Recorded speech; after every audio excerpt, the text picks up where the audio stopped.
All right. Good morning.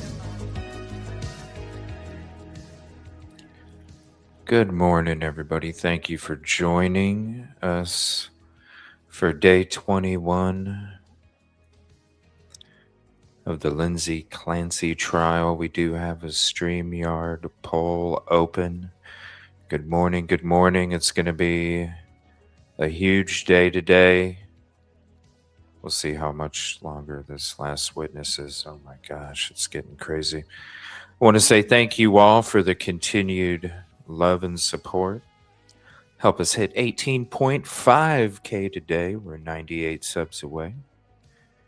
Good morning. Good morning.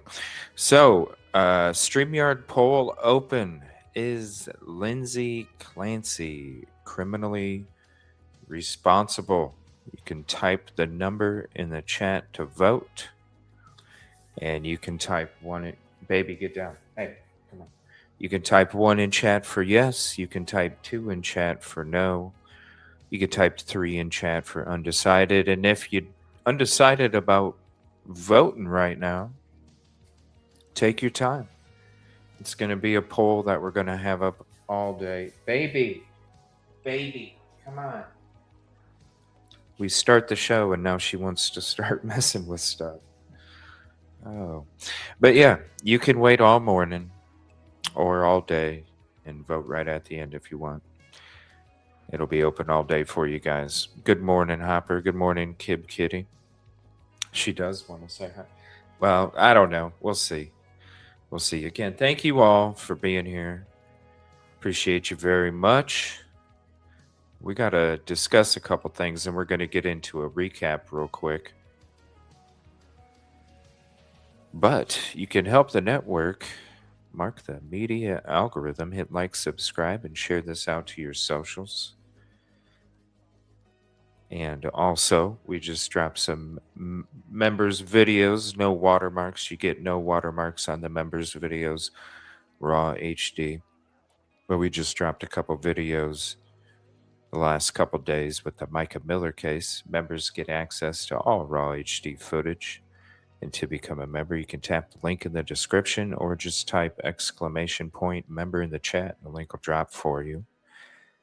And then also, if you'd like to directly support Baby, I know you want to directly support. If you want to directly support the production, you can type those in there and the links will drop for you as well. So let's get this thing going. Good morning.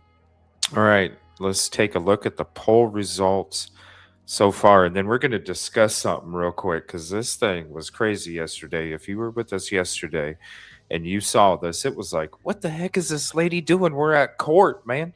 But we're looking at the results right now. So far, 67% no and 33% undecided. So we'll have that up throughout the day. The question, what's up, Mary? The question is here. Let me go to my... That's weird. I thought I starred. It's not keeping starred comments now. Okay, StreamYard's. What the heck? So I don't have starred comments anymore?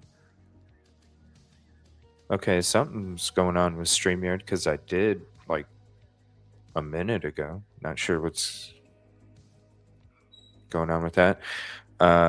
Okay, hold on a second. StreamYard poll. That's just so weird. StreamYard poll open. Is Lindsay Clancy criminally responsible? You can type the number in the chat to vote. And you can type 1 in chat for yes. You can type 2 in chat for no. Or you can type 3 in chat for undecided if you would like to vote. Or you could wait. Let me see here. So I'm going to share this screen with you. No, the chat box is the way that StreamYard wants it. Until YouTube comes up with something like that, we're going to keep using StreamYard. I think it's a cool feature. But we're going to talk about this lady right here. Let me hide this poll for a second. We're going to talk about this lady right here. If you were watching the trial yesterday, and we were coming back in from break, and you saw this lady do like the strike a pose, wink, wink, grin, giggle. It was really crazy. So we were returning from a break, and this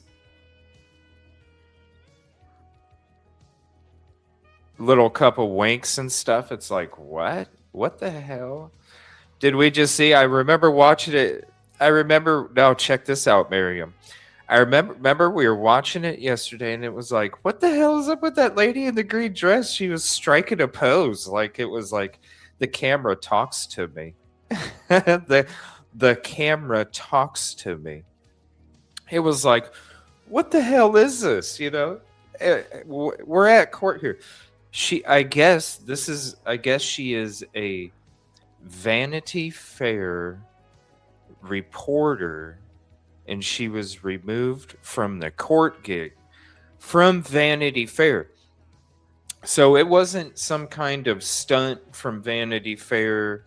It wasn't I don't even know what you call it. But as it went down yesterday, we'll show it again. I mean, as it went down yesterday, it was like, what the heck just happened? And Vanity Fair axed her. She was a reporter for Vanity Fair. She did it rogue. She was a rogue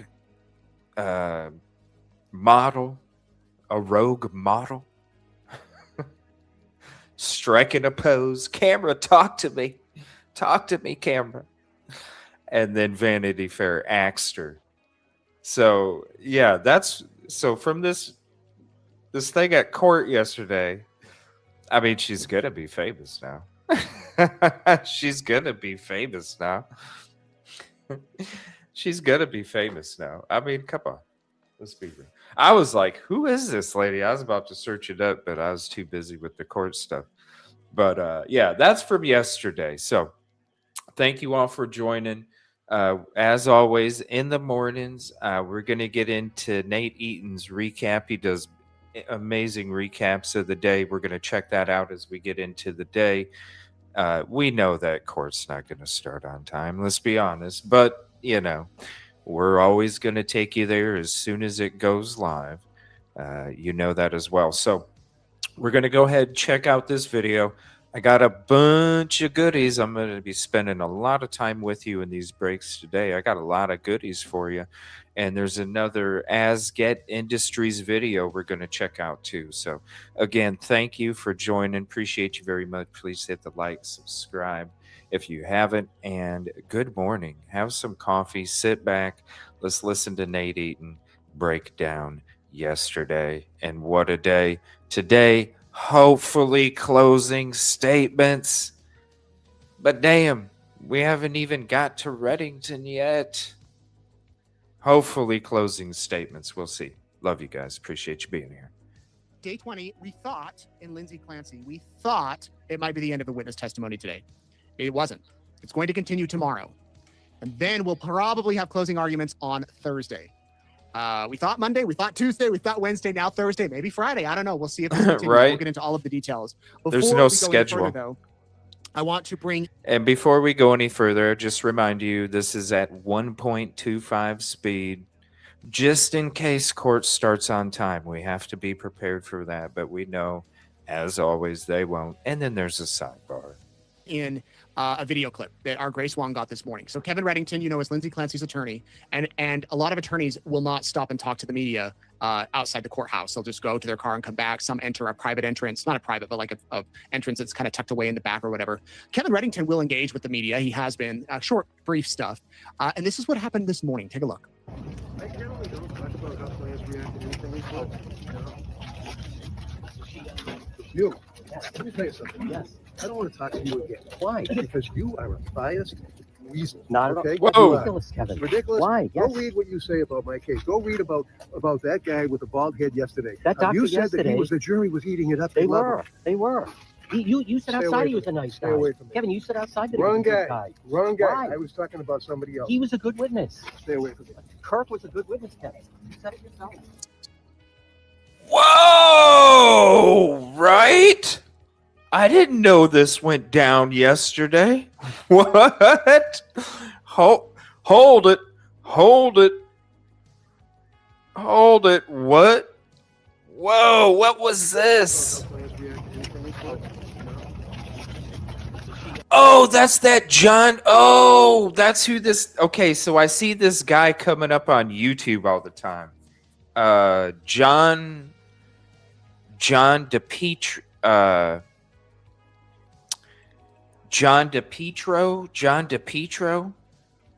I don't know. I just remember seeing him.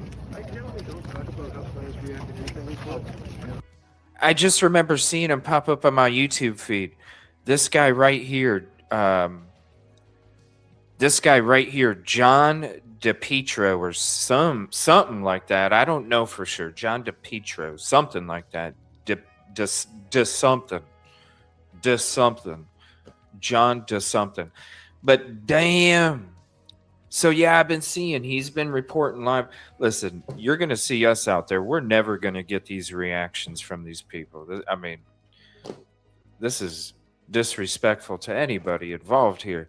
But damn, he must have been saying some shit. He must have been. Hold on, let me write this down. We're going to have to go into this tomorrow morning. Or maybe later on in the day if somebody wants to send me a clip and a timestamp. EvilleCJ at proton.me. We'll go into it on a break. I just won't have time to look it up while we're on trial. But damn, what the hell? What did he say? You. Let me tell you something. Yes. I don't want to talk to you again. Why? Because you are a biased weasel. Not at all. Okay? That's You ridiculous, Kevin. Ridiculous? Why? Yes. Go read what you say about my case. Go read about that guy with the bald head yesterday. That doctor you said yesterday, that the jury was eating it up. They love were. him. They were. You said Stay outside away he was a from me. nice Stay guy. away from me. Kevin, you said outside that he Wrong was a good guy. guy. Wrong guy. Why? So he said the jury. So he said that the jury was eating up the testimony. Wow. That's You are. ridiculous, Kevin. Ridiculous? Why? Yes. You. Yes. Let me tell you something. Yes. I don't want to talk to you again. Why? Because you are a biased weasel. Not at all. Okay? That's You ridiculous, Kevin. Ridiculous? Why? Yes. Go read what you say about my case. Go read about that guy with the bald head yesterday. That doctor you said yesterday, that the jury was eating it up. They love were. him. They were. You said Stay outside away he was a from me. nice Stay guy. away from me. Kevin, you said outside that Wrong he was a good guy. guy. Wrong guy. Why? I was talking about somebody else. He was a good witness. Stay away from me. Kirk was a good witness, Kevin. You said it yourself. So that's what Kevin Reddington said on his way into the Wow. courthouse. The commentator did go on his Twitter later and say, listen, I have nothing against Kevin Reddington. I respect him. I've been covering him, and I've been fair in my analysis. But Kevin didn't like it. As Kevin was leaving this afternoon, Grace was able to catch up with him along with the other media. And there's a man that he stops to hug during the presser that I'll give you a little bit of background on in just a moment. But this is what Kevin Reddington said as he was leaving. Well, yeah, it was fun this morning, a little boring this afternoon, but it went well. What's your reaction to that you were hard on that first witness today? Sorry? That you were hard on that first witness today? People saying bullying or anything like that. What would you say? They always say bullying. I don't think so. Maybe the guy saying bad things about Lindsay. I don't wish it had the basis. So yeah, What's your How is reaction it to that all of case? these doctors have different diagnoses? They all have What did I different tell you the stories. other day? Third floor, take a left, ask the DA. Stay witness. They can't get it straight. Did he really only see Lindsay on Zoom, this last guy? Yes. And this guy saw her on Zoom, and he just saw her 2 months ago. He didn't even know she existed 2 months ago. Longer. Wow. What does it say about Zoom and mental health therapy? Recollection of her voices. Sorry? What does it say about Zoom and mental health therapy? Same thing about, was it television? No, not television. Telemedical. Yeah, telehealth. Yeah, same thing. Stupid. Did you stick the shiv in Heilbronn's back today? No. What is Lindsay saying behind the scenes? What is she saying? Seriously? Yeah. What's your reaction to the questioning of Lindsay Clancy's recollection of the voices by some of these experts? I think it's ridiculous. You've got a young woman who's been through what she's been through with her emotion, with her postpartum depression, with her postpartum psychosis, with the over medication that she's been through, with every confusion. Thank you very much, Dr. Albert. That diagnosis, and these guys expect that she's going to recall every single thing she said 3 years ago. I can't remember what I said last week. It's ridiculous. Do you think the jury's getting tired at this point? And is that a good thing or a bad thing? I don't know. I hope they're not. I hope they're not getting tired. They seem to be very attentive. They still seem to be extremely attentive. Incredible. So I'm sure. I'm usually pretty quick. I don't know. This is got a lot of stuff. So. Oh no. Maybe like a half hour. How about how Lindsay is holding up at this far into the trial? It's tough. She's the support is important to her, and she's a strong one. Do you think it's that difficult to crush up pills like Dr. Sadoff said? Why don't you ask the police who never tested it? Sir, what do you think? Kevin, what lessons are gonna? Why don't you ask the police? Why don't you ask the police who never tested it? I love this guy. This guy, he says it in a nice way. You know, you gotta love those people. They say it in a nice way. Let's trim the fat off the steak. You know what I'm saying? Trim the fat off the steak. Get to the point in a nice way, respectful way. That's what he does. Sounds like we'll fit it. I mean, the way it's been going, hell, we were supposed to be done with the trial by now. Verdict watch. Yeah. We'll see. Like I said, we still have Reddington, and then it's gonna go back to the Commonwealth. So it definitely could take all day. We'll see. I don't know. I'll tell you this. If they are able to be done by lunch, if they're able to be done by lunch break, then I think that they'll squeeze. Then I'll think that they'll squeeze the closing arguments in.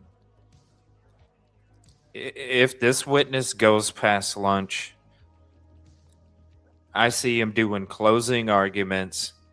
They wait the rest of the day to see if the jury comes back with a verdict. If they don't come back with a verdict, we're back here again the next day. That's what I'm thinking. But we'll see. I mean, they're just like we'll be back in a few minutes, you guys. We'll be back in a few minutes, just like that.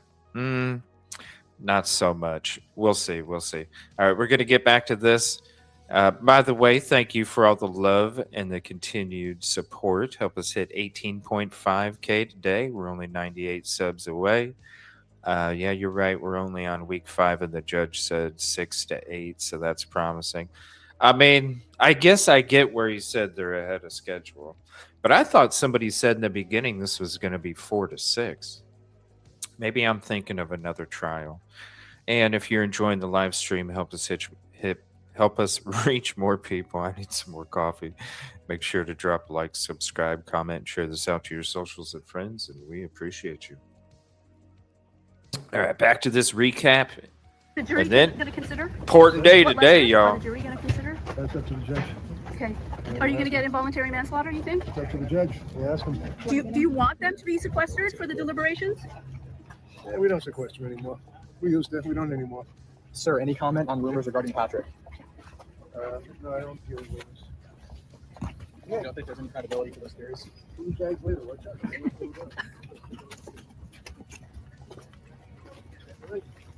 Kevin, can you give us a preview to your approach for tomorrow's document evidence? I think I didn't stick around. Jerry Matter, my old buddy. Brockton Cop. 15-year reunion. Nice to see you. Thanks for being here, brother. I might be here tomorrow. All right. No, him tomorrow. No, Wednesday. All right. Thanks for coming, Jerry. Yep. What is your reaction on the women who are showing their support to Lindsay again? I think there's a lot of women. I think there's a lot of men that are supporting Lindsay. And they're not, supporting criminal activity. They're supporting her as a person, knowing what she went through. For Lindsay Clancy, January 24th is not the Lindsay Clancy just sitting in this court. Sir, you don't think there's any credibility to the theories about Patrick that are being circulated by someone? Good morning. We're worried about Lindsay right now. We're not worrying about rumors with Patrick. So we're going to be thrilling on that. I can't wait to be out there for JP Miller's trial. You guys see this beautiful microphone right here?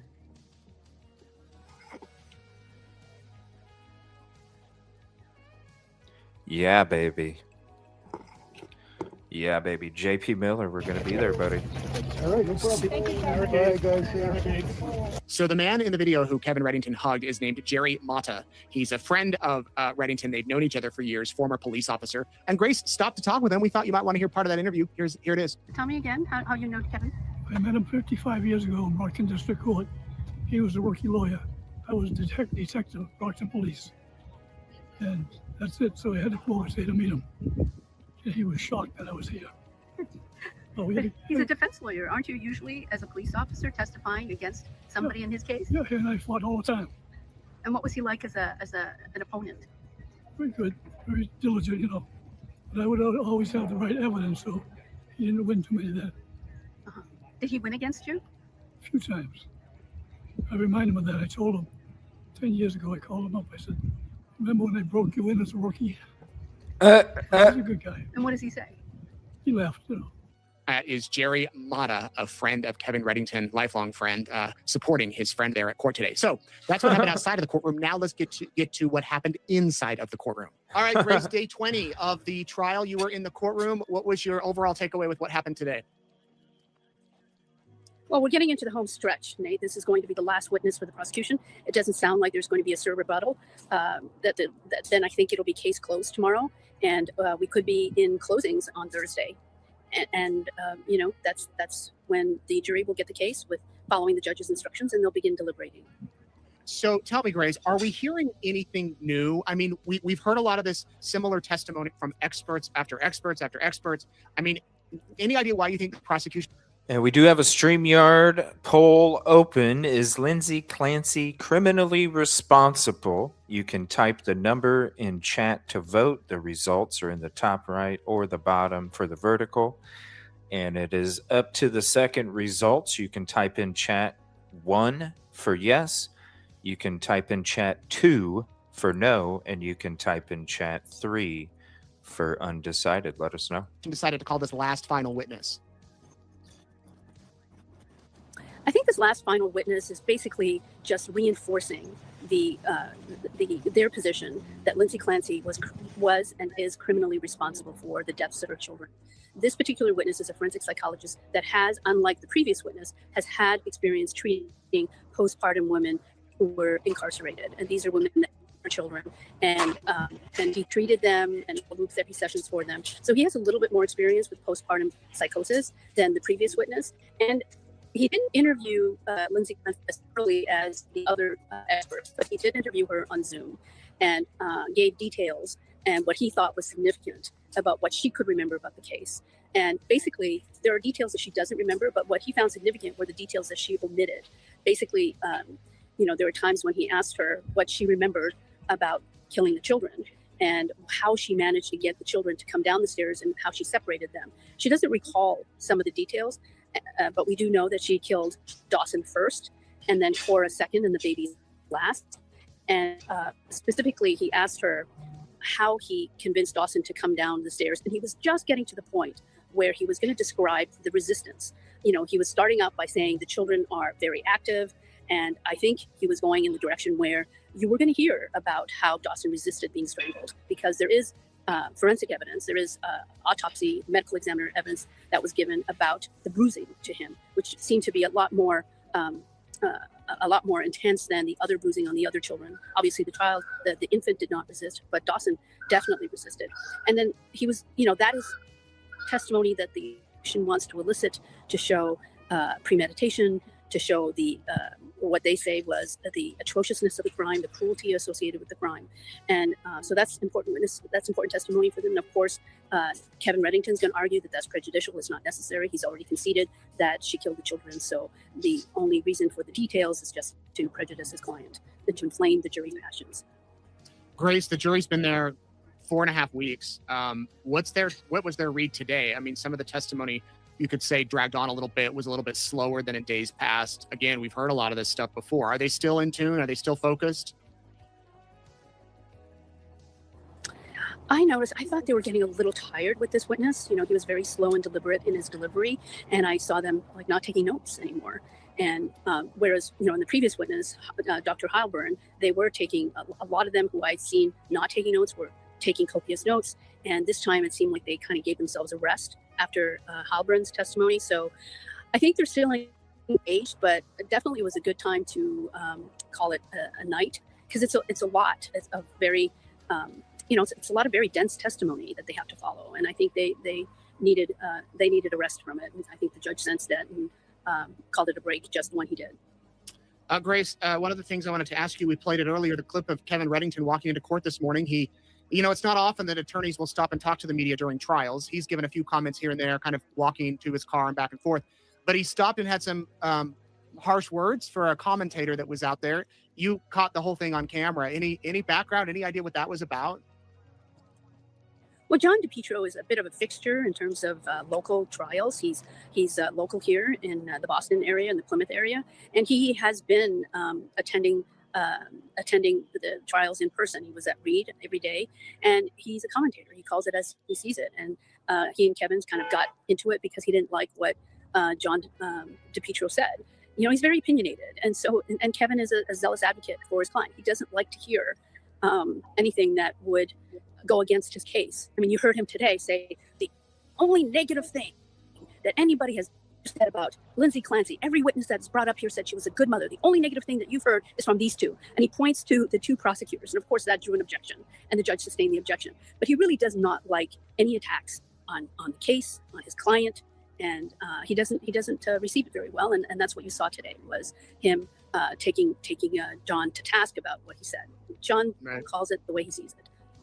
Okay, so tomorrow they'll wrap up with the witness. Kevin Reddington will have his turn for questioning. Then there can be rebuttal questioning, and then everybody rests, we assume.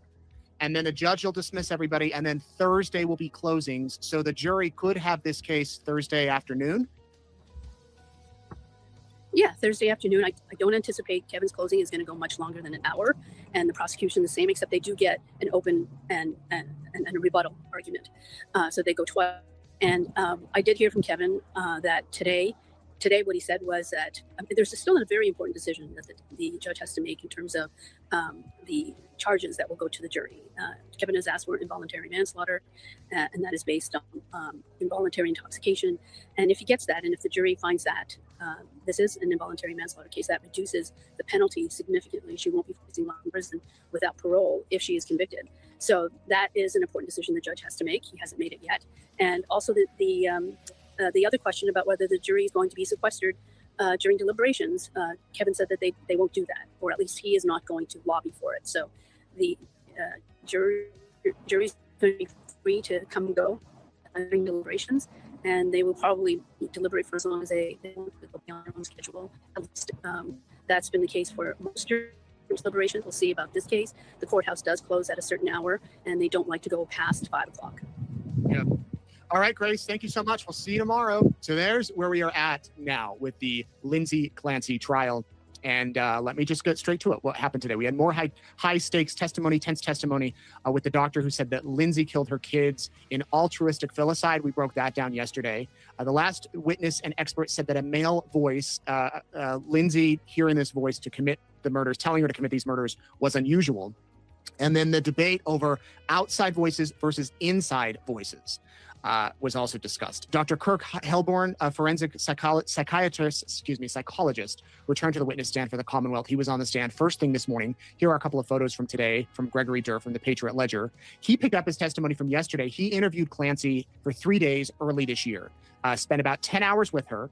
He said the most likely reasons she killed Cora, Dawson, and Callan were either altruistic filicide, which is an act of love, so they see it, so those people that do it see it that way, or peritraumatic disassociation, which is a protective mental response where a person feels disconnected from their body, reality, or emotions during or immediately after a traumatic event. So a person experiences a traumatic event and they feel disconnected from their body or reality or their emotions following that traumatic event. He was ruling out reports of her hearing male voices on January 26th of 2023 or January 24th because he felt her retelling of that day to other medical providers wasn't accurate. Did the defendant show signs of peritraumatic disassociation in the records or in your conversation with her? She did. She talked about feeling like it wasn't her, like she was watching herself, like she was going through what she called no thinking, no decision making, only responding to the voice and taking action. And when she said that there was no decision making involved, did you see anything about in the records or in her detailing of what happened that was inconsistent with that claim that there was no decision making? Yeah, this is difficult but important to say. That there are just many ongoing decisions that have to be made to accomplish a killing like this in 18 to 20 minutes. For example, why the basement? Who among the children goes first? What do you say to the kids to keep them from panicking? There are other examples, but yeah, hold on. And so what types of decisions, without getting to what she might have said or thought, what are some types of decisions that had to be made to effectuate the strangulation of the children? Well, I tried to give some examples a minute ago, and I don't want to go too... All right, hold on. Just answer the question, all right? Don't comment on the rulings of the court. Just answer the question, please, okay? If I could rephrase. Yeah. Doctor, the choice of where to strangle the children, does that have to be a choice of where that happens? Yes. The decision of how to strangle them, is that a decision that needs to be made? Yes. What to use to strangle the children, is that a decision that has to be made? I'm sorry, I have to object. No, overruled. I'll allow that. What to use to strangle the children, is that a decision that has to be made? Yes, it is. The order in which to strangle the children, is that a decision that has to be made? That's another example of the decision, yes. Decisions. And the way in which to kill herself, were those decisions that had to be made? Yes, they were.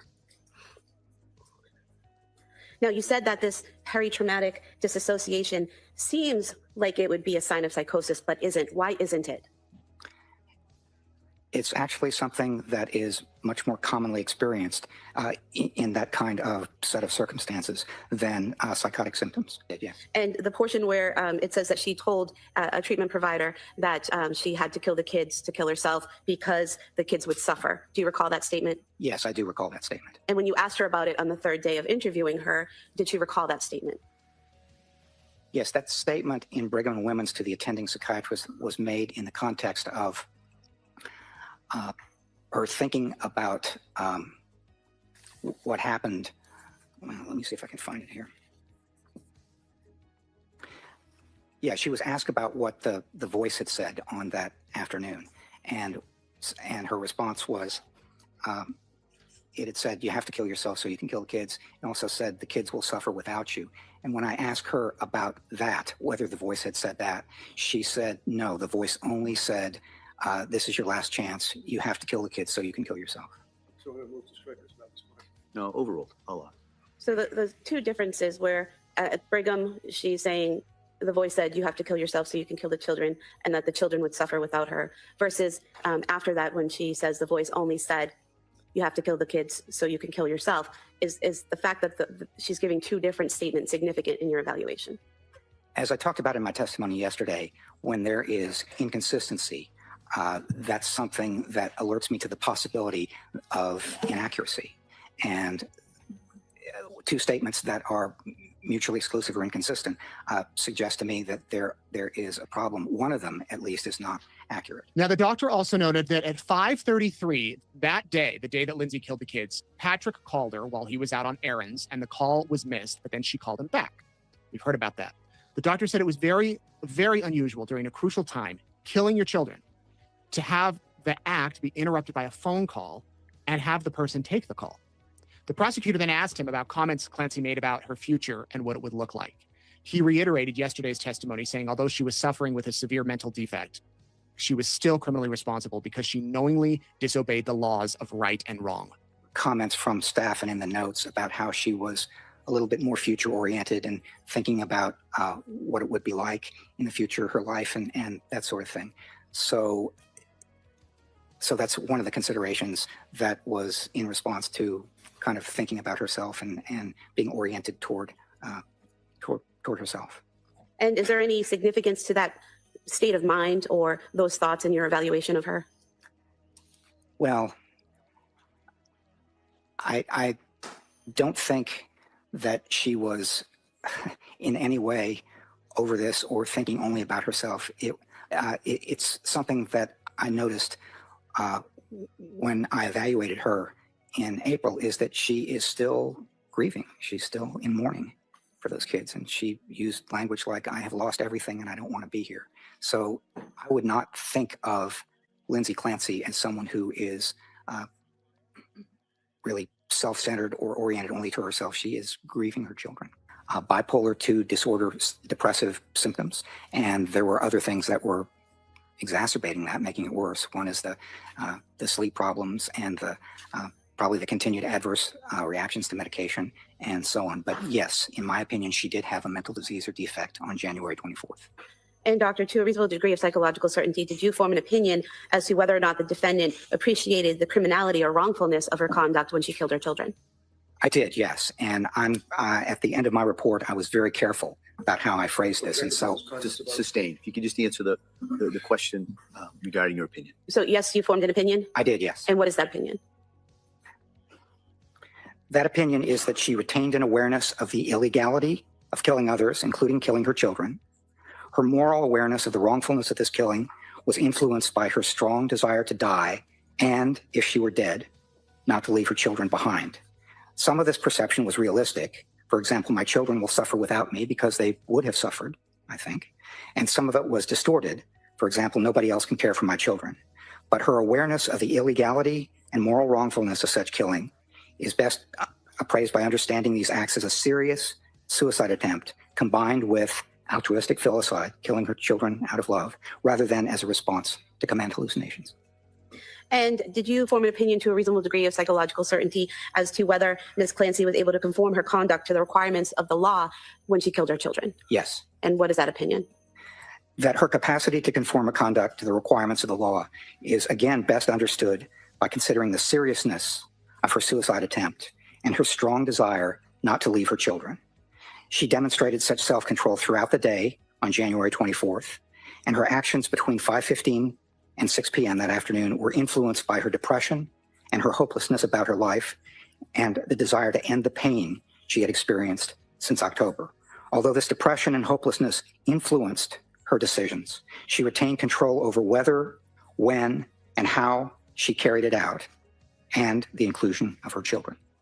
Now it was time for cross-examination. Kevin Reddington brought up Dr. Helburn, stating that Lindsay made conflicting statements in the hospital and questioned her state of mind.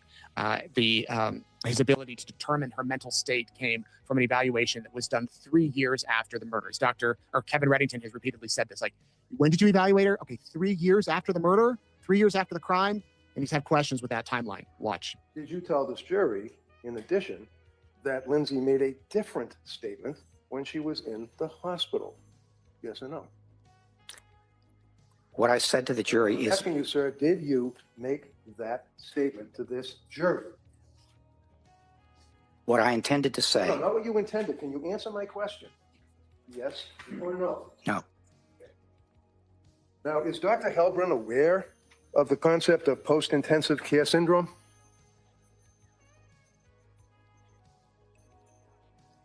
Post-intensive care syndrome. Yeah, PICS. It's called PICS. No, I have not heard of post-intensive care syndrome. Dr. Helbrun aware of when a person is coming out of major surgery and has been subject to anesthesia, that it is known that they have delusions, hallucinations, make statements that don't make sense. Are you aware of that, sir? Yes, I'm aware of that. Using the term loosely, medical practice to interview a young lady like this 3 years after the event for purposes of helping the DA, in your opinion? Do you mean in the context of a forensic mental health assessment, sir? That's the only reason you're here, right? Yes, it is. Okay. So can you answer my question?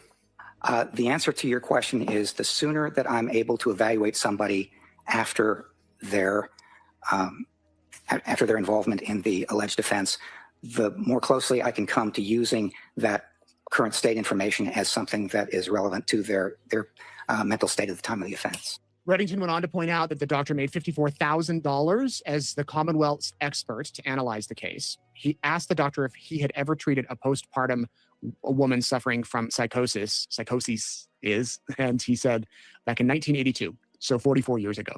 Reddington pointed out to the jury that Lindsay was a good wife, a good mother who sang to her children every night the Rascal Flatts song. He worked his way up to the doctor's diagnosis of her, and his attention to whether the voice in Lindsay's head came from an outside source, someone else, or if it was her own intrusive thoughts. That was the question. These thoughts, did anyone say to her, are these thoughts, are these coming from outside your head? Are they coming from inside your head? Are they male voices? Are they female voices? Anybody ask anything about thoughts, what they were? According to the medical records, not according to your guess. That's a standard kind of question when you're My being question, sir, is you read the medical records. No, overruled. Can you answer that question based on Dr. Helbrin's review of the medical records of what this young lady went through in that hell that she was living? Is your question, did someone ask her about hallucinations? Yeah, if or I come thoughts? to you for help and I say, I've got intrusive thoughts about killing myself, and God forbid, I'm thinking about killing my kids, I've got these thoughts in my head. Would you ask me? Voices. Thoughts? What are they? Does anybody ask that question? Yes, that's a standard question that psychiatrists ask at the beginning of each appointment. It's a standard mental status question. Did any one of those psychiatrists ask Lindsay Clancy that question, according to the medical records? Anyone? Ms. Clancy completed the answer to those questions on a number of occasions, Sir, if I what might. questions? No, well, go ahead. What No, questions? Finish that question and I'll let you have that question. Okay. Finish the answer. Questions such as, are you hearing voices? If so, describe those and so on. And the typical response that she gave as part of a question like that was no. How about when someone says, I've got dark thoughts? Does anybody, professionals, ask, what are the dark thoughts? If somebody said, I'm having dark thoughts, then the follow-up question would be, tell me more. What are the thoughts? Tell me, just give me some descriptions of what you're having, what you're thinking, what it's like, and so on.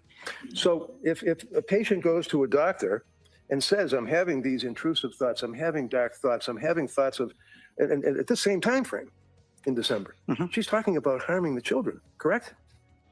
She said that those thoughts had come to her at times. At times? Yes. And she mentioned that to her husband, didn't she? That's what she said. Now, Kevin Reddington went on to say that December 15th of 2022 was one of the worst days of Lindsay Clancy's life. It was so bad, her thoughts were so bad, her husband, Patrick, took her to the hospital. But the expert referred to this issue as general anxiety, not postpartum. Not so much the postpartum. He said it was more of an overall anxiousness about life, not postpartum. He did agree with Reddington that her insomnia is a serious health issue that can lead to psychosis, having psychotic thoughts and different psychosis issues. But when it came time to his decision-making, he said in part, the first words spoken to Patrick after the window jump, after she jumped out of the window, Reddington questioned the source of information where the doctor got his information and pointed out inaccuracies. One of the other things that you had made reference to, sir, is that you relied on is when her husband came home and found Lindsay on the ground in the snow after she had jumped out the window, he spoke with her, is what he told the jury. Right? Yes. And can you tell us again what it is that he said to her and what she said to him? He said, what did you do? And she said, I tried to kill myself. And then he said, where are the kids? And she said, in the basement. Now, what is your source of that information, sir? It was in the records, and I also did a collateral interview with Patrick Clancy. Did you listen to the 911 tape? No, I did not. If I tell you, would you be surprised, sir, that she had significant damage, not only to her back, her spine, and was hemorrhaging, but also to her throat? No, I would not be surprised. She injured herself very badly when she jumped out that window. If I suggest to you, sir, that if you listen to the 911 tape as it relates to Patrick Clancy interacting with her, that she can only make grunting noises, would you be surprised at that? I would be surprised, yes. A tense, heated cross-examination continued in Reddington. He had quite a dramatic verbal command asking the expert to look at Lindsay Clancy while answering his questions. She had a lot of providers offer a lot of diagnoses, and there were a lot of complicated considerations, so much so that the diagnosis that was given to her, being at that time adjustment disorder with anxiety and depressions, generalized anxiety disorder, major depressive disorder, bipolar disorder 2, postpartum depression, postpartum psychosis, postpartum stress disorder. Those are your words, sir. Yes. And that was all in January, wasn't it? Right? Stop saying no. Are you asking me whether she had all the symptoms of all those disorders in Your January? word, sir. Your word, sir, for late January. If we could have the question and the response. Yeah, good. Next question. Good.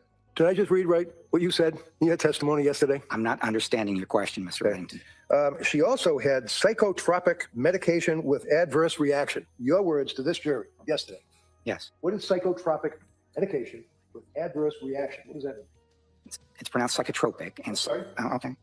It's psychotropic medication is medication that is prescribed to help treat symptoms of mental or emotional disorder. And it helps to improve, hopefully, the symptoms that you experience. And there was another part to your question, I think. Yeah, it's called adverse. Yes. These medications are available because for what they're prescribed for, they help most people. They have to go through clinical trials and all sorts of things. But for a few people, there are side effects and what we call adverse reactions, and they don't help. In fact, they might make things worse. And it appeared to me from reviewing the records that for Ms. Clancy, she's one of those few people where the reactions were very different, very poor, they were not the kind of reactions that were designed to have the medication prescribed for and improve the symptoms. She just had sort of the opposite happen. Look at her. You look at her, sir. Did she have adverse reactions in your mind after you evaluated her, looked at the medical records, and looked at all of the scripts that she had? Did you believe that she had adverse reactions? Sustained as to the form. Do you believe that she had adverse reactions? To the medication that she had been prescribed since September? Did she have adverse reactions, sir, up to the time of late January when you had no problem answering questions for the DA yesterday? Did she have adverse reactions into late January? I believe she was having adverse reactions from the time she began taking the medication in October up to and including January. I don't remember exactly what my words were this morning. If Dr. Halbrin told this jury that when Lindsay was talking to you and or Mac in the hospital, she felt, and I quote, like it wasn't her, as though she were watching herself commit the killings, and that she was simply responding to the voice rather than consciously deciding what to do, end quote. Question is, would you agree, sir, that watching oneself is consistent with disassociation? Disassociation that is peritraumatic, which is what I testified. So the answer is yes? Well, you said profound dissociation, so the answer was no. Last time I knocked out profound. I'm just asking. Oh, yeah. Is it consistent Okay. with disassociation? It is consistent with peritraumatic dissociation. Okay. Yes. And briefly, what is disassociation? Dissociation is sort of the sense that you are removed from yourself. You're not feeling like yourself. It's something like you're in a position where your sense of time and your sense of self are altered, and it's also the sort of thing where you don't feel as if it's you anymore. Sometimes you feel as though you're watching a body that's you, but it's not really you. I don't remember who else she said it to, but she said it to Patrick. Well, how can you come in here and testify about a young lady that is saying to people that she's having thoughts that are intrusive and dark, and that she's worried that other people are reading her mind and know about it, and you don't even know who she said it to? No, overruled.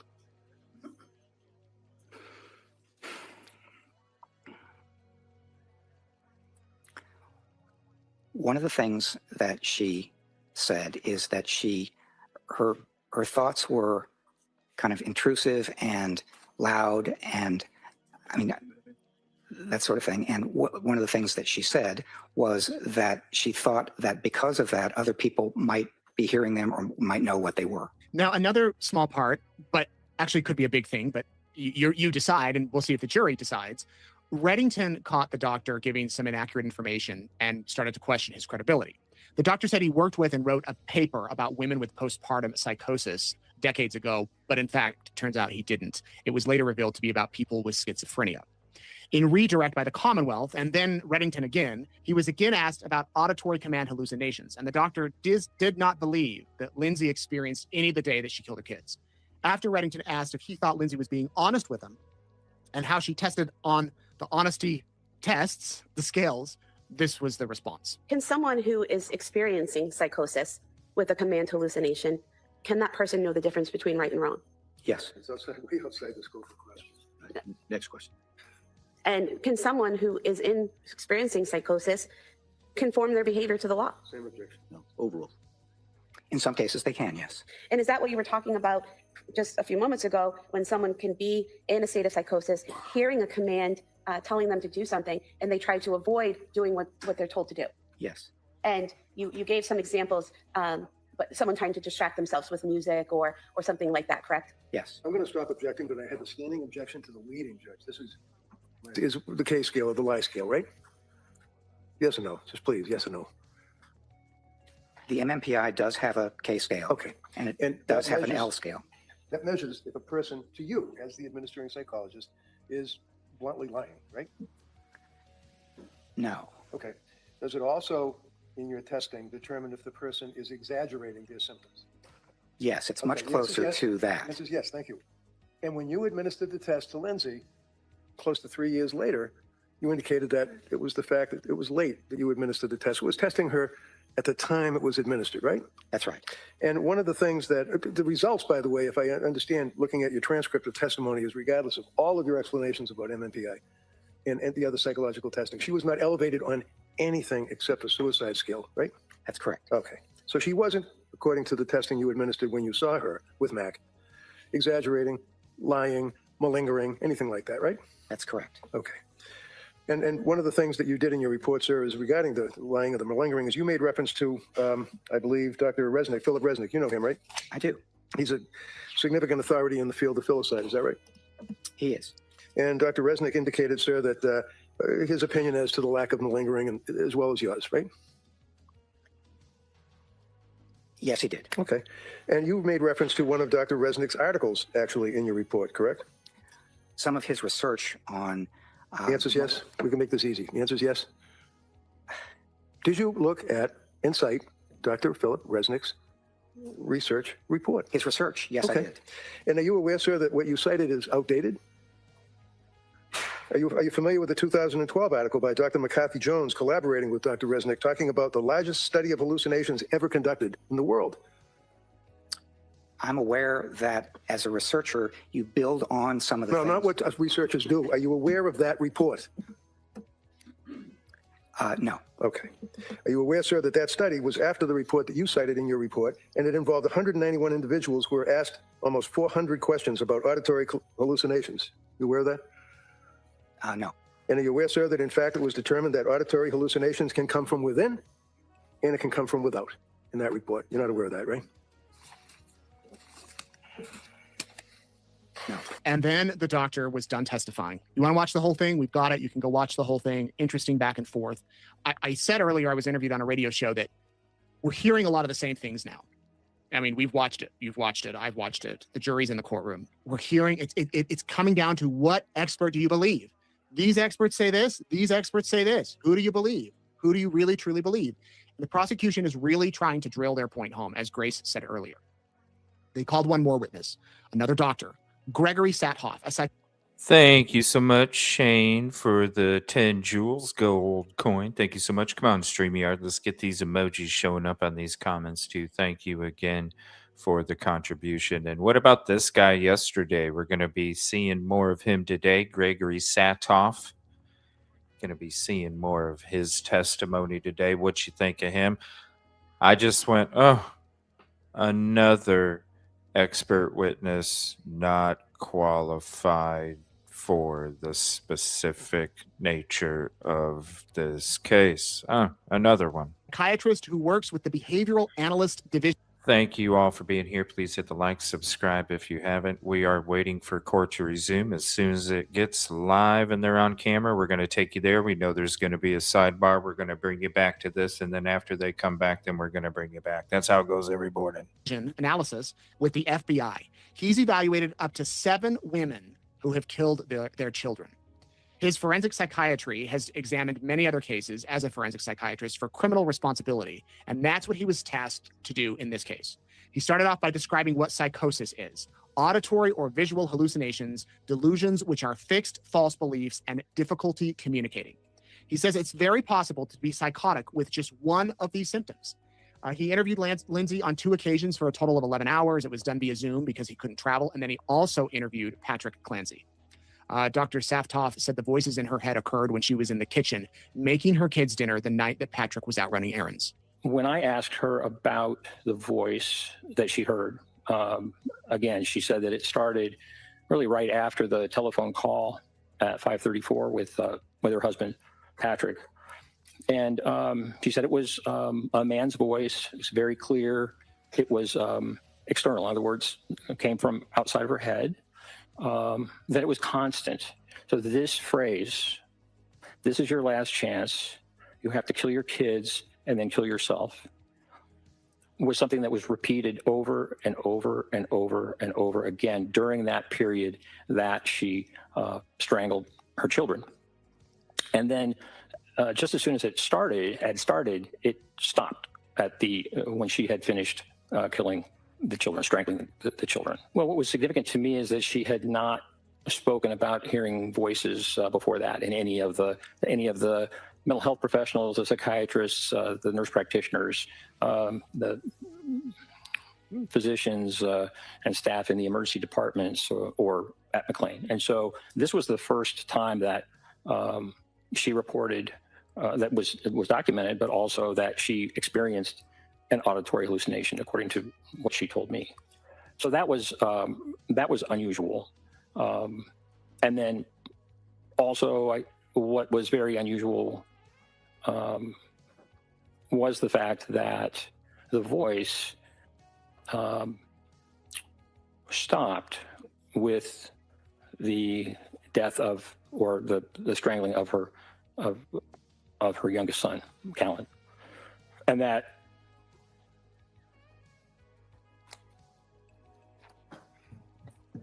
she went upstairs and then proceeded to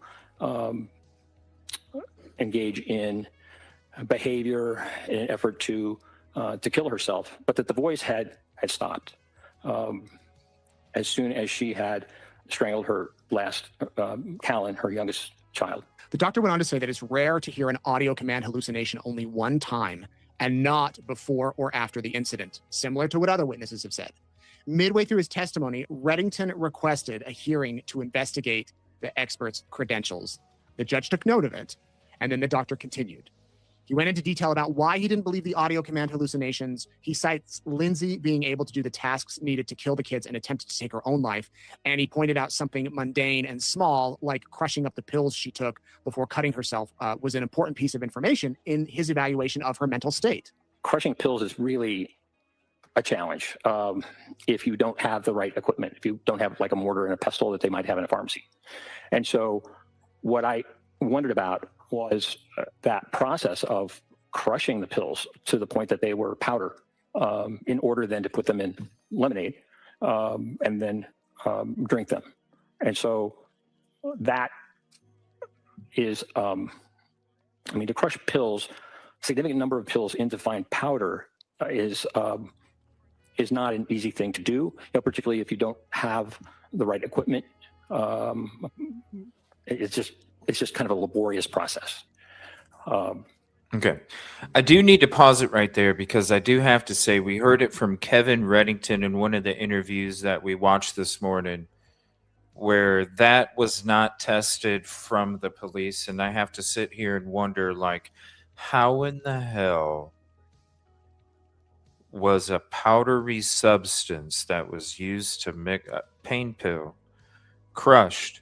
It wasn't even tested. Like, they didn't even test to see if it was some other powdery substance. That I found very weird yesterday. Let me know what you think in chat.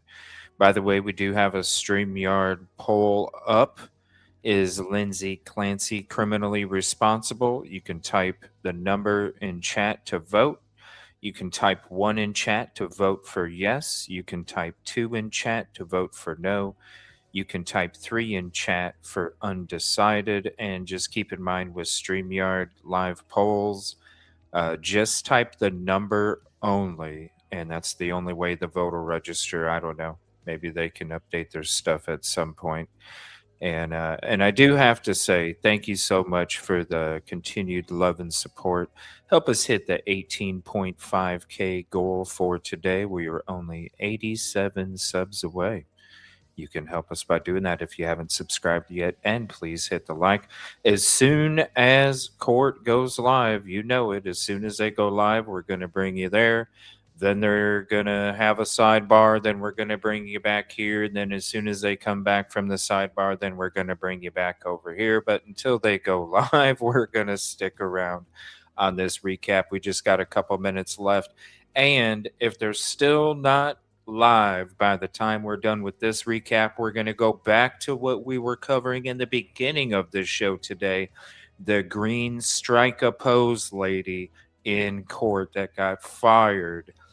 We're going to watch a little something on that too. If you're just joining, make sure you always check out the intros that we have for you. We like to break some stuff down for you.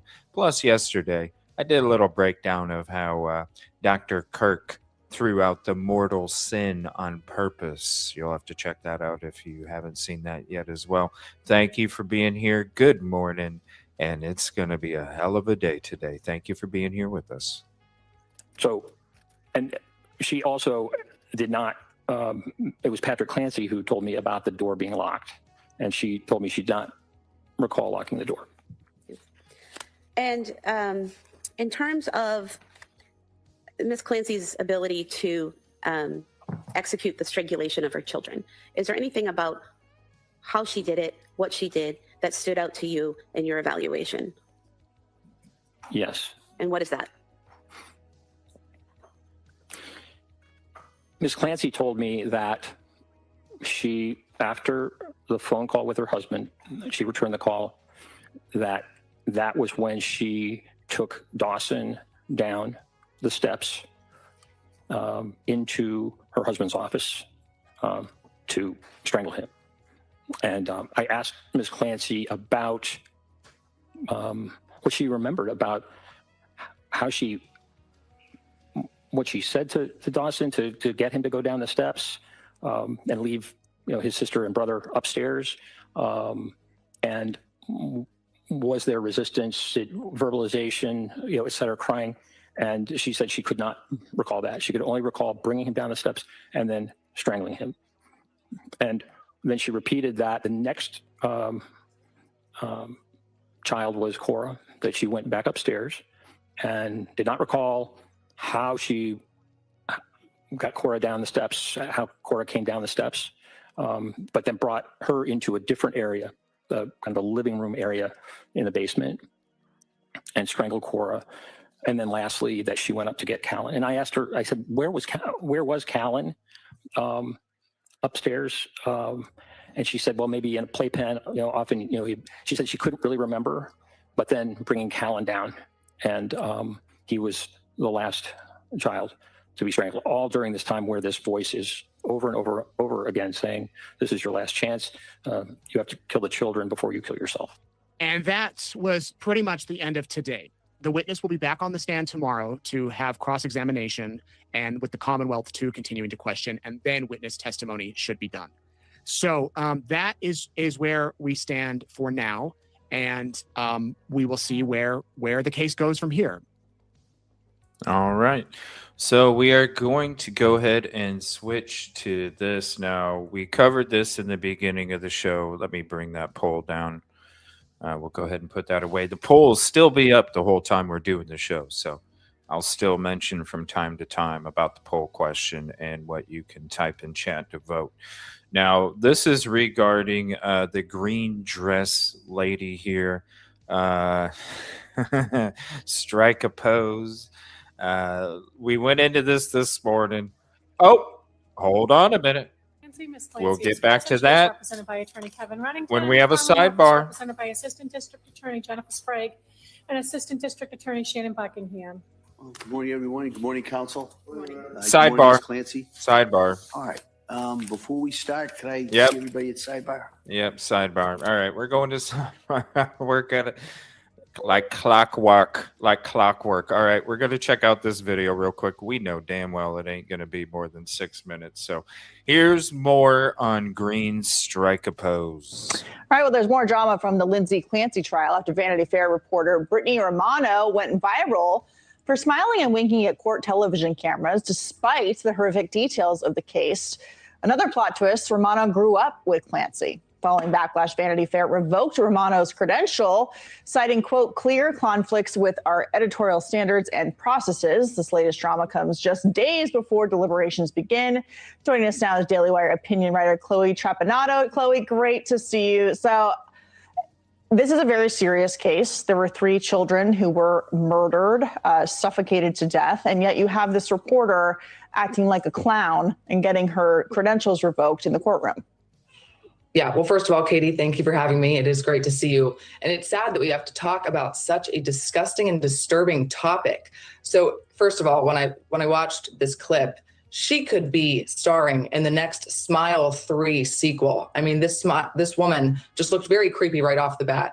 But like you mentioned, this is a very disturbing case. Obviously, 3 children were strangled for 4 minutes each. And here she is just smiling in the courtroom. And it's not one of those instances where you're feeling awkward, so you accidentally crack a smile or make a weird joke. She is seriously just grinning ear to ear for over 30 seconds. So I'm very glad that her credentials have been stripped away. But then you have other potential jurors in the room that literally had to leave before trial started today because they were so disturbed by this case. So it's super unsettling to see a woman who is her friend also covering this. Seems like some journalistic bounds were crossed there. I'm glad she's getting removed. And it just goes to show how toxic this online culture surrounding this case has become. From a journalistic perspective, as a reporter going into a courtroom to allegedly cover this murder case, despite knowing or growing up with the person on trial, the accused, she says that she was smiling because her dad had seen her on TV and said that she looked too sad. Why is she allowing her father to talk about how she should behave inside of a courtroom where we're talking about the murder of children? I mean, from just a professionalism standpoint, this is a basic thing to do. I think all parents right now should be checking in on their kids and making sure that they're not doing things like that and not posting. But is she a kid? Like, she's an adult, right? I mean, she is clearly an adult. Why is your dad telling you how to behave inside the courtroom? Exactly. And I think we just need more eyeballs on what these children who are not growing up to be adults on what they're doing, especially online. Okay. We're going to talk some more about that here in a little bit, court's back, but is it that big of a deal? She just smiled.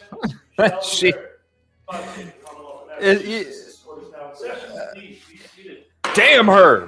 Damn her. I don't know. Is it that big? Before the court today, we have the I love you continuation guys. of the Here we jury go. trial in the matter of Commonwealth versus Lindsay Clancy. Ms. Clancy is present. She is represented by I love Attorney you Kevin guys. Reddington.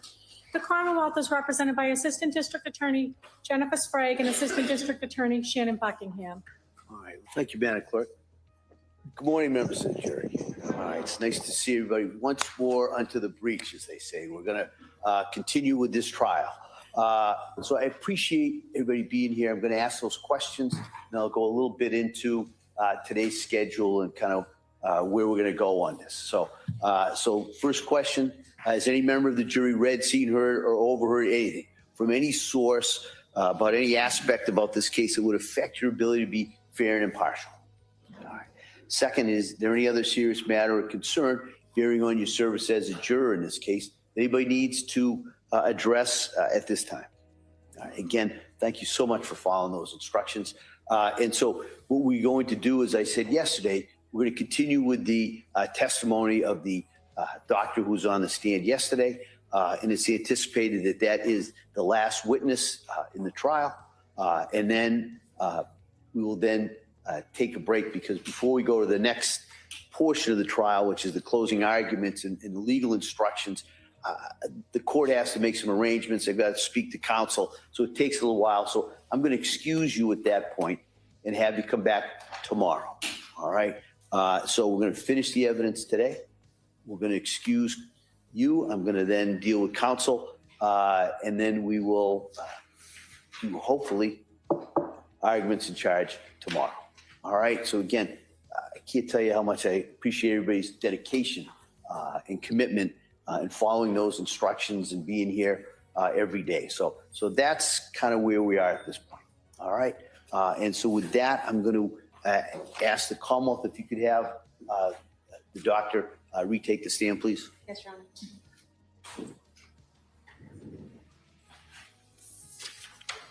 Thank you so much for the 10 jewels. Hiding.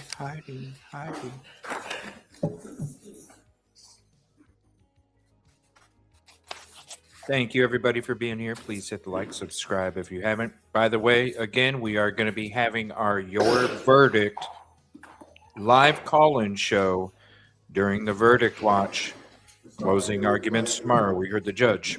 We'll see if it happens.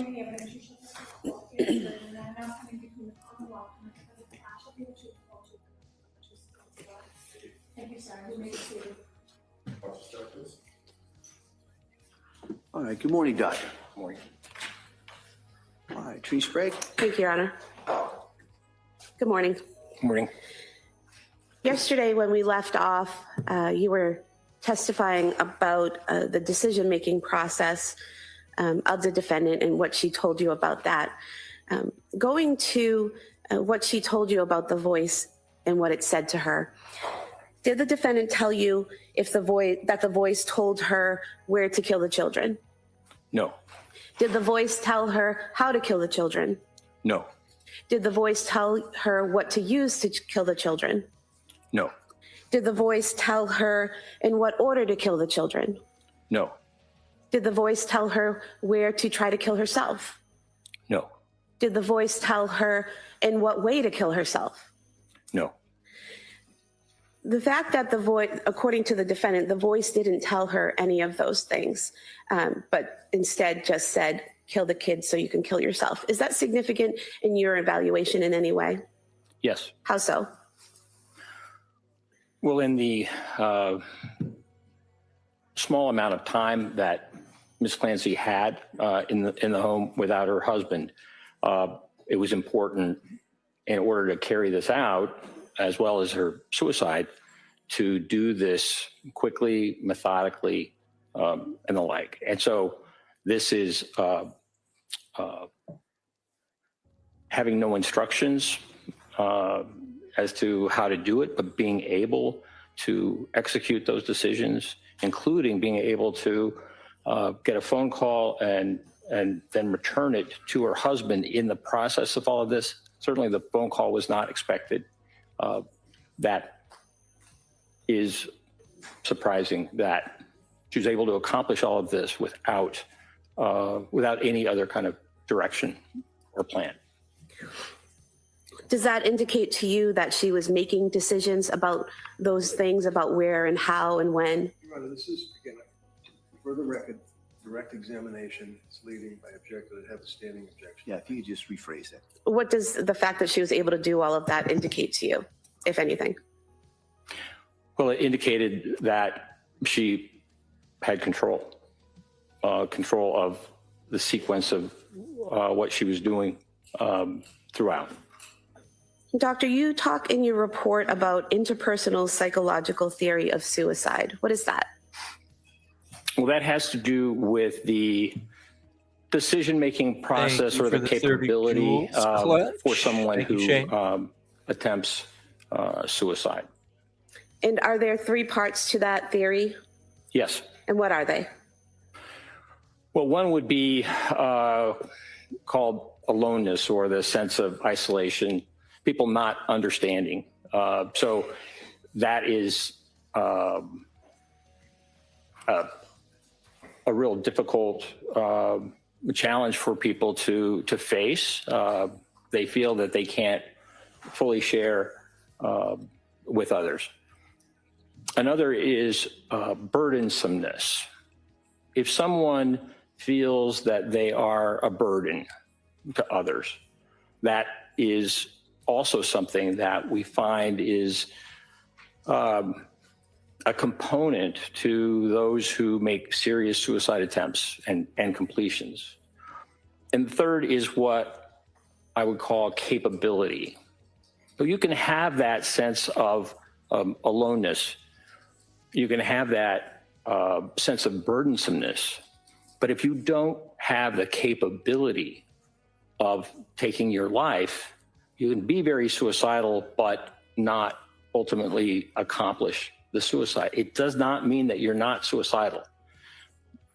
But that issue of capability is one that's very difficult because we have a natural will to live. And that is the most difficult thing for people to overcome. The thing that's the most difficult thing to overcome, that's the capability of actually committing suicide. Is that what you're saying? Correct. And this theory in the 3 parts, did you compare what Ms. Clancy told you and what you saw in the records to this theory and have any conclusions about that? Yes. And what were they? Well, certainly, the documentation from the medical and mental health records demonstrates that sense of isolation she felt, even in the company of others. That sense that she was just having a problem that was difficult for her to understand, difficult for others to understand. And of course, the suicidal feelings that came about, and then ultimately those feelings about harming her children. This is not something that she could share. The sense of burdensomeness, she had planned to go back to work, as she had for her first 2 children, Cora and Dawson. And the time that she was expecting to go to work kept extending because she just did not feel mentally healthy enough to be able to return to work and to function. And so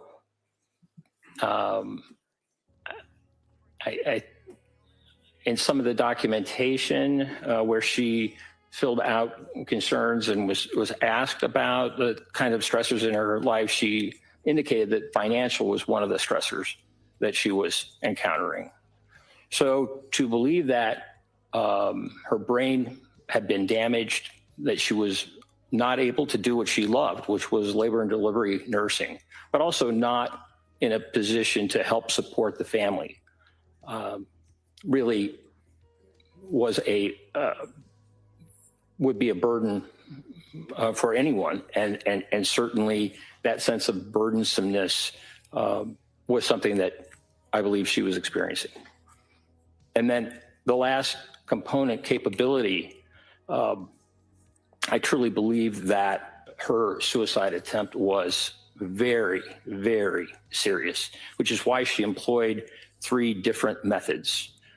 The fact that the use of the knife and the lacerations were not deep doesn't mean that she wasn't intending to kill herself with a knife. But oftentimes that, as I mentioned, is the most difficult thing. I think the employment of the 3 different avenues, locking the door, and also not being dressed for the cold, indicate to me that this attempt was very, very serious, despite the fact that the use of the knife was not successful in cutting her arms, cutting her neck.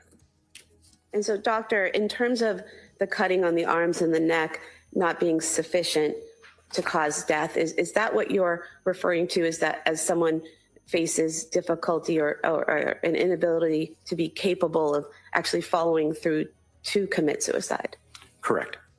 So in this case, it's your opinion that she was trying to commit suicide, but struggling with that 3rd capability issue? Correct. Now, you testified yesterday about the intrusive thoughts that Ms. Clancy was having about harming herself in the fall leading up through December into January. And those thoughts at times, would it be accurate to state that Ms. Clancy reported at times that taking Ativan helped with those thoughts? Yes. And was there anything significant in your review of the case in terms of her reporting that Ativan helped her with those thoughts? Yes. How so? So Ativan is a lorazepam, a benzodiazepine. This is a medication that is very helpful for treating anxiety. It also can help relax people, help them sleep, which was very helpful to Ms. Clancy. And she stated that when she had the intrusive thoughts, taking the Ativan resolved those thoughts. And I think that's significant because it's not a medication. Ativan, lorazepam is not an antipsychotic medication. It's not meant to treat psychosis, make people feel more calm. And sometimes it's used for people who are having significant symptoms. But in terms of actually treating psychosis, making a voice go away, it's just not designed to do that. And doctor, did the fact that the intrusive thoughts went away when taking the Ativan, according to Ms. Clancy, give you further evidence that it was in fact internal thoughts and not an external voice? Yes. Now, if someone is experiencing psychosis and is experiencing command hallucinations, can that person still know the difference between right and wrong? Yes. How so?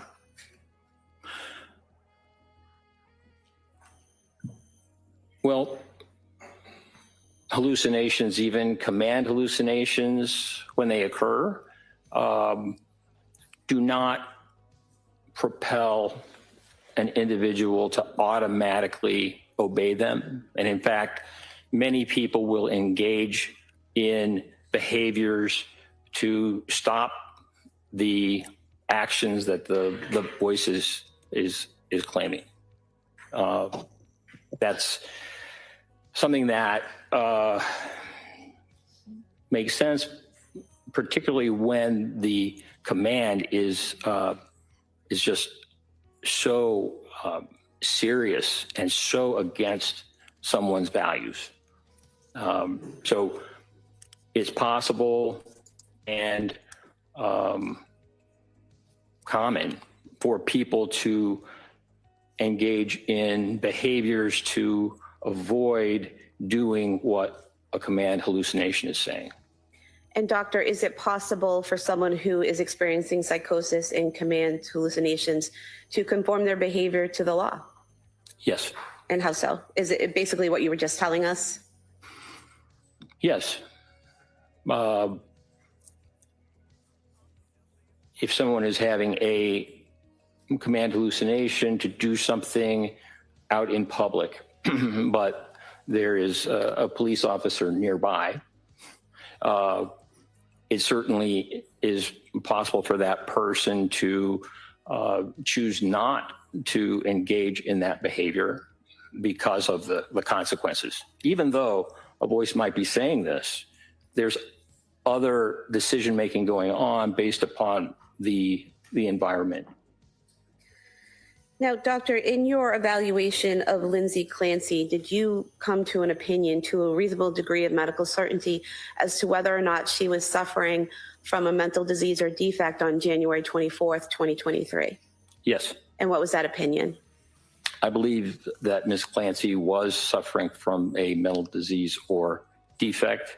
And I felt that based upon the presentation, a bipolar 2 diagnosis seemed to make the most sense given the symptoms of insomnia that she had that were precipitated by the Zoloft.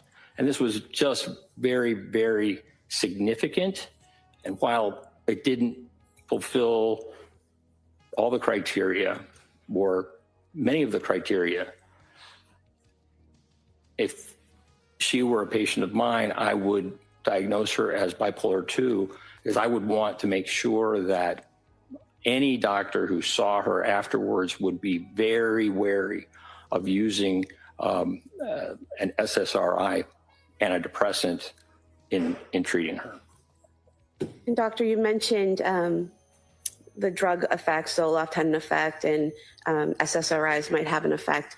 Is there a difference when you're treating someone and they're taking medications between being over-medicated and having an adverse reaction to medication? Yes. And what is the difference?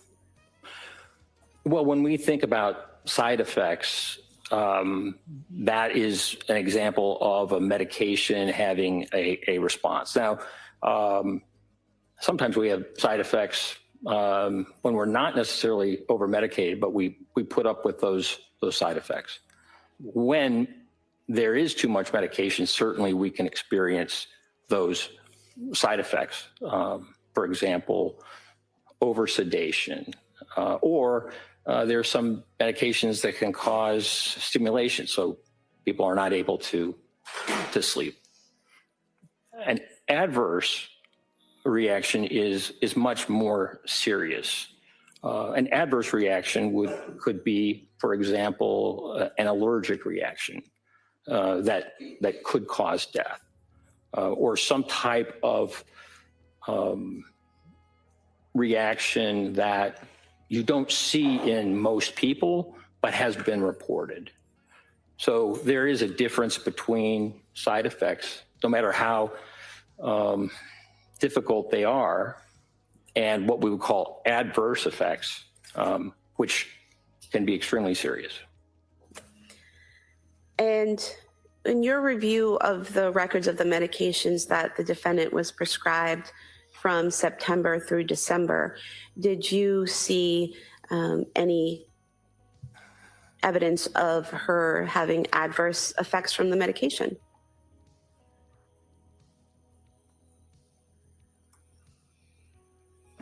Well, the insomnia secondary to the Zoloft was very concerning to me, and it would mean not just cutting the Zoloft back, but stopping it. I would say that the Zoloft was in precipitating insomnia. I mean, she reported 48 hours straight of not being able to sleep, that was an adverse effect. And an adverse effect really requires one to stop the medication. And that is what Dr. Jennifer Tufts did with Ms. Clancy, correct? She had her stop the medication? Correct. And in reviewing those records again from September through December of 2022, did you see any evidence that Ms. Clancy was over-medicated?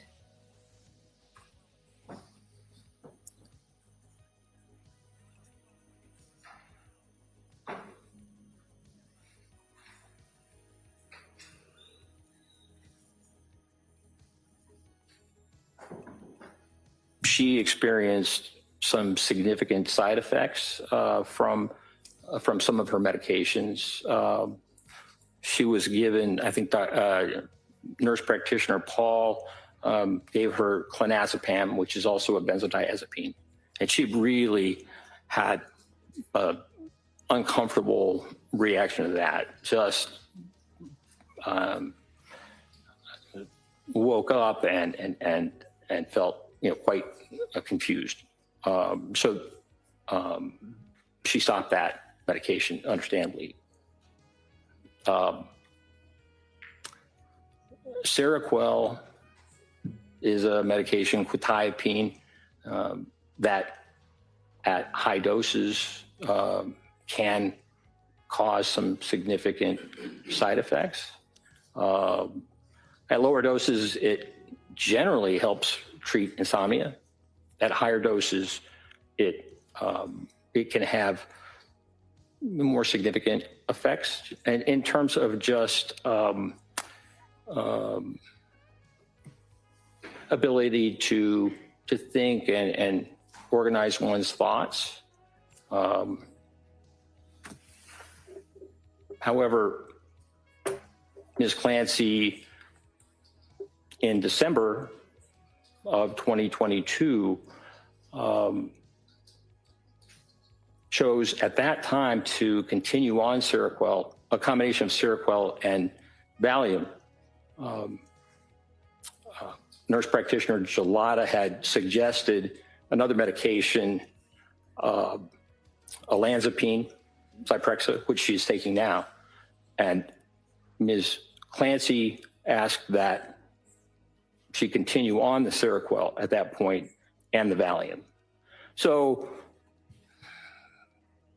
you know, it's a challenge. One has side effects, but one also sees benefit in the medication. And certainly that combination at that time, I think it was around December 7th, December 9th, that was really helping her sleep. And so she asked to continue on those two medications. So I guess when I ask about over-medication and you talk about the side effects of the medication, there seems to be a disconnect between maybe what a lay person calls over-medicated versus what the medical definition of that is. So is what you're saying that being over-medicated medically means having side effects to the medication? Well, no, not necessarily. So what does over-medicated mean to you in your profession? Well, if someone were to prescribe a medication that was beyond the limit that safely can be prescribed, for example, it's possible to be toxic on, say, lithium, which is a medication that she took for a while she was at Tewksbury. And if I were prescribing, say, 1,200 milligrams of lithium twice a day, and her lithium level was toxic, as it would likely be, that would clearly be an example of over-medication. And did you see any evidence of that scenario in the defendant's records, that she was prescribed too high a dose to make her be at a toxic level of any medication?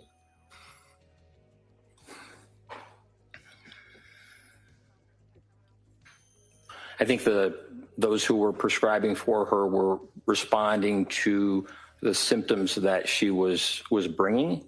There was a kind of a rapid increase in the dose of Seroquel, and that higher dose of Seroquel was she did not. I believe she was ultimately prescribed at 400 milligrams, and she never ended up taking that, but.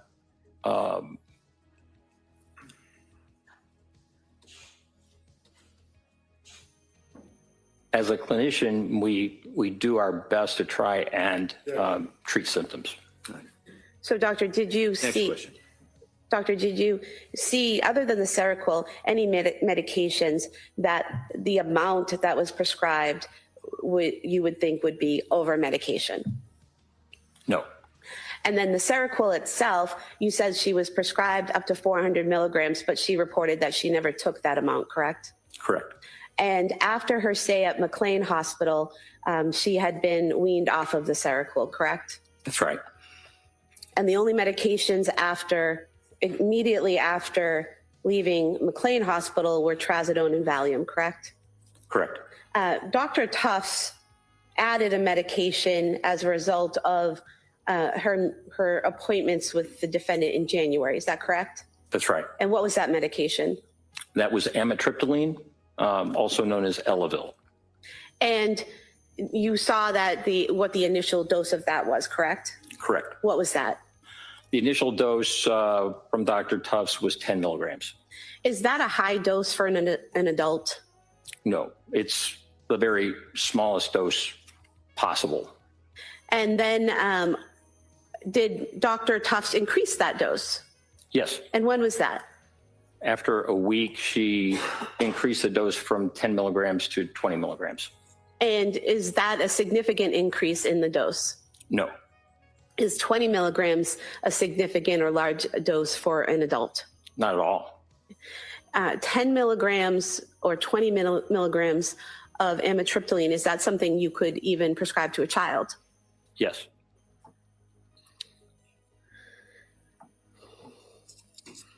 Now, doctor, based on your review of all of the records and your meetings with Ms. Clancy and your collateral interviews, did you form an opinion to a reasonable degree of medical certainty as to whether or not Lindsay Clancy on January 24th, 2023 could appreciate the difference between right and wrong?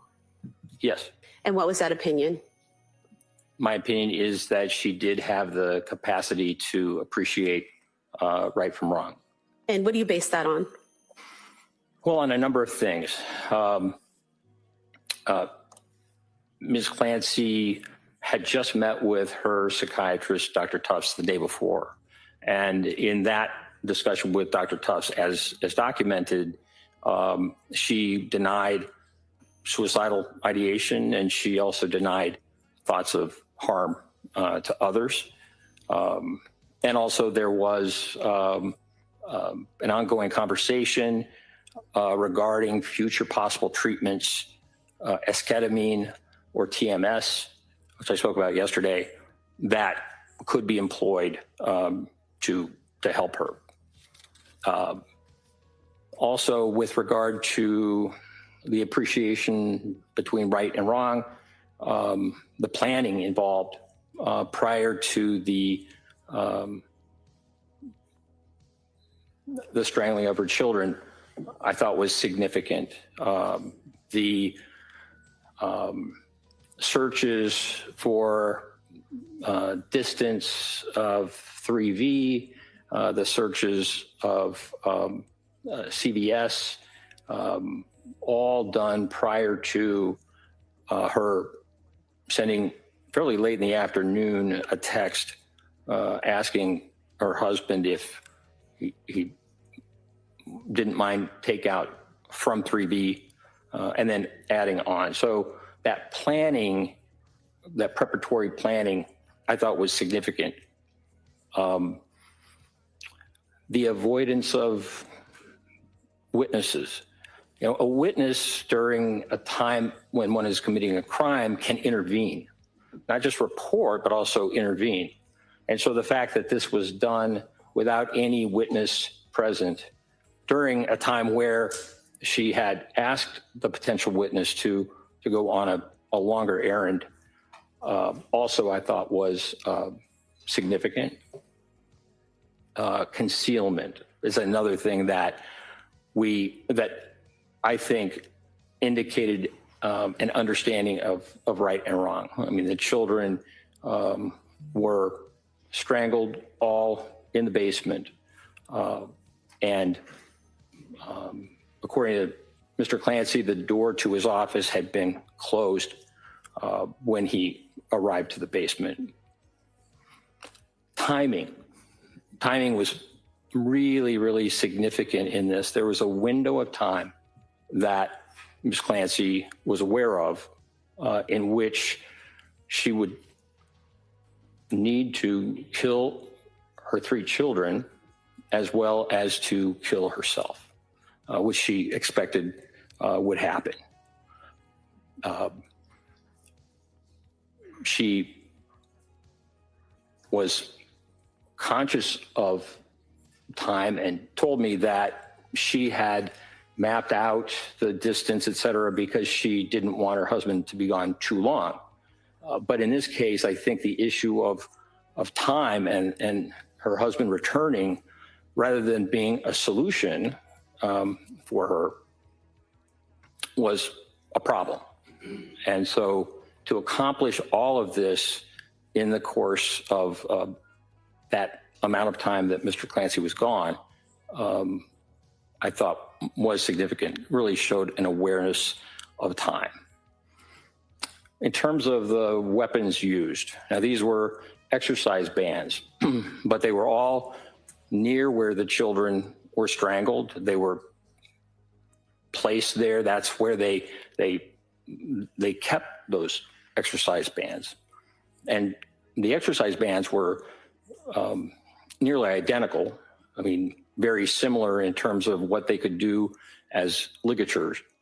And so that use of weapons that were readily available and nearby also was significant to me in terms of her understanding of and planning. I did not see any evidence that she had delusions about her children, delusions as to something wrong with them or something that required them, because of a delusion, that they needed to die. I don't recall that she ever spoke about her children in a delusional way. Now, we have a question. Sure. Next question. Were there other factors that influenced your opinion that she knew the difference between right and wrong? Yes. And what were they? Well, the phone call at, 5:34 in the afternoon, I thought was significant. So Mr. Clancy was at CVS and he called his wife and she did not pick up, she did not answer, but she called him back and had that ability to deviate from what she was doing to be able to respond. And so had the presence of mind to do that, but also to conceal from him what was going on.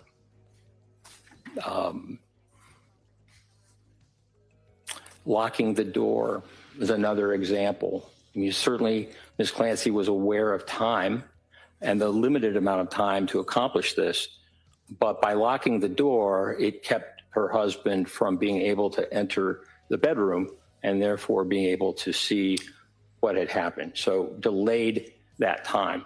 On arrival, her husband asked her what happened and she did not confess. She did not tell him what had happened other than, I tried to kill myself.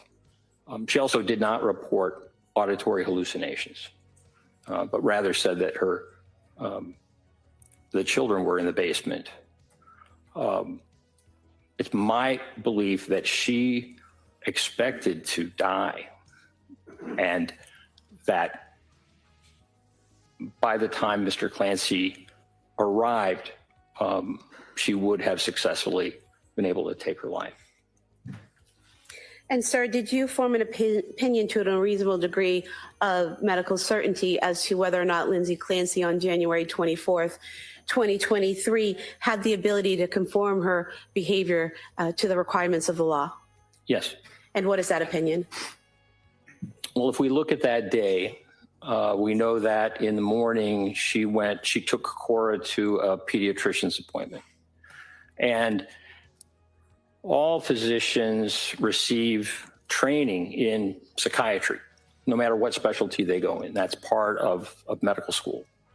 And so, like other doctors who had seen her who were not psychiatrists at appointments and whatever, the pediatrician also did not notice any unusual things about her. She did not, I mean, she was able to conform, right, to the type of behavior that a concerned mother would engage in. She was able to drive to the pediatrician's office and then back. And the day was really one of significant control. The activities that she engaged in that day, spending time with her children with Play-Doh, taking them outside to build a snowman, sending photographs of the children to her mother, to her husband on Instagram, fixing lunch and also fixing dinner for the children. So the activities of that day were controlled, as were the activities in terms of the planning that we already mentioned. So throughout the day, I mean, she was methodical and quite controlled and organized, even in that space of time that was short. There was a lot to do in terms of killing her children and also killing herself. And I would say that the last point with regard to conforming to the law is that when she received the phone call from her husband, she did not report to him that she was in distress, that she was having hallucinations, that she needed help. So with that phone,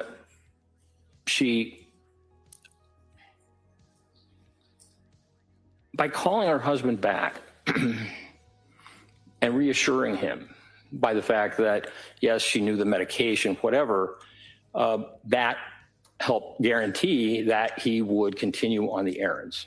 Had she not called him back, it would likely, or it certainly was possible that he would be concerned enough that he would return home. And so I think the phone figures in just in terms of her awareness and conforming her behavior such that the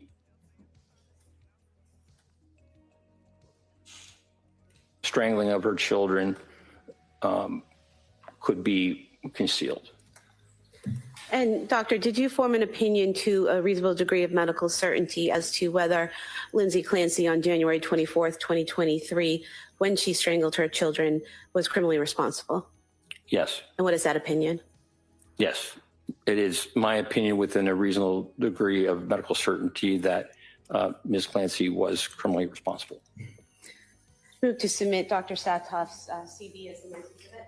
Any objection, counsel? All right, that may be admitted. I have no further questions. Thank you. Hold on a second, Ms. Remington. Exhibit.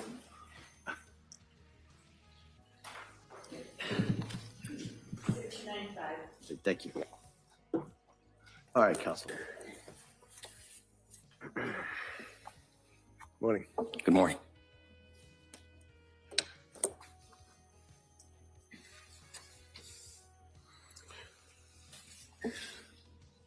So, Dr. Sartoff, as I understand it, you conducted your investigation or examination of Lindsay by Zoom, correct? Did you say by June? Sorry, Zoom. You know, By Zoom, okay. Television. I thought you said because it was the 4th of June. Yes, sir. Okay. And can you tell us when you were first engaged by the district attorney's office to assist them in this case? I first was informed about the case, I think in January or early February of 2026 of this year. The final contract with the university was not completed, as I recall, until April. And is that a matter of significant import when you're engaged in evaluating a young woman that's charged with triple homicide and you're hired by the government? The fact that there's a contract that wasn't signed by your school? Well, sometimes it's a long process that I don't have any control over. Sure, I understand. I've seen those kinds of things take a while, take longer than one would necessarily want. So the contract with your school that you're talking about would be the contract for your compensation, for your opinion? Well, I would never be contracted for an opinion. Okay. But you're getting paid, right? No, I'm getting paid a salary.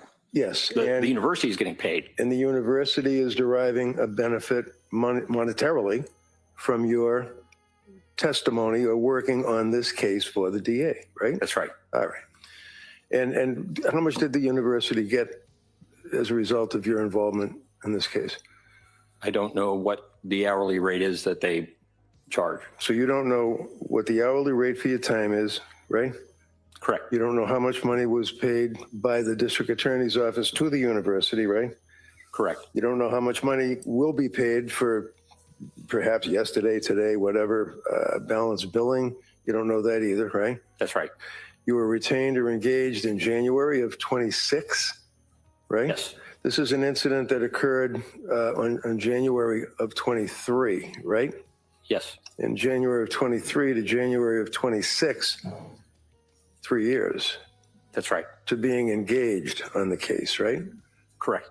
And when you were engaged on the case, at some point, the university must have been out of the picture and you must have started to communicate with the DA's office, the police, or whoever. That's right. And you knew about this case. It had a significant amount of publicity, right? Yes. Did you know that other doctors on behalf of the district attorney's office were being hired to also evaluate Lindsay? I didn't specifically know that, but that's usually the case. Is it important to see someone, to evaluate them as close in time as the incident is alleged to have occurred to your evaluation, or does it matter? In other words, is it better to see someone like, within a month or two after an incident, or 3.5 years later? Well, what's most important is the collateral information that was gathered at the time to understand what was going on at the time. Ms. Clancy's behavior during her hospitalization and the like, there are records, but certainly there are benefits to an examination closer to the event. And you would agree with me, sir, that you actually saw and questioned or interrogated Lindsay, 2 months ago? May 29th and June 4th. Okay.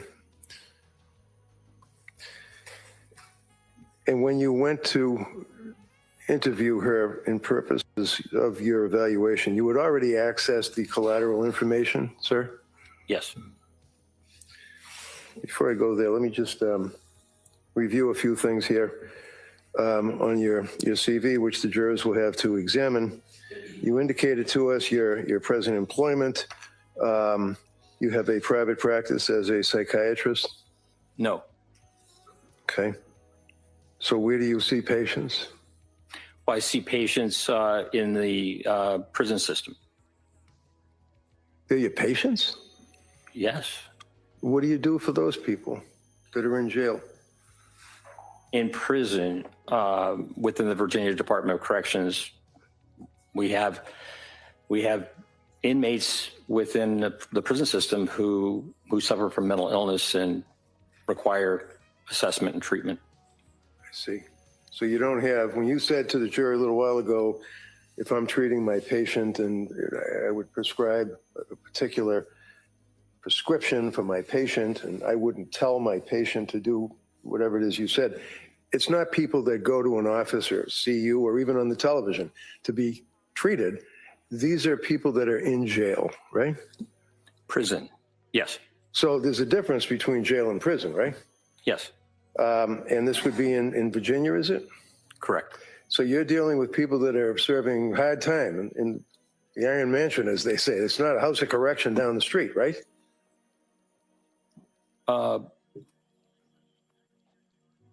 I see patients who have different varying sentences.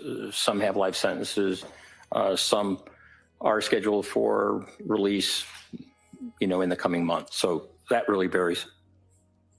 And you work on behalf of the state to evaluate prisoners to determine whether or not they are fit, if you will, to be released into society, right?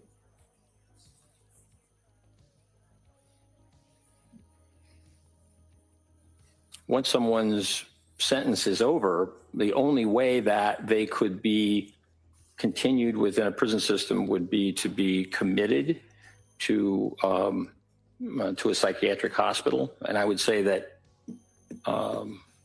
In the 34 years that I've been treating inmates who are patients, I can only recall 2 times where when discharge came up, their condition was such that they required to be civilly committed because of mental illness. And when you are talking as a forensic psychiatrist evaluator, would that be on behalf of the BOP, Bureau of Prisons? I have consulted with the Bureau of Prisons on just a few occasions, but Bureau of Prisons is federal, and yeah, I know that. Most of my work has been with state. Okay, but on your resume, sir, you indicate from 2019 through the present, that's a number of years, that you have been employed or engaged as a forensic psychiatrist evaluator on behalf of the United States Bureau of Prisons as it relates to probation or parole. Is that in your resume? Yes. And that means, sir, that you evaluate inmates that are trying to get out of jail, and you would evaluate them to determine if they're appropriate for parole, right? No. Okay. So when you indicate on your resume from 2019 through the present, you were employed as a forensic psychiatrist evaluator for the United States Bureau of Prisons. How many of these evaluations did you do in the years from 2019 through 2026? 7 years.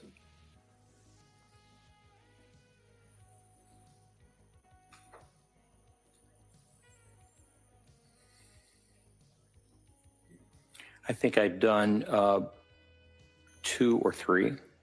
2 or 3. Yes. Okay.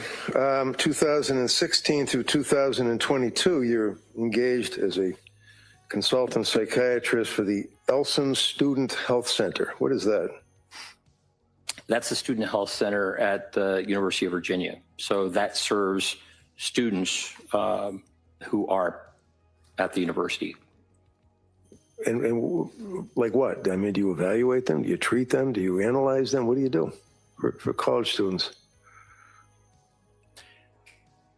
My work with the university and the health center really had to do with students who were having difficulty and had left the university and were interested in getting back. And so I was part of a 3-person panel to evaluate the students to see whether or not it would be appropriate to bring them back to the university. And what, were they like thrown out of the university, or they were disciplined or something? Why would you bring them back? What does that mean? Well, if there was an event that caused concern, potentially was a threat, for example, then just for the student safety and the safety of all, they would leave the university in order to get the type of care that they needed.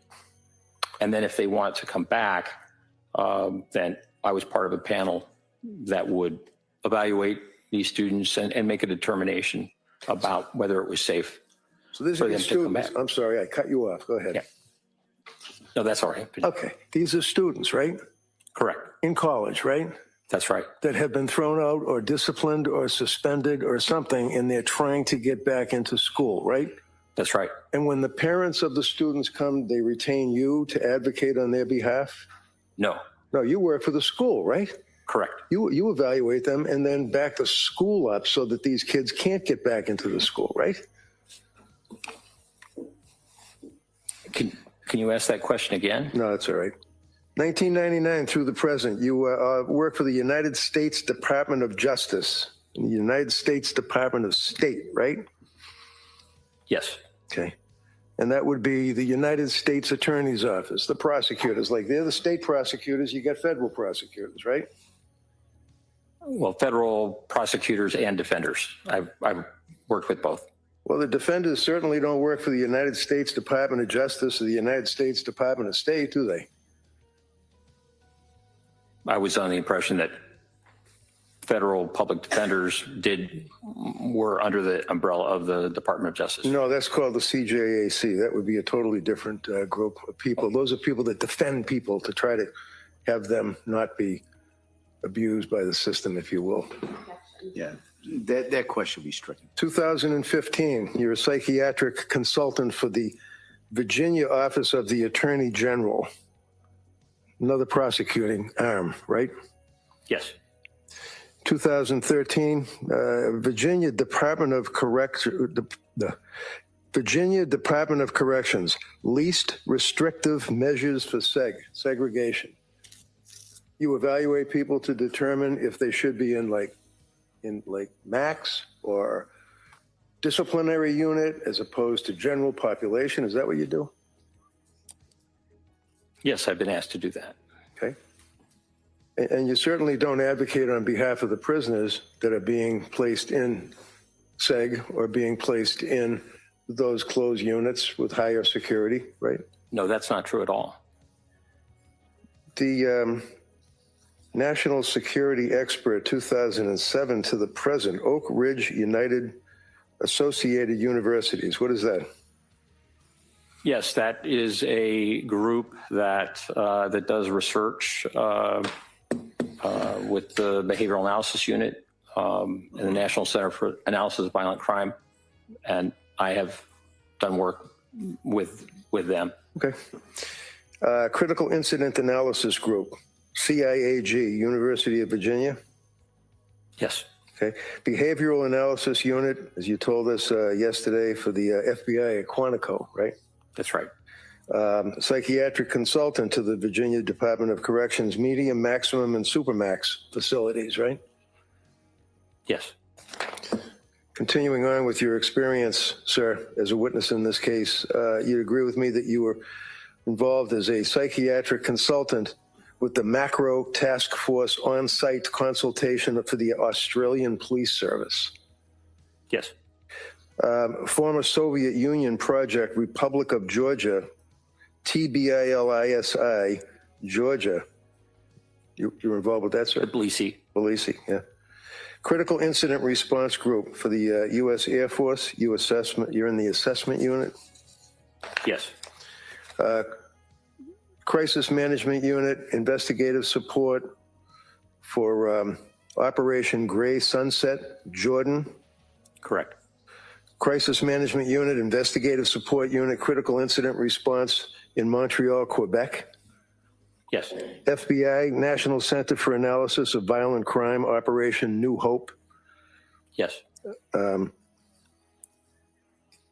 Bureau of Criminal Investigation, that's BCI, for the Department of the State Police. Would that be Virginia? Yes. You also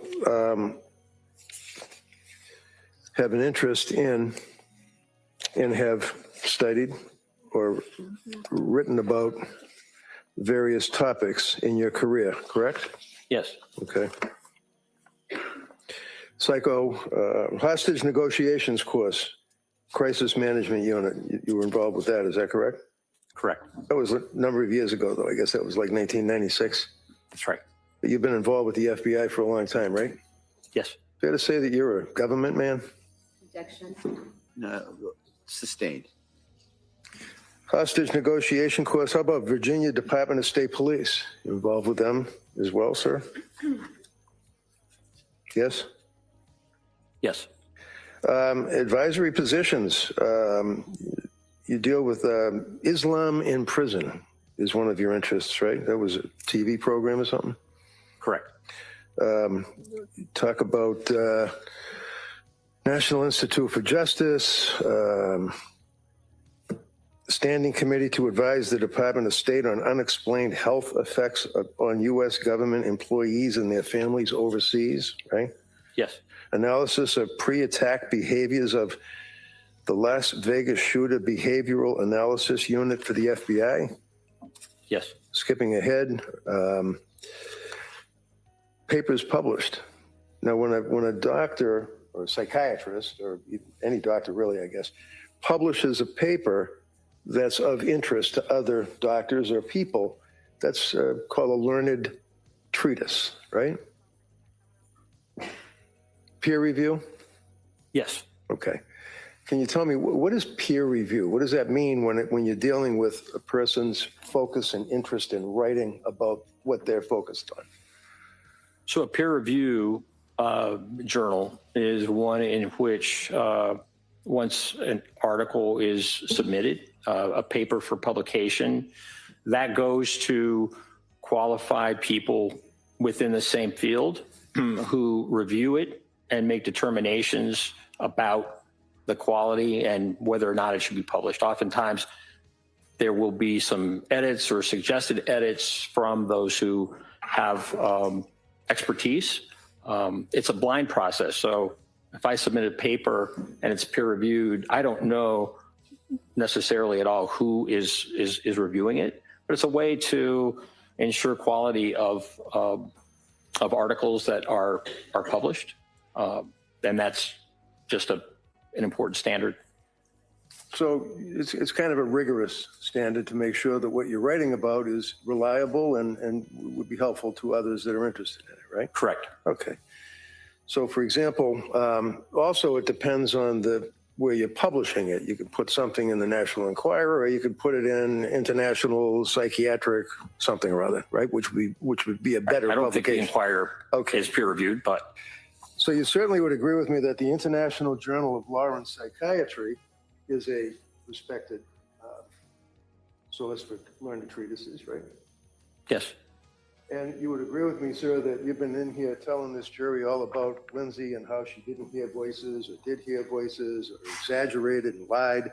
Have you written any articles at all on the concept of auditory hallucinations?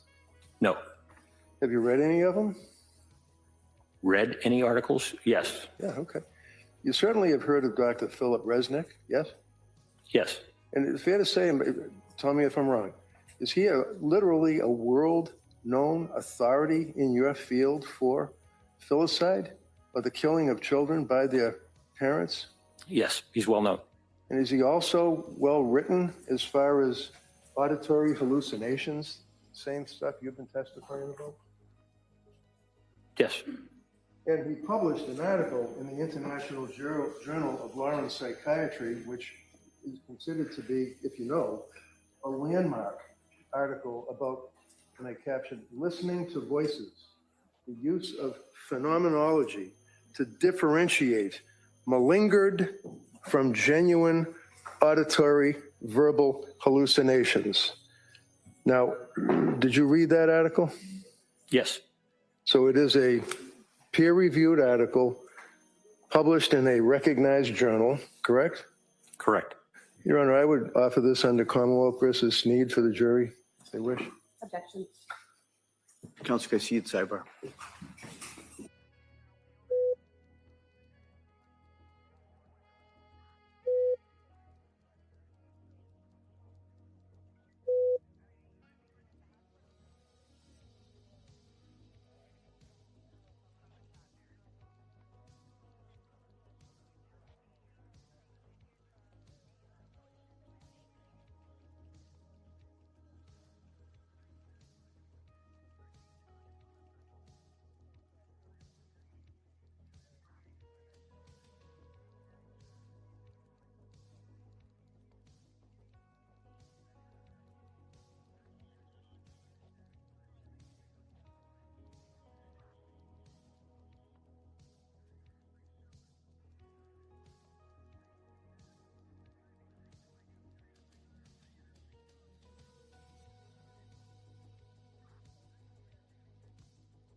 copy is being made for the district attorney. Could I continue?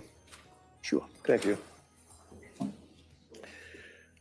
Leaving aside peer review article and the article written by Dr. Philip Resnick, sir, for a minute, papers that you published, and you have in your resume, it says peer reviewed. So that's just what we were talking about, right? That's right. All right. Using the moral situational action model of extremist violence to assess fluctuating levels of risk in women, the relevance of risk promotive and protective factors. What does that mean, levels of risk in women with extremist violence?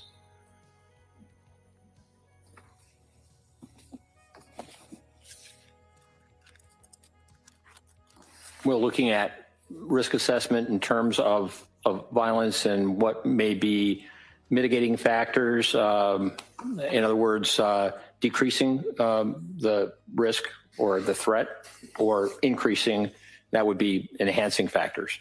But this is looking at a group in terms of research.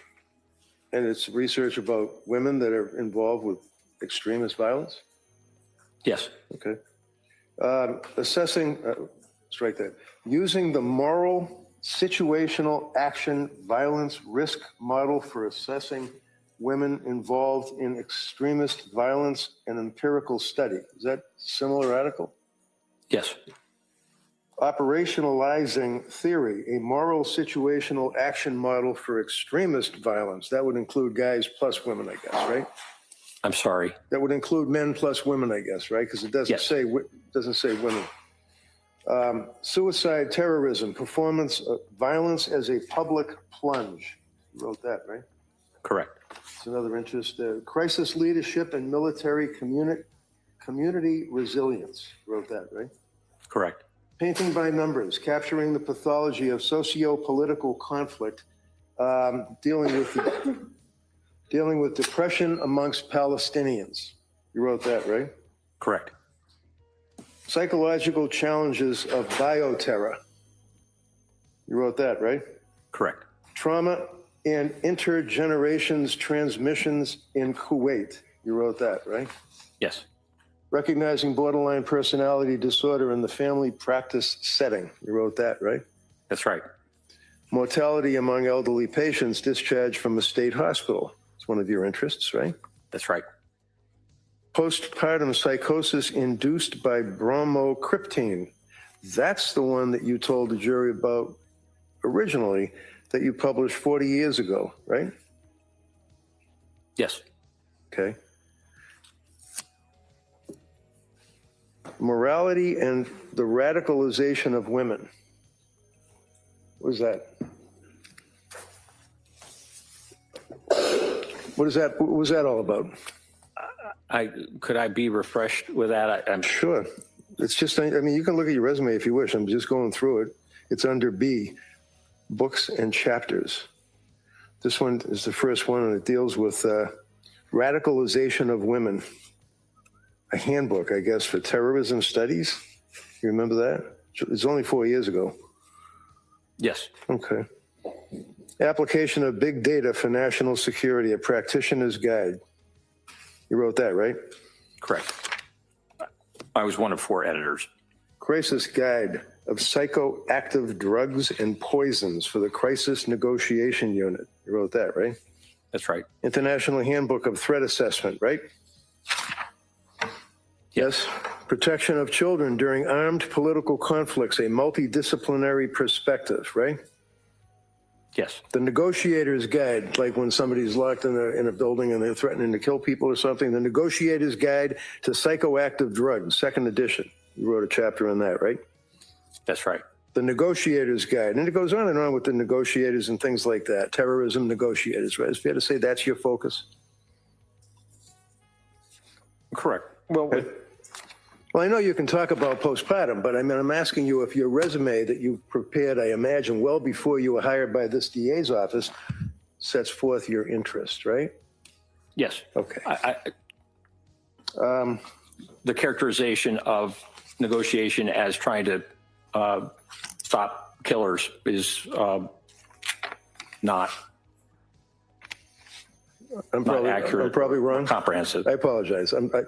You see it on TV, the negotiators, and they're trying to help people that are being kidnapped On a bridge, in crisis, yeah, something like okay. that. So, just a few more, Dr. Panels and symposia.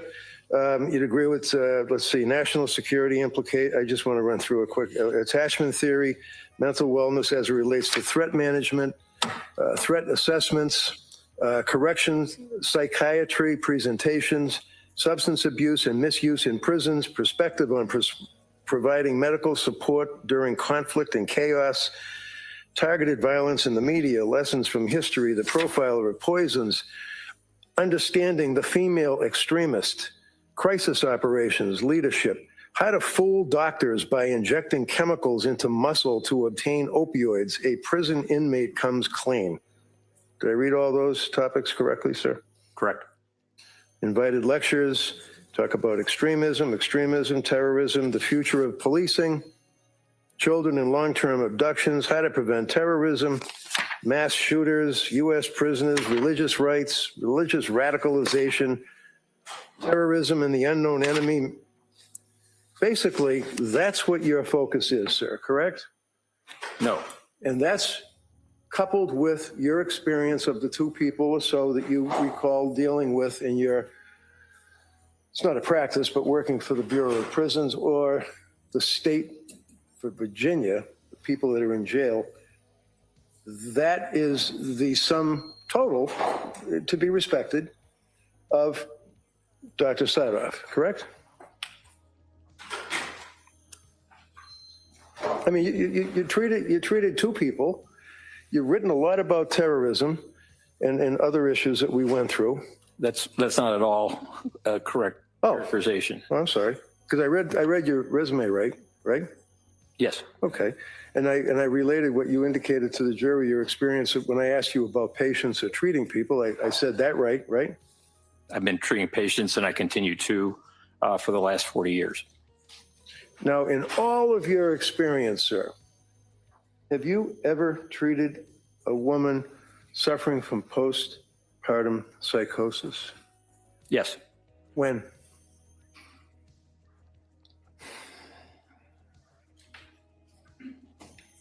In the late 1980s and also during the 1990s when I ran a unit in a state hospital. So this would be women, 1980s, about 30 years ago or 20 years ago, depending on which one, in a prison that you were... No. Oh, it wasn't. In a state hospital. State hospital. Were they Correct. committed? Were they there because they wanted to be there, or were they committed by order of the court? Yes. Yes, what? Usually committed. Okay. So other than that, sir, do you have any interest, writing, knowledge about postpartum depression, postpartum psychosis? Well, it really is a requirement when you assess and treat women to be aware of their histories and making determinations. So that has continued really throughout my career, men and women. What did you just say? Can you repeat that again? You're treating women with what? Treating women with psychiatric problems, serious illness, psychosis. So when you defined for the district attorney the concept of, let's say, psychosis yesterday, were you referring in any degree to a woman who has had a baby and is in a period of postpartum depression, shall we say? Yes. Okay. And when and how were you treating those people? That was during the period of 15 years when I ran a unit of men and women who came in with serious psychiatric symptoms. So what would you do? Would you analyze them? Would you talk to them, counsel them? What would you do while they're in the hospital? Well, do full assessment with a multidisciplinary team and make determinations about proper treatment, proper therapy, medications, and the like to treat the symptoms. And generally, what would the symptoms be, sir, in your experience? Symptoms of postpartum depression. Yeah. Okay. Well, certainly within that period of time around birth or after birth, the DSM has a 4-week period. Others expand that to as much as a year. But certainly depressive symptoms postpartum are similar to the symptoms that you see in a regular depression. You can have suicidality, you can have guilt, changes in appetite, changes in weight, changes in concentration, changes in physical activity. You can also have significant problems with sleep, either sleeping too much or not enough. So these are depressive symptoms that come in the postpartum period and require assessment and treatment. You aware, sir, in your practice or studies of the number of women that commit suicide during the postpartum period? Are you aware of that? I can't quote you a figure. Do you have any clue at all? No. Would you agree with me, sir, that one of the unfortunate components who has had a baby and is suffering from postpartum depression and living with it, that can, on a dime, turn into postpartum psychosis very quick, right? It can be rapid. And you indicated, sir, that there, according to the DSM, is a 4-week cutoff for symptomology. And then you mentioned that there are others. Is it the World Health Organization that you said that talks about a year? Correct. There are some other psychiatric organizations that talk about different periods of time, 6 weeks, 8 weeks, right? Correct. So when a woman is dealing with these symptoms and goes to a doctor, or even you, when you're treating, as you indicated 15, 20 years ago, you were treating, is it important to take a blood test? I'm sorry, can you repeat that? I'm sorry, my bad. Is it important to take a blood test? Is it important to take a blood test? Yeah, you just went through the whole thing about we're going to have the team and they're going to evaluate and we're going to prescribe. I'm just asking, is it important to take a blood test of the patient? It can be. Based on what? Based on the presenting symptoms, based on the history, based on medical history. For example, if someone has recently been in a hospital and been treated, there may not be a necessity for drawing blood again, depending on the types of symptoms that you encounter. It's not a standard that everyone who presents to a psychiatrist requires blood tests. So if you're a psychiatrist who's been practicing private practice for about, I don't know, a month, maybe 2, and is prescribing antipsychotic medications, selective serotonin reuptake inhibitor medications, benzodiazepine medications to a young woman who is complaining of what the young woman perceives to be difficulties postpartum. Is it important to take a blood test to find out what, if any, prescription drugs they have on board in their system? To check and find out, did you say what drugs are on board? Yeah, I mean, you're treating this patient, right? And they're coming off this, hypothetically with you, but they're coming off the street to see a psychiatrist for help, right? Yes. And if they're already been prescribed drug after drug after drug by a particular doctor with her 2 months of robust experience, is it a fair statement that you should take a blood test of that person?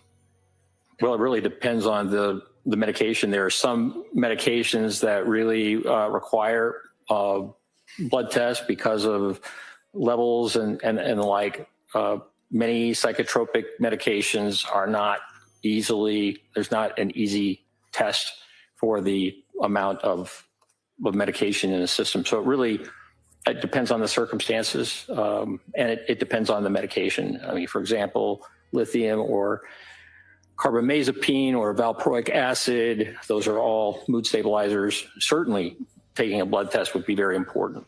So it depends. Depends. Can I just ask you to spell those 2 drugs that you just pronounced for the stenographer, please? Carbamazepine. Yeah. Carbamazepine.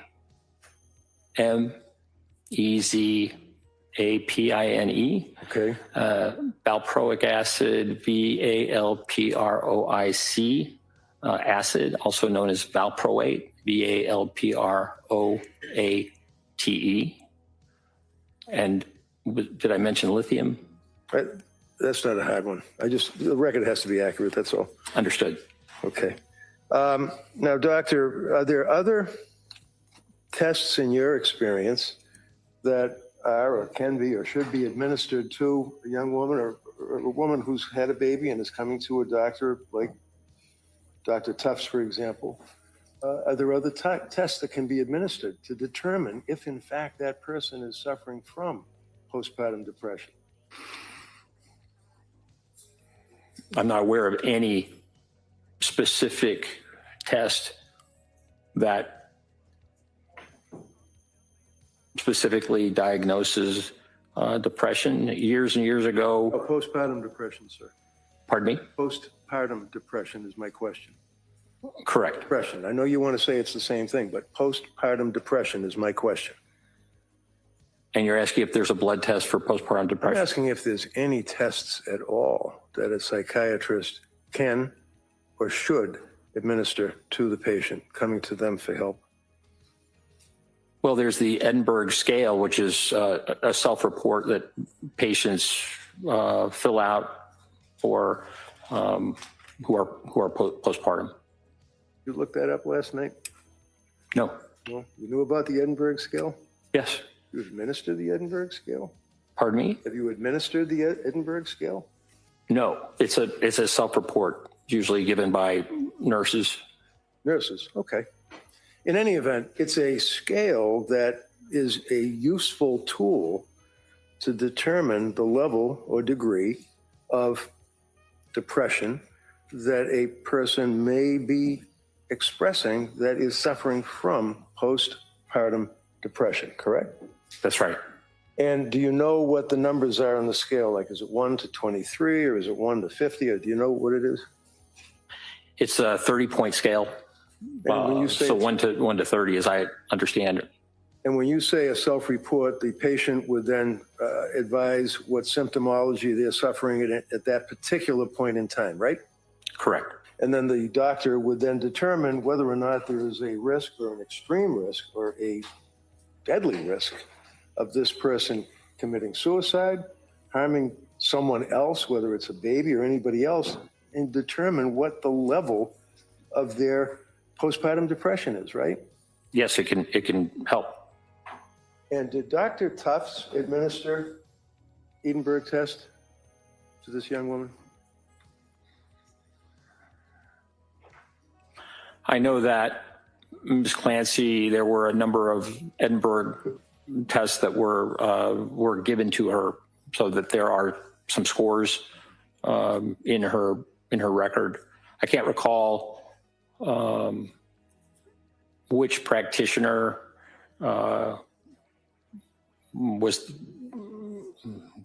gave her the Edinburgh test, but I do recall that there are a number of scores within her medical record. Right. And what was her highest score? The highest score that I recall was 23. 23 out of 30, right? Correct. And over 15, the patient is in pretty serious trouble, right? Over 15 is concerning, definitely. Right. And she was 23. Right? Yes, I believe so. I think they ranged from 19 to 23, just Right, from my they memory. increase as time went by, right? She was getting worse, Correct. right? Yeah. All right. And in addition to the regular blood test, which costs like, I don't know, about $100 to administer a blood test to see what somebody's got in their system. It's not a lot of money, right, for the insurance company. I just didn't hear you. Blood test. It's not a lot of money for an insurance company to pay, right? To cover. Correct. Okay. So do you feel that it is reasonable medical procedure for a psychiatrist dealing with a woman, the Edinburgh scale off the charts or serious trouble, who is on medication as we went through?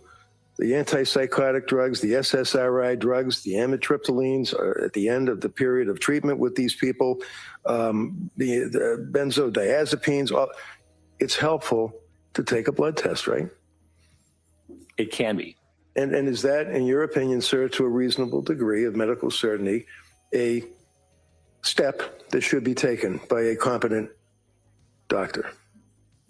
That taking blood tests can be appropriate, yes.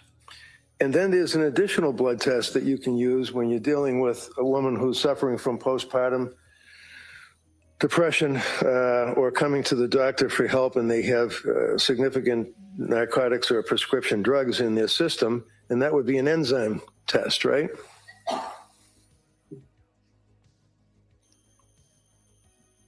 I'm not aware of an enzyme test being typically available or used.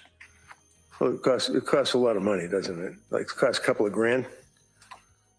I don't know. All right. In any event, sir, are there any other concerns that one would have if they're competent and they're treating somebody that's come to them for help in addition to a blood test and perhaps enzyme test to determine the metabolizing aspect of the person's system, metabolizing or processing these drugs that are in their system, the enzyme test? Are there any other tests or concerns that you have with a woman whose postpartum depression complaints come to your doorstep? Well, depending on the presentation, sometimes it's helpful to check thyroid function. That can certainly be a cause of psychiatric symptoms. Did they do a thyroid test on Lindsay? No. That's not a lot of money that the insurance company would complain about, right? Correct. One of the things that I just don't want to forget, sir, is that the district attorney asked you, while we're talking about the drugs, about the Lamictal, otherwise known as lamotrigine. Did I pronounce that right? Lamotrigine, yes. Lamotrigine. And she said that Lamictal, it has a side effect of a rash, right? You recall that, sir? I think I said serious rash. No, I think she said rash. You may, it's up to the jury what their recollection is, but you may have said serious rash, but we both agree it's a serious rash, right? Yes. In fact, it can be fatal, right? In very rare occasions, yes. It can be fatal, right? Yes, in very rare occasions. Well, if one person out of 1,000 gets Stevens-Johnson syndrome or prurigo nodularis as a result of taking that medication, that's something that we should not tolerate as doctors, right?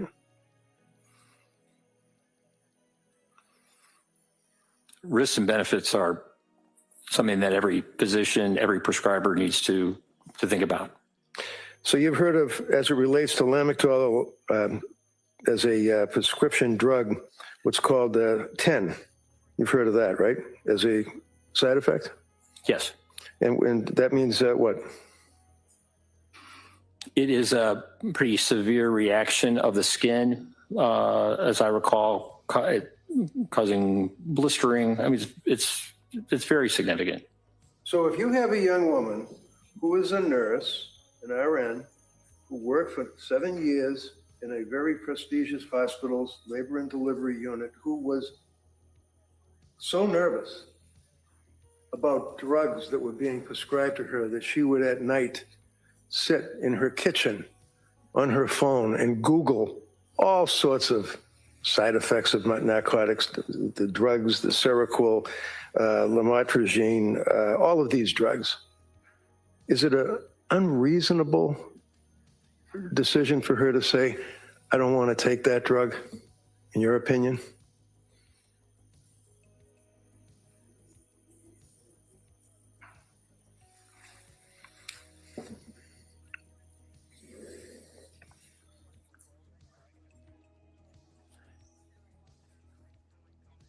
It seems like you're asking, is it reasonable to decide not to take the drug? Yeah, that's what she did. That's what you told us yesterday. That's what the DA asked you yesterday, right? It was a decision that she made. And in your opinion, sir, after we just went through all of this with the TENS, with the toxic epidural necrolysis and all the rest of that, and she's a nurse, and she's looking up these drugs that she's being prescribed and says, I don't wish to take that drug, in your opinion, to a reasonable degree of psychiatric certainty based on your experience, is that a reasonable decision for her to say, I don't want to take it? The benefits of that drug are profound, and millions of Americans take that medication and find it to be very important for them. Doctor, you're an intelligent man, you're a doctor, you've got a lot of experience dealing with the prison system. We've already gone over all of that. You understand my question, don't you?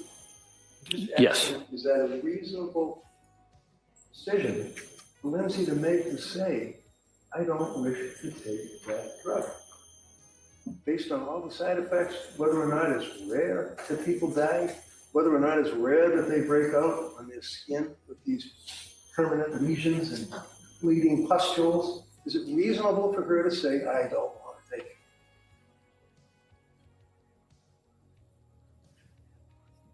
it? In her mind, it was. Yeah. And certainly, we don't want to leave it with the jury that she's so vain that she just didn't want to take something that she might get a little rash.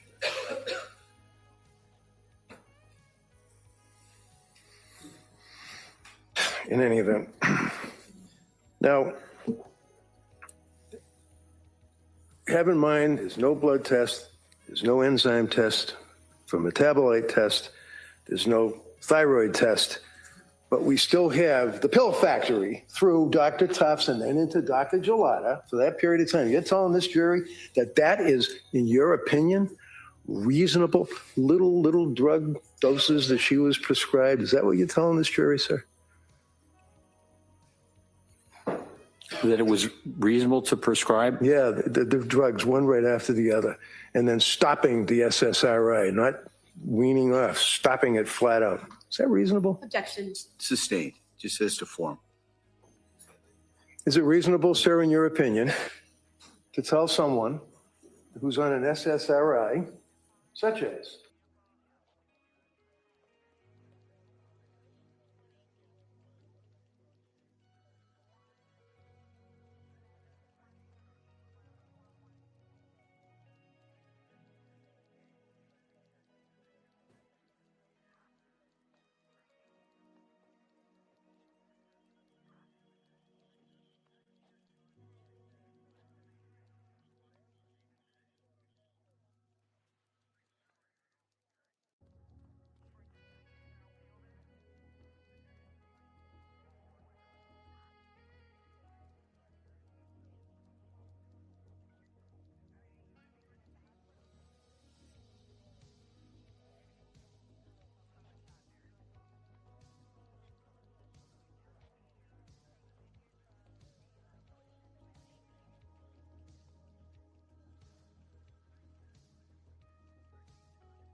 Wow, that was crazy. All right, we're just waiting for their live feed to get back here. Something happened with their feed.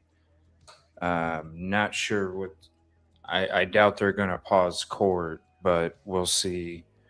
We'll see what happens when they come back. So it'll come back up here. Let me see here. What's up, Queen Bee? Can someone please give me a quick lowdown of what happened? Was someone, well, this is the Lindsay Clancy case. By the way, there is that playlist link for you. You can watch all the days in order. It is a playlist for you all. Basically, Lindsay Clancy, a mother of 3 children, murdered her young children and tried to commit suicide and had postpartum depression that turned into postpartum psychosis. So it's not a trial of whether she did it or not. She's admitted that she committed the crime. It's whether it was insanity. And so that's what's being argued for this trial. What's up, T and Tattler? That's a cool name. And thank you for the 5 jewels treat. Here, I'm sure soon StreamYard will come out with some update where it'll show those cool emojis that they show. Thank you for the jewels. Thank you all for the jewels during the trial. I don't want to talk over the people, so I always like to thank you in chat during those moments. I do want to thank you for all the jewels today and the contributions. All right, a component doctor should, yeah. This doctor, man, wasn't that last long pause? Wasn't that uncomfortable? Man, I can't imagine. Like, I'm surprised the judge didn't come in and like say it's a yes or no question. Like, that guy took forever to freaking answer the question. I couldn't believe it. I'm like, damn, that's a career ender. And you know, a couple days ago, the defense motioned for a mistrial. Okay, we know that. The whole mortal sin, we do have a show put together for you. We're going to wait for the trial to get over. We got a couple post-trial shows that we're going to do. One of them is the mortal sin. I went through it yesterday morning. If you didn't get to check out yesterday's trial, right in the very beginning, I broke down how it was on purpose from Dr. Kirk when he mentioned the mortal sin word. But we're going to be having a couple post shows, and then also we're going to be getting ready for our new trial that we're going to be covering on Monday. So 8 a.m. Eastern, Florida versus Kirsten Brigden. And it's the Microsoft executive murder for hire. The wife, or the ex, I should say, the new husband and the ex-wife, basically the ex-wife and the Microsoft executive, Jared, they were having some custody issues. And then all of a sudden, kapoo, he's dead. So the boyfriend / husband of the current, the ex-wife, you know what I'm saying, her, Kirsten. That trial's going on right now. So before we start the trial on Monday for that case, we're going to be doing a catch-up on the boyfriend / husband and his trial that's going on right now. They're tried separately. We're not covering the husband, but we are going to be covering Kirsten, the wife. So that'll be starting Monday, August 31st, 8 a.m. Eastern. Come join. And we might have 2 live trials going on at the same time, because we might be still express concerns that she was not following a plan, and that it would have been better for her had she tried to stick with a plan.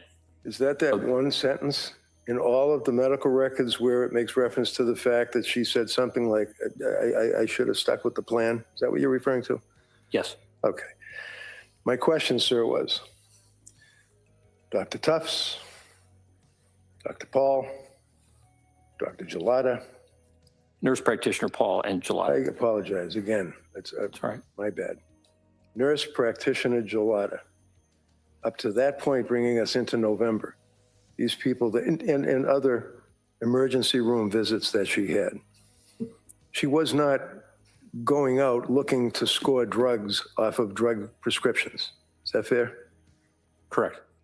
And she, in fact, looked up Tufts, but she didn't even know who Tufts was.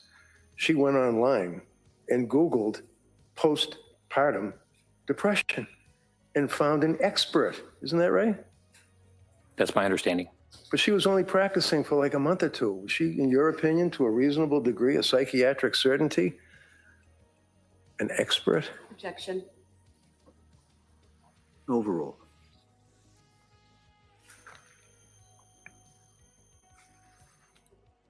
It depends on the amount of training that she received, not just as a physician and a resident, but also in the area of women's health.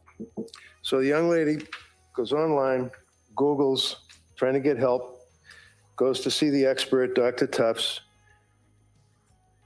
ultimately deals with nurse practitioner Gelada and counselor that worked in that medical field business. Letitia Dukes, I believe is her name. Right. And then she had the need to go to an emergency room and went to Mass General Hospital, right? That's right. And she was with her husband, Pat, right? Correct. And she had been complaining about lack of sleep, insomnia, right? Yes, as I understand. She had been complaining about inability to emote, feeling hollow, not myself, right? Correct. And a number of other complaints that were brought to the fore. And the hospital made a recommendation that she go to McLean Hospital, which is a locked ward mental institution in Massachusetts. And she chose not to do that, correct? That's right. So then what she did is went back to her home and immediately hooked up again, if you will, with Tufts, right? That's right. In December, one of the people at the South Shore perinatal unit advised her to go to a hospital that specializes in postpartum women. That would be Women and Infants Hospital in Rhode Island, right? That's right. And she went there like the next day, right after they called, right? Yes, I think they fit her in pretty quickly. Was it maybe the 20th of December? And her husband dropped her off for that day program, right? That's right. And she participated with the coloring, with the conferences or with the discussions, and evaluations with the doctor, right? Yes. For about 8 hours. It was about an 8-hour day, right? Something like that. And on that day, in December 20th, she was turned away, basically, right?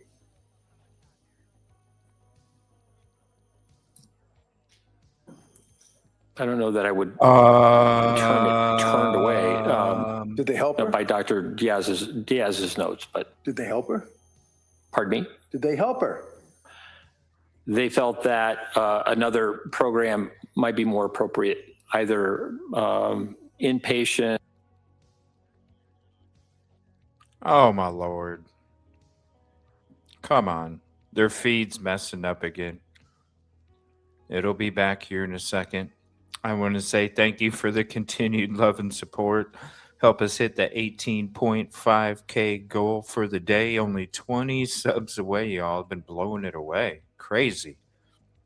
It's only 11 in the morning, and you guys are only 20 subs away from the goal today. Thank you so much for the love and continued support. We're going to be obviously live right when they come back up here. Impression that most of the women who were in that program were much closer to had given birth to their children. And so in that respect, it was not the group that they served were much closer to that postpartum period, as I understand. You're not going to say to this jury that because Lindsay was outside of the, let's say, 4-month cutoff, that she was not a good candidate for postpartum depression treatment? Is that what you told us, Sharon? No. Oh, okay. I'm sorry. I thought you said because of the time frame from giving birth to the time that she went to see them. I was just speaking about my understanding from the note from women and infants in terms of their decision making. Okay. And women and infants basically discharged her after about 8 hours, right? Yes. And her husband was up skiing, and then she contacted him, and he had to come down and pick her up and bring her home, right? That's right. And the reason that she was discharged from Infants Hospital in Rhode Island included a statement, RO, rule out issues regarding prescription medications, correct? Yes, that's my recollection. And she indicated that she was going to go right back to TOPS, right? Yes. And she did, didn't she? Yes, as I understand. And would you agree, sir, that every time a doctor said to Lindsay to do something, whether it was to make an appointment somewhere, whether it was to take another drug, any advice, that she was on it immediately? Is that fair?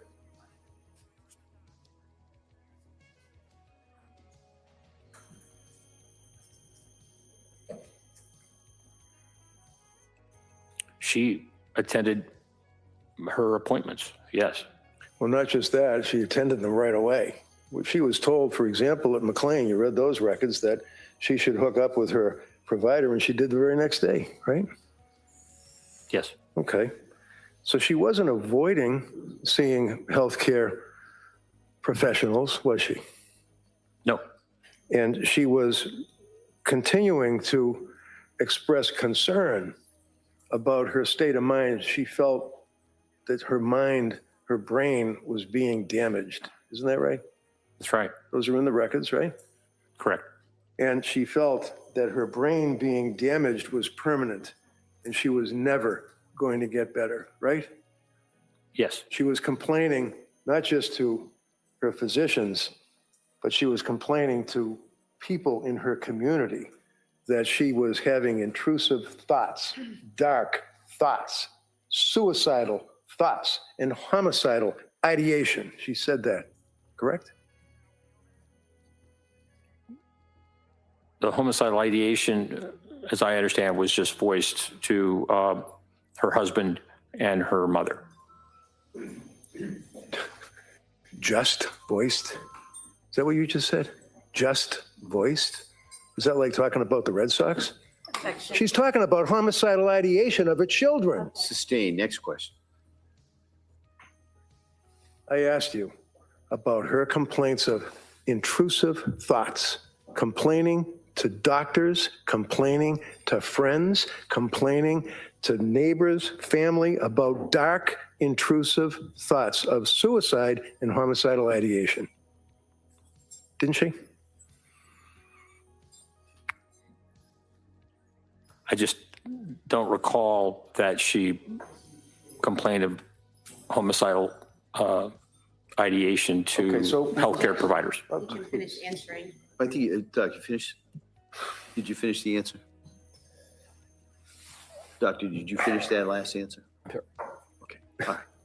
Next question. So we'll put homicidal ideation aside for a minute. Would you agree that for that period of time, short as it may have been in her life, November into December, that she was reaching out to people that would listen to her for help? Yes. Would you agree, sir, that she would tell, for example, neighbors or friends with the Learning Sprout School, her family, her doctors, that she was having these dark, intrusive thoughts of suicide? Yes or no? Did you ask whether or not she was telling her children's teachers at Learning Sprouts? Anyone that she would come in contact with at Learning Sprouts, whether it's another mother, whether it's a friend, whether it's a teacher, whether it's an administrator, whether it's somebody that just watches the kids in the playground?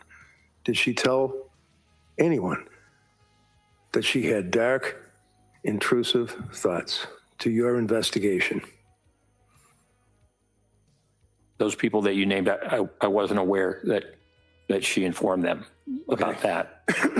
When someone says, with her history up to this point in December, that they're having dark, intrusive thoughts to a professional, in your opinion, sir, to a reasonable degree of medical certainty, does it make sense that the professional should ask the person whether or not these are voices that they're hearing in their head, or whether or not they are just thoughts that they're having?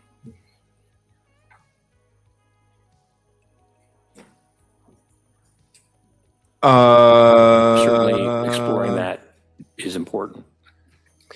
And would you agree with me, sir, that when you have a young woman that, again, by all accounts, done nothing wrong in her life, exemplary citizen, has these issues and sees the doctors, that to a reasonable degree of medical certainty, a physician should do a little bit more than asking, do you have a plan? I mean, is that accepted practice just to say, do you have a plan? And if they say no, you're okay. 100%. 100%. I wasn't aware that was the only question. Okay.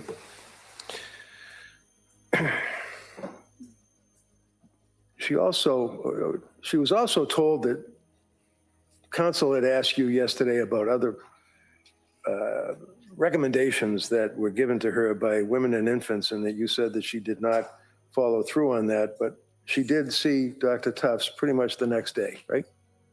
That's my understanding, yes. Okay, and she said that she was going to go see Dr. Tufts the next day, right? Yes. And just to mention, before I forget it, the Lamictal, I think you mentioned to the jury that she had a prescription for Lamictal that she was able to fill, right? Correct. But she didn't take it, right? That's right. And then Tufts told her that she meaning Tufts, was going to give her a script for Lamictal, and she said, no, I already have one, right? It was Nurse Gelada. Okay, sorry. She had gotten the prescription and filled it from Dr. Tufts. And Nurse Gelada, when asked about the Lamictal, was very favorable about it and said, yes, that's great. That would be great. Sir, I know. You want to tell me that it's a wonderful drug. Did she tell nurse practitioner Gelada, I already have a script, I don't need it? Yes.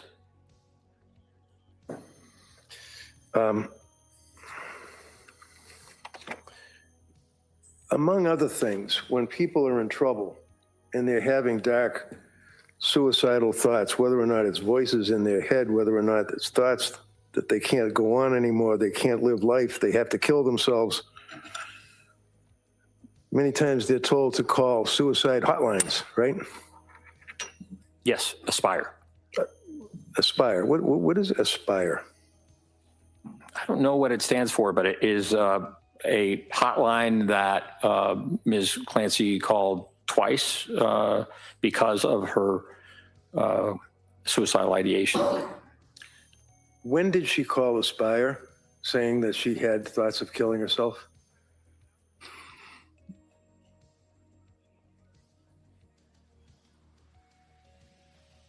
I can't recall specifically. But she did call them not once but twice and told them.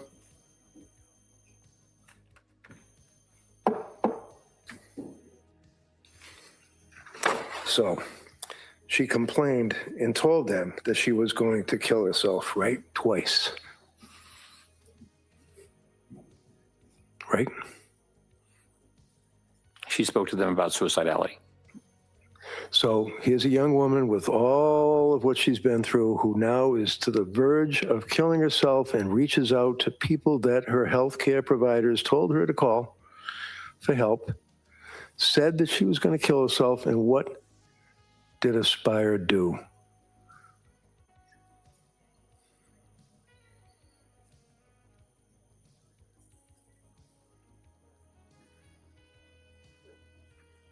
As I understand, they redirected her to her provider. They did not make a decision to hospitalize or to recommend hospitalization. They didn't make a decision to do anything. Objection. Yeah, so you could form that as a question, please. Did you read the records dealing with Aspire? Did they do anything other than tell her, no, you're not someone that we can help?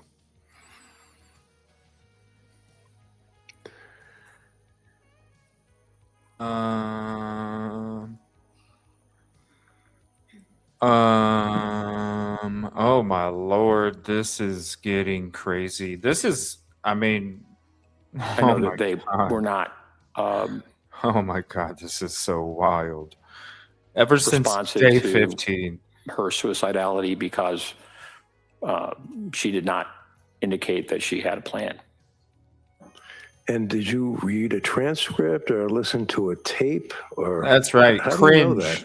Cringe is the perfect word. Cringe.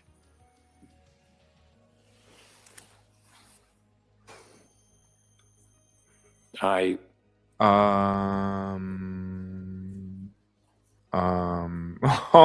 my God. I recall it someplace in the documents, it being referred to, but I can't tell you exactly where.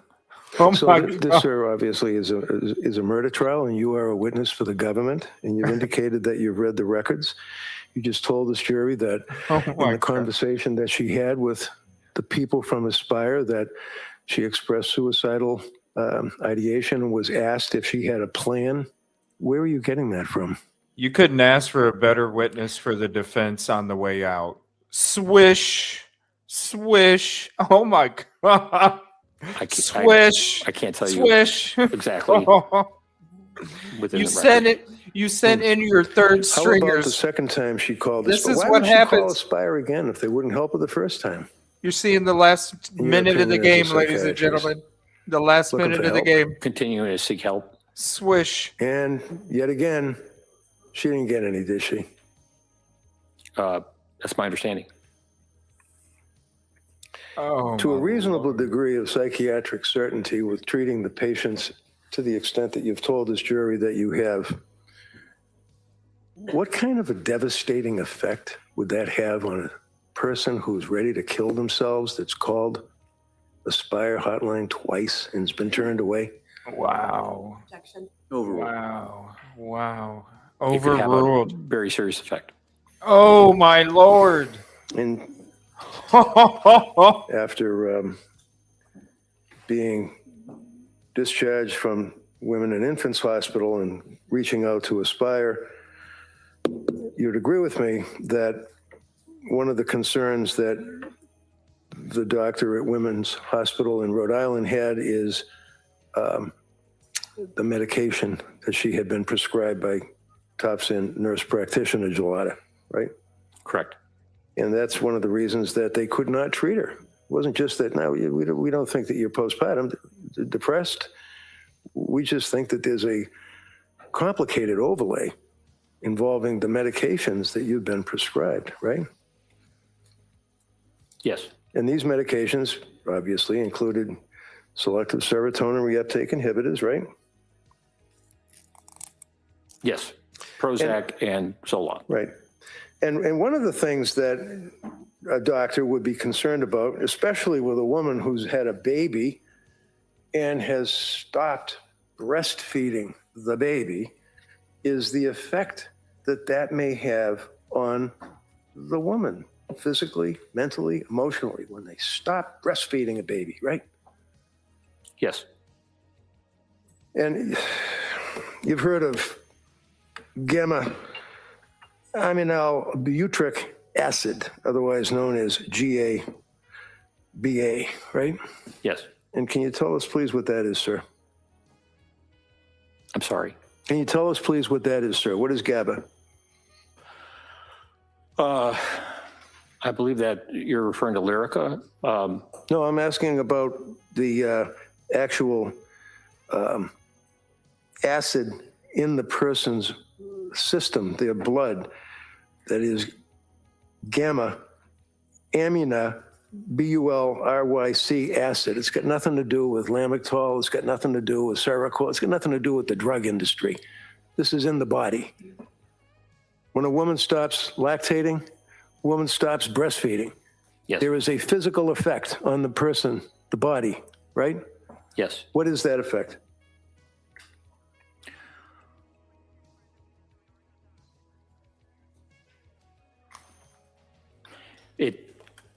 It depends on the individual. There's variable responses postpartum, and as I understand, she stopped breastfeeding around October, by October 21st or so, when the Ativan was started. Would you agree with me, sir, that the GABA, make it easy to type, is basically affects, its primary effect is on the neurotransmitters in the brain, right? Yes. Okay. That sounds pretty complicated. Neurotransmitters, I mean, is that like where you have a spark plug on a motorcycle and you can actually gap it and get it to kick over? It's a neurotransmitter in the brain? That sounds like it. Well, yeah, it's more complicated than that. I figured. Obviously. But nevertheless, it's still basically, you're talking about the actual organic matter of the brain, right? Yes. And would you agree, sir, that when a woman is pregnant, that there are progesterone hormone surges during that pregnancy? Yes, there are hormonal changes. Their hormone doesn't just change, it can actually surge, and it can be quite impactful to the person, right? Yes.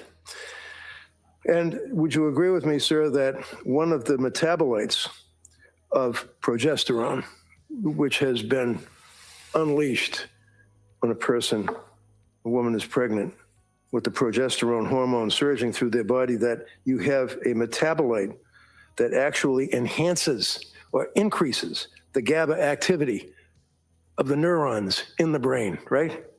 It can, yes. And what is that metabolite, sir, that increases that activity in the very organ of the brain? I can't tell you. Is it a allopregnanolone? If you know? No. No, it's not, or no, you don't know? I don't know. Immediately after a woman has a baby, would you agree, sir, that the progesterone that we just talked about and the allopregnanolone that you don't know about drops precipitously according to the medical treatises, right? If he knows, he can answer that. Yes. And what does that mean, sir? Tell me, when it says that the progesterone and the allopregnanolone in the body drops precipitously. What does that mean, precipitously? That means rapidly. And a sudden drop, sir, you would agree has a significant potential of causing serious GABA dysfunction, right? That certainly would be possible. Do you know that, or are you just agreeing with me? I'm agreeing with you. Okay. Do you want me to keep going? Want to take a short break? I don't care. I'm just saying that. Yeah, why don't we take the morning recess at this point? All right. He's like, do you want to keep going? Do you want to keep going? Dude is cooked. Dude is cooked. Thank you, Queen. Appreciate the jewels. StreamYard needs to update it so we can get those emojis showing up on the screen too. Yeah, that's a good comment there, Lonnie. Reddington has a whole new education with this trial, and I appreciate it so much. I appreciate his dedication. She needed someone like him, and I'm happy she got him. Very true. Like, I never knew who Reddington was before this trial started. And I'm going to be honest with you, I didn't even know I didn't know much about postpartum depression. I mean, I obviously knew that it was after you have a baby and stuff like that, the basics, but I didn't know that there was even a different, plus psychosis. I didn't even know about postpartum psychosis. Didn't even know it was a thing. And so the awareness, the knowledge that is coming through with this trial, and not only that, but I think this is going to be one of those trials that is watched for a long time.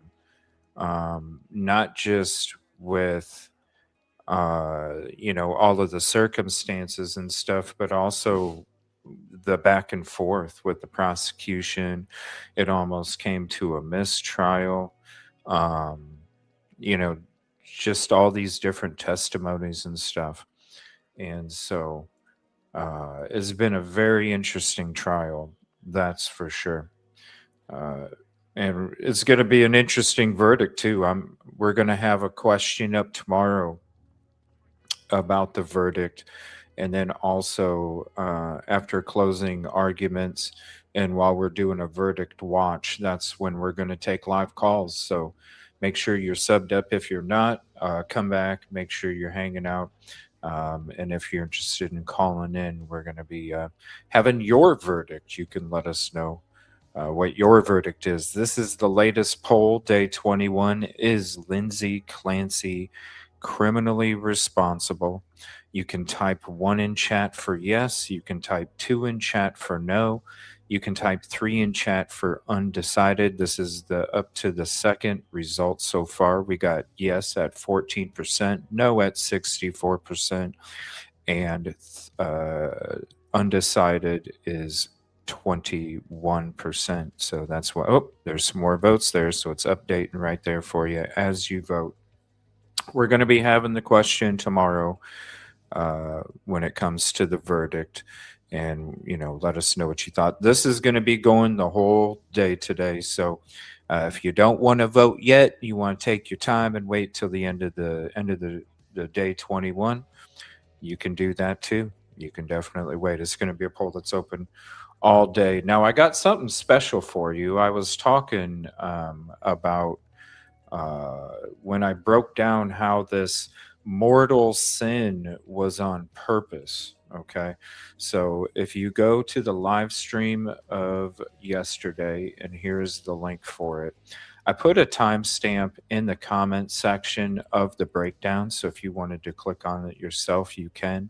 It's at the 17-minute, 24-second part of yesterday's show. So while we have this short break, I got something special coming up for you at lunch. So stick around, even though there's a lunch break.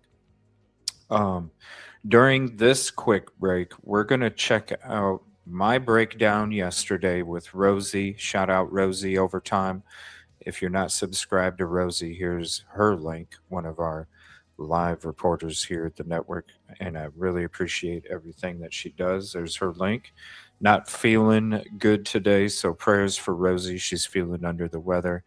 So she was supposed to be here with us today, but she's not feeling good. So send some prayers and love for Rosie. And if you're not subbed up, please do. But I'm going to show you guys this breakdown here of why the mortal sins, and we're going to have a big show on this coming up too. The mortal sins, it was on purpose. The defense motioned for a mistrial because of this guy right here. Now, the whole mortal sin, it was brought up. Do you remember what day that was, Rosie? It was the mother-in-law testifying. Yeah, that was day 15. Day 15. Yeah. And as soon as the prosecution mentioned mortal sin, judge shut it down. Okay. So when this happened this time, I think the judge was shocked. Now, I don't know if anybody else noticed this when this guy was speaking, and I'm going to break it down for you this morning. He knew what he was doing. And the reason I say that is because I caught when he was going to say it the first time. So he was actually going to say it. And you know that feeling like when you're speaking in public and you get nervous and you get like that choked up feeling in your throat. And sometimes it's hard to talk because you're so nervous. That's what he did. And then after he regained his composure, he went ahead and threw it right out there. Now, we know that Mr. Kirk and we know Mr. Mack, we know that they work for the prosecution. They're prosecution's witness. They are on a relationship level. They have conversations outside the office, outside trial. They had a long weekend. We heard Reddington in the morning with Mr. Mack asking him, "Oh, you didn't have anybody tell you this weekend that you made a huge mistake?" You know, I already had a feeling. It's like I said yesterday when this went down. Last week, I had a feeling after Dr. Zeisel and his testimony, day one, day two, I'm like, damn, prosecution just got waxed, you know? And then I'm like, man, but there's still many witnesses left. How are they going to come back from Dr. Zeisel? And so that's when it started entertaining in my brain. Like, I wonder, because they're immature as shit. We've been seeing it the whole time, the prosecution. I said to myself then, I wonder if it continues to go downhill, are they going to throw some spike strips out so they don't lose? Because they're that arrogant, they're that egotistical, where they can't lose. They'd rather throw some spike strips out there and turn around and act like they didn't do it so they didn't have to lose. And so it makes me wonder, because there was conversations already going on from the prosecution about religion and all this other stuff, Catholicism. Then you got Mr. Mack getting waxed on day one. Reddington told him all the different mistakes that he blew from day one testimony. Reddington was bringing it up yesterday. So they already knew. That's why Reddington again asked him, you didn't have anybody tell you that you effed up on testimony? That you said this and that's not what it is? Like, you didn't have anybody tell you. And so it makes me wonder, did Mr. Mack, did Mr. Kirk, did the prosecution have a little powwow this weekend and say, guess what? She should be going to prison for the rest of her life, and we need to make sure. And you know what? If we need to throw some spike strips out there so we can get another go round at it to make sure, then let's do that. And I think that's what took place. Not that Mr. Kirk here was coerced into doing it. I think, because listen to how they both talk about Lindsay. Like, how could you say these things about somebody that's going through this stuff and you're like, oh yeah, I didn't see any signs of it. She didn't have any psychotic episodes. Like, what are you talking about? So they obviously have that egotistical drive to make sure that this woman suffers in prison the rest of her life, right? They all got that vibe with how they talk in testimony, the stuff they've been saying, not even qualified for half the stuff. That's why I'm sitting back going, okay, I already thought this last week. Now you see what's happened. We saw Reddington tear the shit out of Mac. Part 2. He was getting ready to do Mr. Kirk. You know, because it was getting towards the end of Mr. Kirk's testimony for the prosecution. He didn't even have, okay, I'm going to throw it out there while I get my chance. And I think I honestly think he was meaning to throw it out there other times. We're going to break these doctors' testimonies down together in a show in the future. We're going to go through the whole thing, and I'll show you different points where I think he was, because he's got little movements in his mouth, and he moves a certain way when you can tell. It's a sign. I think he was trying to say it before plenty of times, and he just couldn't.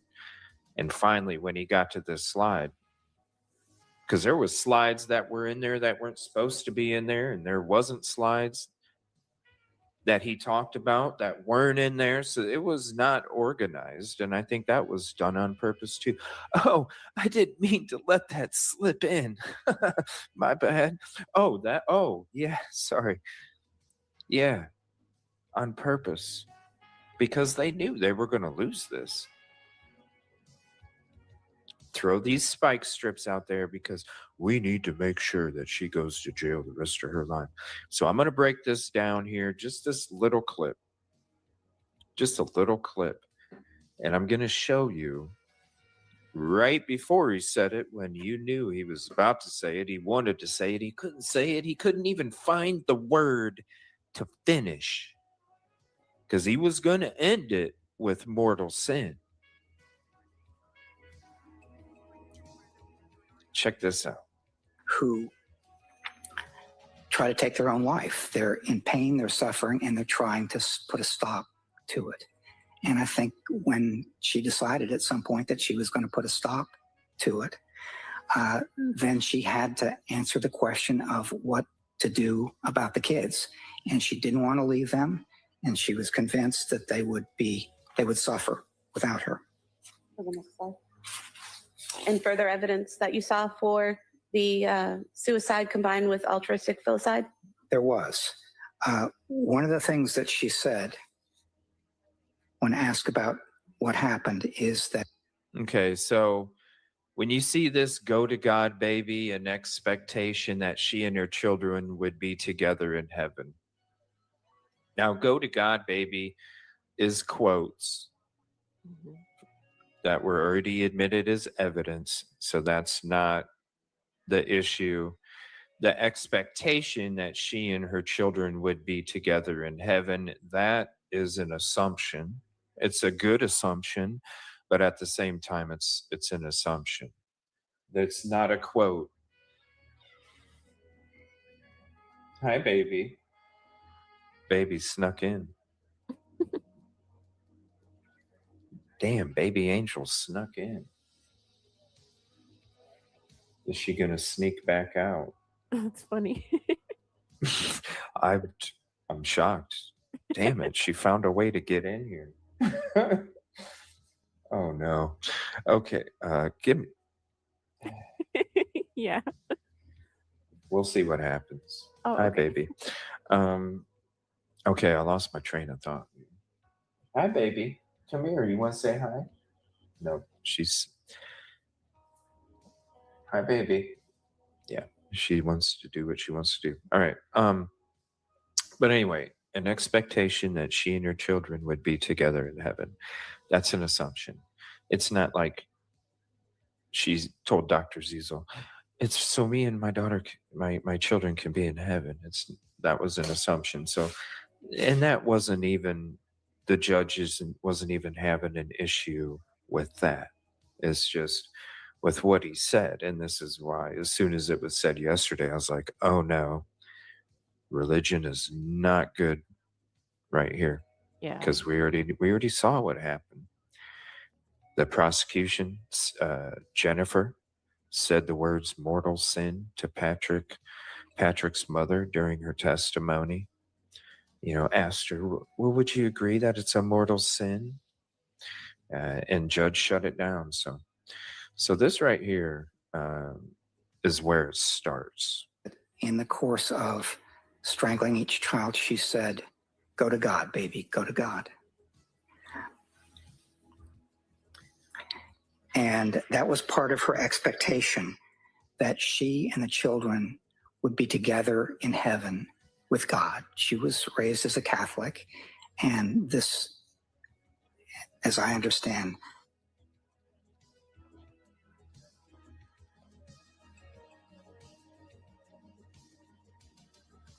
It's muted if you're speaking.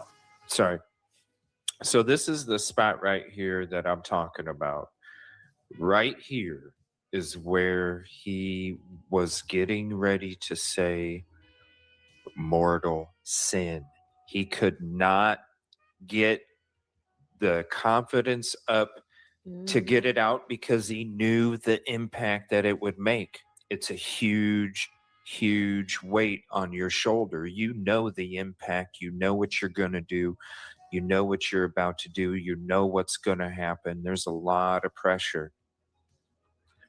He couldn't get the word out, but he does a second later, and that's when the judge is like, looks at Reddington first, then looks over at Kirk, and then looks back over at Reddington, because you can hear as soon as he said the word mortal sin, you can hear Reddington put his hand down on the table, like you're putting a pen down on there, because you know, okay, this is bull crap. All right, so watch. Now you know the spot. We're gonna go back to where it gets brought up, and you'll see he'll be and then he comes up with some other watch. She said, go to God, baby, go to God. And that was part of her expectation, that she and the children would be together in heaven with God. She was raised as a Catholic, and this, as I understand, Catholic consideration. See, he was trying to say it, to oh shit, I lost my chance. Then he's gonna just seconds later, he's gonna say that they would suffer. He knew what he was doing, ladies and gentlemen. He knew what he was further doing. evidence that you saw for the suicide combined with altruistic filicide? There was. One of the things that she said when asked about what happened is that in the course of strangling each child, she said, go to God, baby, go to God. And that was part of her expectation, that she and the children would be together in heaven with God. She was raised as a Catholic, and this, as I understand, Catholic considerations, that's not necessarily what happens, but when I asked her about that, when I said, isn't suicide a mortal sin? There it is, and then watch the judge. Now he looks, as soon as it said, he looks right at Reddington. Yeah, can I see counsel over here? Wow. Yeah, We'll do it. definitely. I agree with you. We'll do it one more time. We got more stuff because we're going to tell you why he knew what he was doing, okay? So this is just the first part. And we're, like I said, we're going to break down both the doctors' interviews just by themselves. We got different shows coming up after the trial's over. And I'm going to show you, there was plenty of times he wanted to say mortal sin. He just couldn't get the confidence to do it until right then. One more time. Ask about what happened is that in the course of strangling each child, she said, "Go to God, baby, go to God." And that was part of her expectation, that she and the children would be together in heaven with God. She was raised as a Catholic, and this, as I understand, Catholic considerations, that's not necessarily what happens, but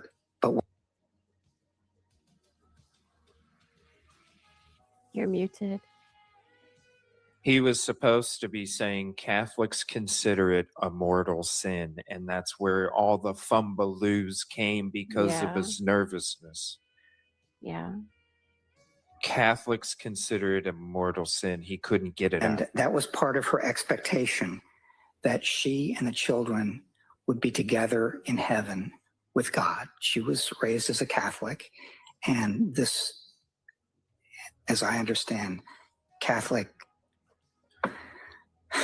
considerations, that's not necessarily what happens, but when I asked her about that, when I said, "Isn't suicide a mortal sin?"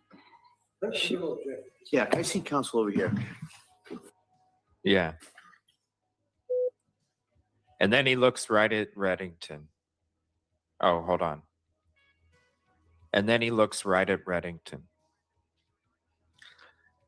He tried to say it 2 times in there, and he couldn't, because he was nervous. This is why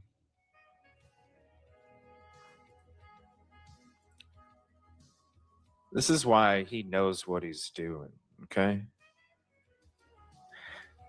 Dr. Kirk Helbrun testifies in court frequently as highly experienced expert witness over the course of his extensive career as a clinical and forensic psychologist. He has testified as an expert approximately 330 times.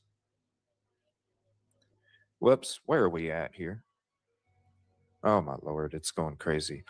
Approximately 330 times. There is no way in hell that this gentleman does not know what the hell you can say, what you can't say, the impact, and what it can create. Mm-hmm. And the reason that I think that him and Dr. Mack and the prosecution got together, it was so the prosecution could say what they said when they came back from break. That when they came to this slide, if I can get it on there.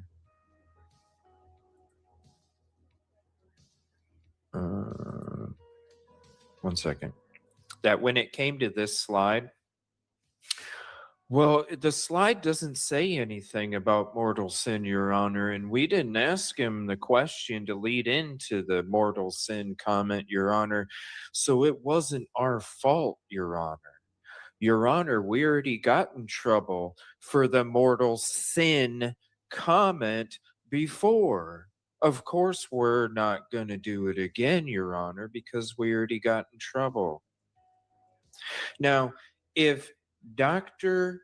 Kirk would have used another term, okay. But when you use the specific term that got court shut down days earlier, hello, you know damn well what the hell you're doing in courts, sir. In trials, 330 times has testified. There is no way in hell you just made a mistake. This is blatant. This is obvious. It's immature. It's a tactic that was being used by the prosecution because they were getting their ass handed to them and they didn't want to lose. Dr. Kirk says, look, I'm going to be retiring soon. I've already testified over 330 times. I'm just going to ride off into the sunset. Let me do the noble thing for all of us and put myself down on the sword so we can all make sure that this ends in a mistrial so we can have another go round at it so the right thing can happen, right? Like that's this little powwow meeting. Yeah. Dr. Kirk is going to be the sacrificial lamb.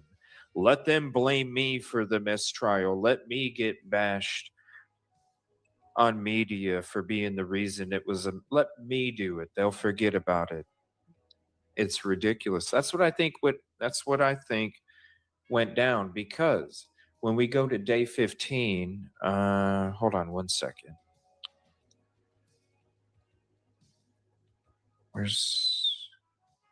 Hold on one second. Do you have day 15 all ready to go? Yes. Well, I can in a second. Okay, one second. Because if you go to the 30-minute and 37 timestamp of the Associated Press day 15 live stream, 30 minutes and 37 seconds, you go right there, you'll see exactly what we're talking about. How does the prosecution not they know because they tried to pull this stuff before and none of their little tactics were working. Objection denied. Objection denied. We're going to drag stuff on and on and on. It's going to be interesting to see what happens today. Now, we know that Reddington motioned for a mistrial yesterday. The judge denied it. Now, the only way that the appeal can happen, because he can appeal, but it would be after Lindsay would be found guilty, if she's found guilty, which honestly, I don't think the religious thing is going to come into it. But at the same time, I don't know the jury pool. I don't know if they're mostly Catholic. Now in Boston, there's a lot of Catholic. So that could be a huge, Massachusetts is a lot predominantly Catholic. That could be a huge thing for this jury. So I don't know the criteria. Maybe they wanted to have, there's got to be at least one Catholic on the jury, I would assume. And so maybe it can have a humongous effect on the outcome.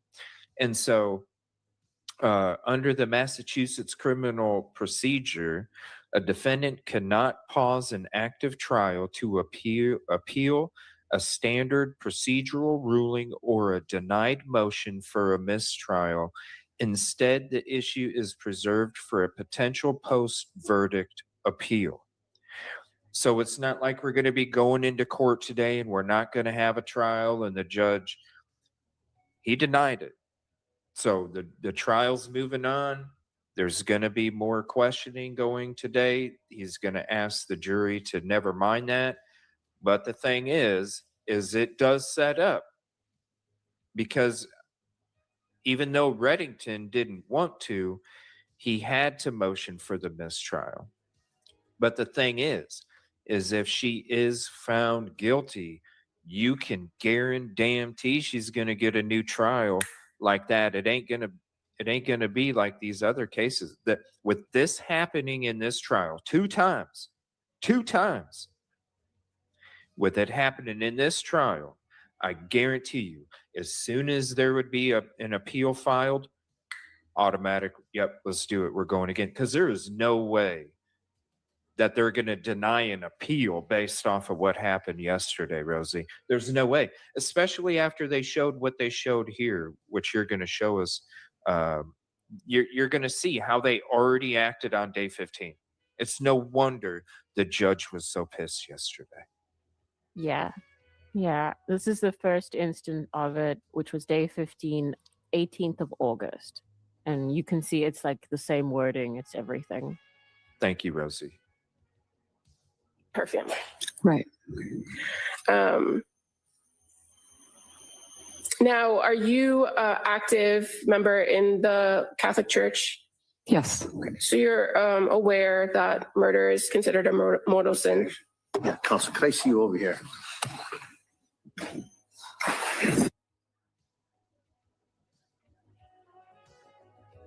Right away it took place. Mm-hmm. So when we go back to this one and we see how quick this happened. When asked about what happened, is that in the course of strangling each child, she said, We will continue that video. We are back from court here. 1 second. Court is back in session. You may be seated. There we go. Sorry about that. We'll go back to that video after this is Counsel, we over. ready for the jury? Yes, Your Honor. Yes. 17 minutes and 24 seconds said the link. I'll drop it again for you.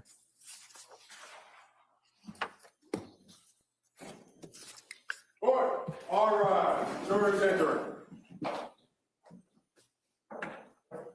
Thank you all for being here. Please hit the like, subscribe if you haven't. We got some special shows coming up after the trial's over. We got a new trial starting Monday, August 31st, 8 a.m. Eastern. Make sure you're subbed up, have the notification bells turned to all, and come hang out with us on this new trial that we're going to be starting. Appreciate you guys for being here. Thank you for your company and your conversation.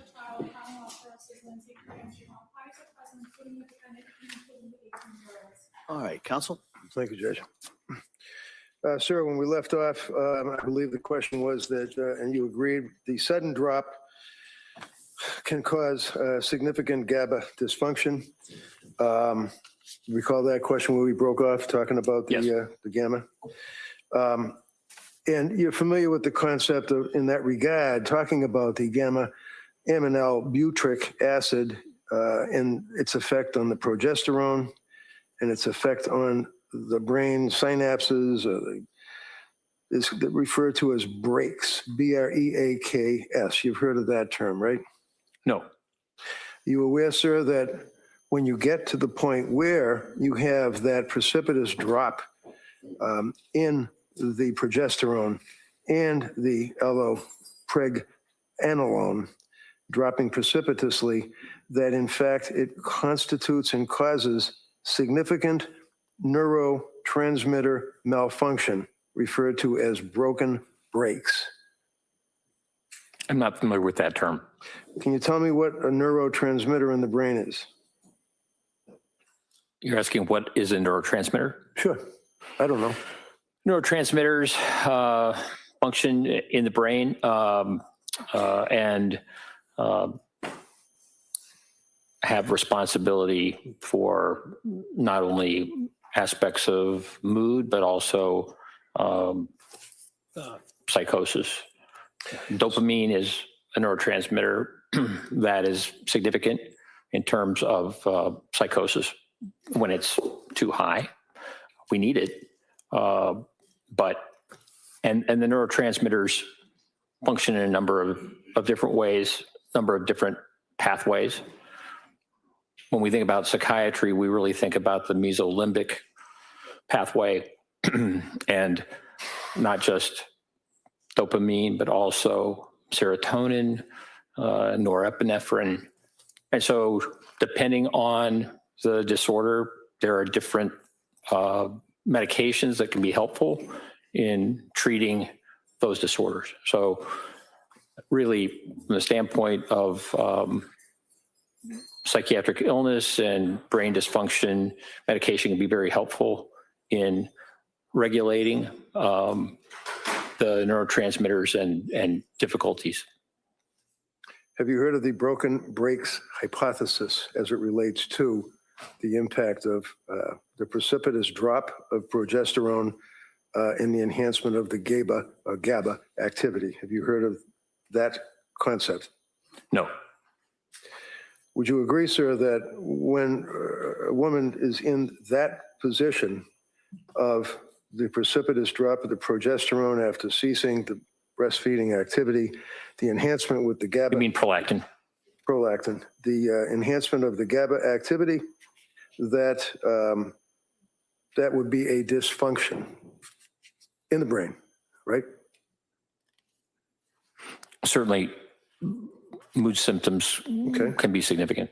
Would you agree, sir, that the dysfunction in the brain caused by those two items is consistent with intrusive and hard to control thoughts and highly impulsive, uncontrollable behavior? Would you agree with that? I would say it's possible. And that would relate to the capacity of a person to conform their conduct. If, in fact, because of the GABA and the progesterone and all that we just talked about,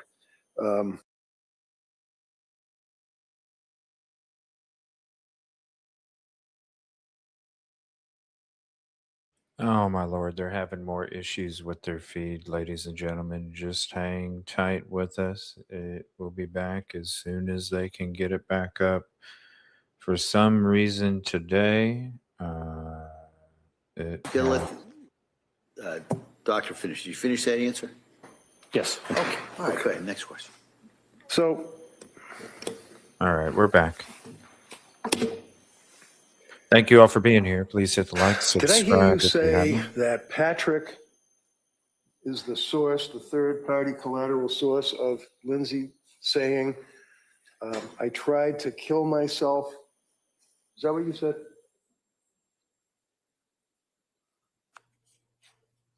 Let me rephrase it for you. I mean, did you tell the jury about an hour ago or so that When her husband found her on the ground? Yeah.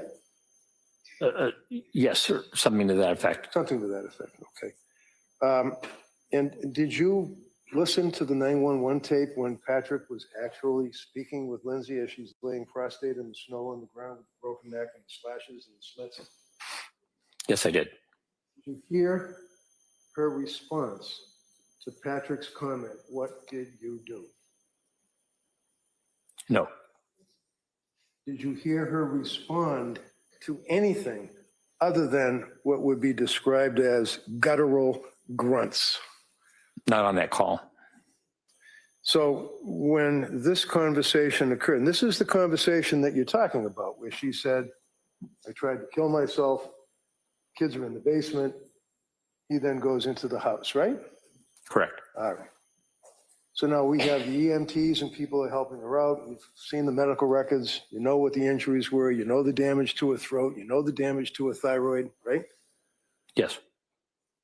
And is it your testimony to a reasonable degree of doctor certainty that a person with those injuries,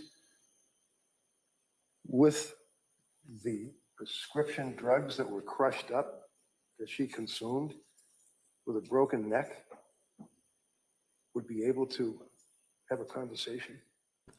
Whoa. Based on the witness testimony from her husband, yes. Okay. So let's put the witness testimony from Patrick aside for a minute. And you listened to the 911 call. Are you telling this jury that she had a conversation that you could discern what she was saying? Not on the 911 call. No. Would you agree that they were all grunts? Yes, from what I heard. So Patrick goes in the house, relates the fact that he found the children, and you told the jury that his office door was closed, is what he said. Is that right? Yes. Where did you get that from? I believe Patrick told me that. Is that in your report? Yes. And when he told you that, when was that conversation that you had with Patrick? When I interviewed Patrick Clancy. Okay. So you read the grand jury minutes, right? Yes. You read the police report, right? Yes. You know that Patrick went up the stairs, and when he went up the stairs, the door was locked, right? Meaning the bedroom door, not the office door. Correct. And then he was able to open the door, right? Yes, with And a key. there was blood on the doorknob, right?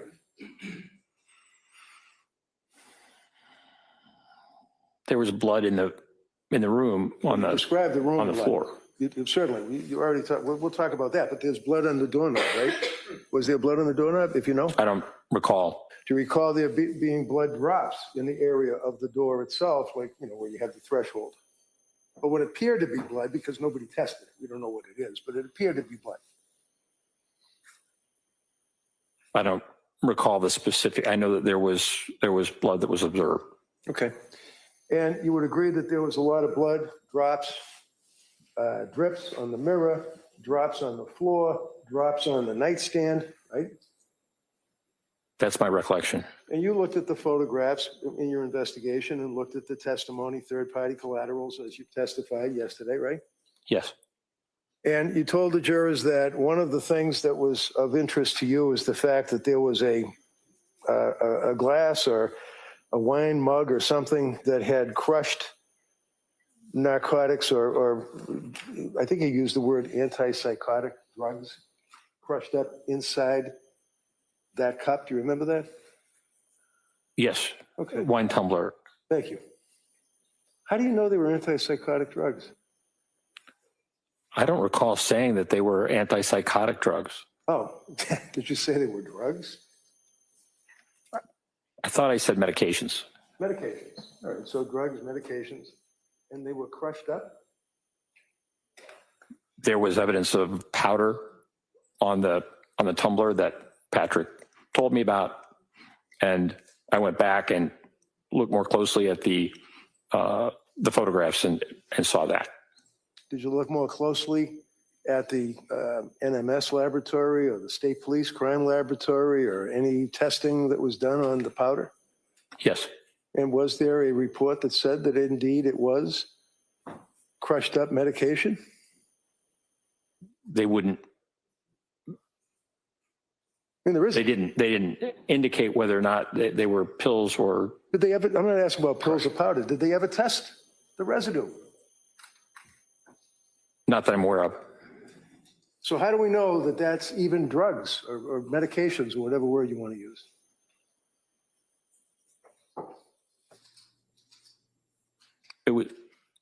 It was Patrick Clancy's observation. So basically, when you're testifying, sir, and you're waxing on about all of the facts of the case that you took into consideration prior to your opinion for the DA in this case, you're getting a lot of it from Patrick, is that right? That aspect he brought up to me, yes. Okay.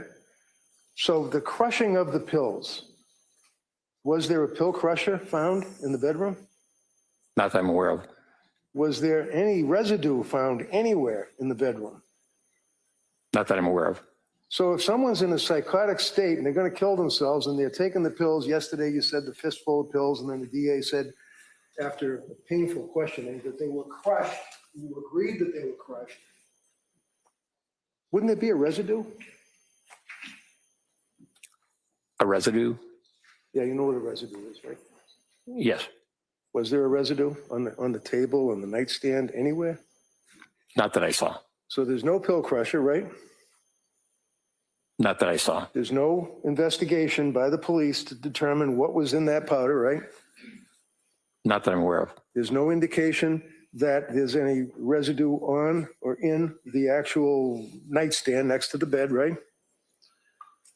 Not that I'm aware of. Does it seem appropriate, sir, that a person would be in a psychotic state after slashing their wrist and slicing their throat and ready to propel themselves out a window would neatly put the bottles into the drawer of the nightstand? Or would they just scatter them around the bedroom floor, not caring? I'm not aware of the exact sequence of the events in terms Well, if of. I tell you, sir, that What's a up, couple Hopper? of days after this incident, I went into the home with Patrick, and I was able to locate in the bedroom, right next to the bed, with all the blood all over the place, this drawer, and inside this drawer would be a lot of medication bottles. Does that refresh your memory on your investigation as to what happened to the bottles? They're all empty. Yes. Okay, so how'd they get in the drawer? How did they get in the drawer? I don't know. You can fingerprint them, right? Did anybody do any testing at all in this investigation? If you know, you told the jury yesterday you read all the stuff, grand jury minutes, police reports, lots of witnesses. Yeah, I did not read that.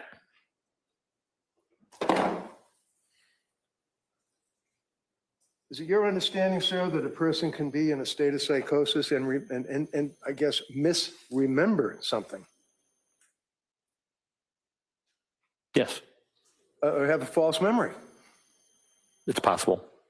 Did Lindsay tell you that she slashed the screen with the big turkey knife? I'm sorry, can you repeat that? Yeah, did she tell you that she slashed the screen with the knife before she went out the window? Yes, that's what she told me. But the screen wasn't slashed, was it? Do you think she was malingering and lying to you at that point, sir, when she told you that? No. Because one of the things you told this jury is that what stood out to you is, I think you made reference to the fact that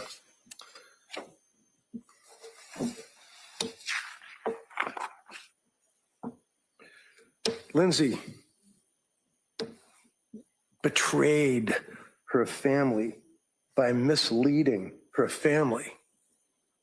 Remember saying that to this jury yesterday, sir? Portrayed? Betrayed is what you said.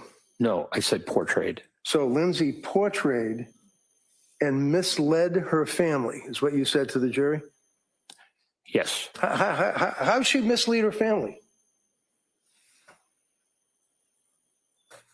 Well, in text messages, for example, in the days prior to the event, her parents had visited over that weekend, and the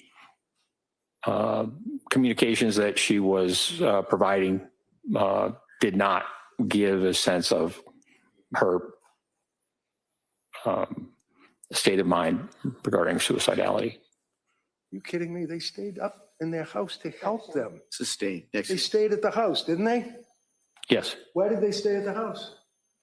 I'm sorry. Why did they stay at the house? They were visiting. They were staying at the house. They weren't just visiting. Objection. Overall. Sleep over? As I understand. Okay, as you understand. How long did they stay at the house and sleep over? I think they came up for that weekend. They weren't there constantly. No. They came back and forth. Back and forth. Well, they stayed about 4 days, 3 nights. They stayed continuously and stayed at the Clancy home. You knew that from your investigation, right? Yes, that's my recollection. The answer is yes, right? Yes. Okay. So they're staying at the same time. You're telling this jury that she's sending text messages basically saying, I'm okay, I guess. Is that right? Following their departure, there were the photographs that Lindsay Clancy sent to her mother. She didn't send her mother photographs showing that she was smiling or happy with her family, did she? I think there was a photograph of her and the children by the snowman. No. Is that a bad thing to do that and send a picture of you with your kids making a snowman to your parents? No. Is that something, in your opinion, Dr. Sadoff's opinion for the district attorney that a person who is involved with postpartum psychosis, postpartum depression, wouldn't take a picture of the snowman and their kids, send it to their mother?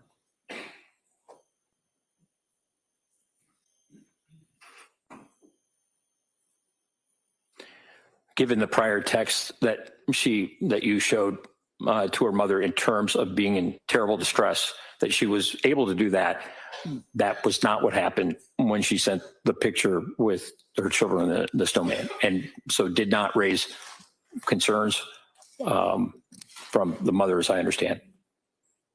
Did you talk to the mother? Pardon me? Did you talk to the mother? No, I tried to. Did you review police reports or statements? You tried to? How'd you do that? What'd you do? Call her up and say, I want to talk to you? No. Did the district attorney call him up? I asked Ms. Clancy who would be good for me to speak with, and she said her husband and her family. Okay.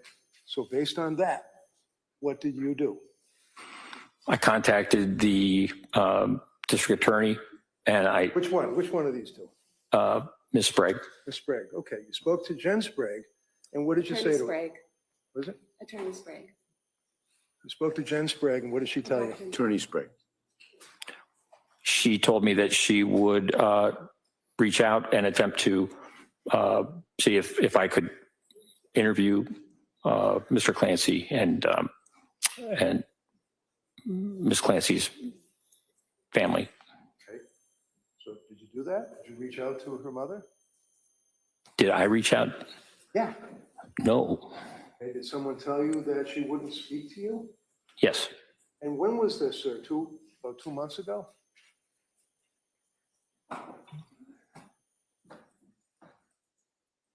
It would have been probably June 5th. This is August, right? Pardon This me. is August. We're in August right now, right? Yes. You called to speak to the mother in June, right? Yes? Come on. Yes. Okay. And when you called the mother, did she say, I did not call the mother. Okay, so the I did answer not is you call did the not mother. call the mother. Who told you that you couldn't talk to the mother? Ms. Sprague. Attorney Sprague, please. Right. Attorney Sprague. Now, when Attorney Sprague called you and said you cannot talk to the mother, did it ever occur to you to reach out to me? You're being objective and all. No. Did you know, sir, that Lindsay had signed repeatedly every and any HIPAA form that was needed by the DA or other cops to get access to every single medical record that she had? Probably going back to when she was in grammar school. Did you know that?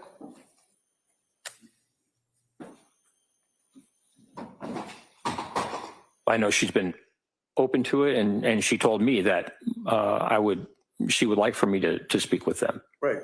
And she's been open to pretty much anything and everything that was asked of her as far as signing documents, getting medical records, doing interviews, videotaping, making appointments to talk to guys like Mac in Helbrunn and you in Tewksbury Hospital, right?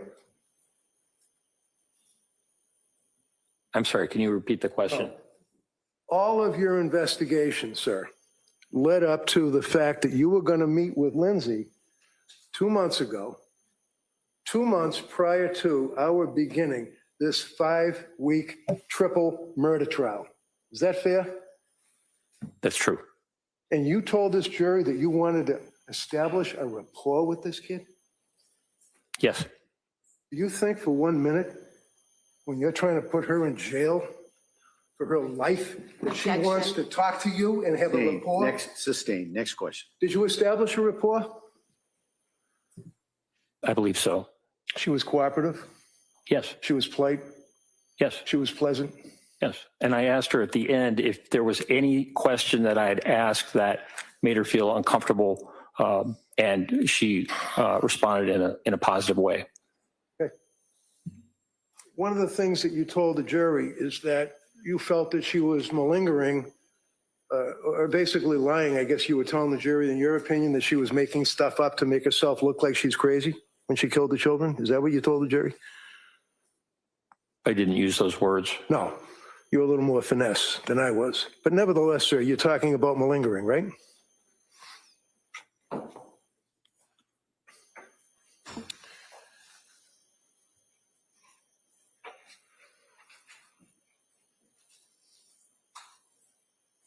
Yes, the statements about the auditory Answer is hallucination. yes. Excuse me. The answer is yes. You were talking about malingering is my question. Yes or no, right? That's all.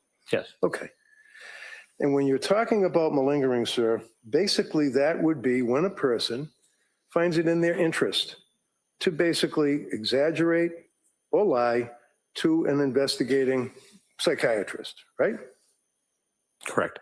And that would be because it's in their interest, like I want to pretend that I'm crazy so a jury thinks I'm crazy and I don't have to pay for a crime. That would be in a criminal sense, right? Yes. Workman's comp cases, you know, a guy gets hurt in the truck and then they end up having interviews by guys like you to make sure to see if in fact they're legitimately hurt for a workman's comp claim, right? Yes. Or a civil case, like an auto accident, right? Yes. And there are tests that can be administered to people to see, from a psychiatrist standpoint, whether or not there is objective indicia of the fact that the person is indeed malingering. Yes. And what are those tests?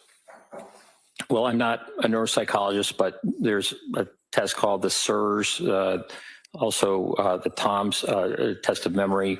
So there are certain tests that can be given by neuropsychologists to assess malingering about certain aspects, certain issues.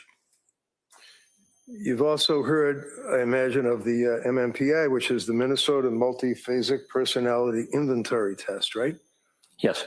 And that's one that has different scales that you can examine to determine if somebody is lying or malingering or exaggerating or anything like that, right? Correct. And you know that Dr. Helbrun administered that very test to Lindsay about, I don't know, 2 months before you got there, right? Yes. Which would be about 4 months from now, where we stand now, right? Something like that. And would you agree, sir, that even though it would have been perhaps better to actually meet with Lindsay within the first 6 months after the incident, or a year even, or maybe even 2 years, but nevertheless, it still has reliability and validity, does it not, when it's administered to her? The MMPI does, yes. Okay. And you know, sir, that she, in fact, had no impact on the scales at all, with the exception of likelihood of suicide.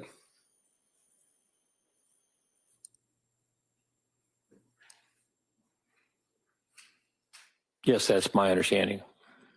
Indicating that as far as that test that was administered to her by Dr. Helbrun did not have any evidence at all. This kid was lying, exaggerating, suppressing anything. She was being truthful, right? Objection. Overruled.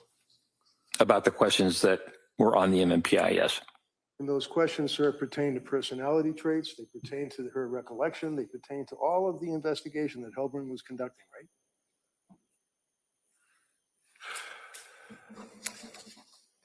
right?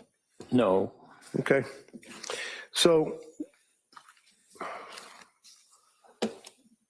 when the tests were administered and the results were provided, would you agree with me, yes or no, that specifically the test indicated that she was not malingering? Yes. Okay. You mentioned one of the other things that you were concerned. Oh, by the way, would you agree with me that Dr. Philip Resnick, as you indicated, is like a world-renowned person on filicide, or the killing of your children? He's also a person that is in the forefront pretty much worldwide on malingering, right? Yes, he has written about that. He's done more than write about it. He's basically given hundreds of lectures and many, many, many learned treatises, all about people that lie to psychiatrists to try to get away with something, right?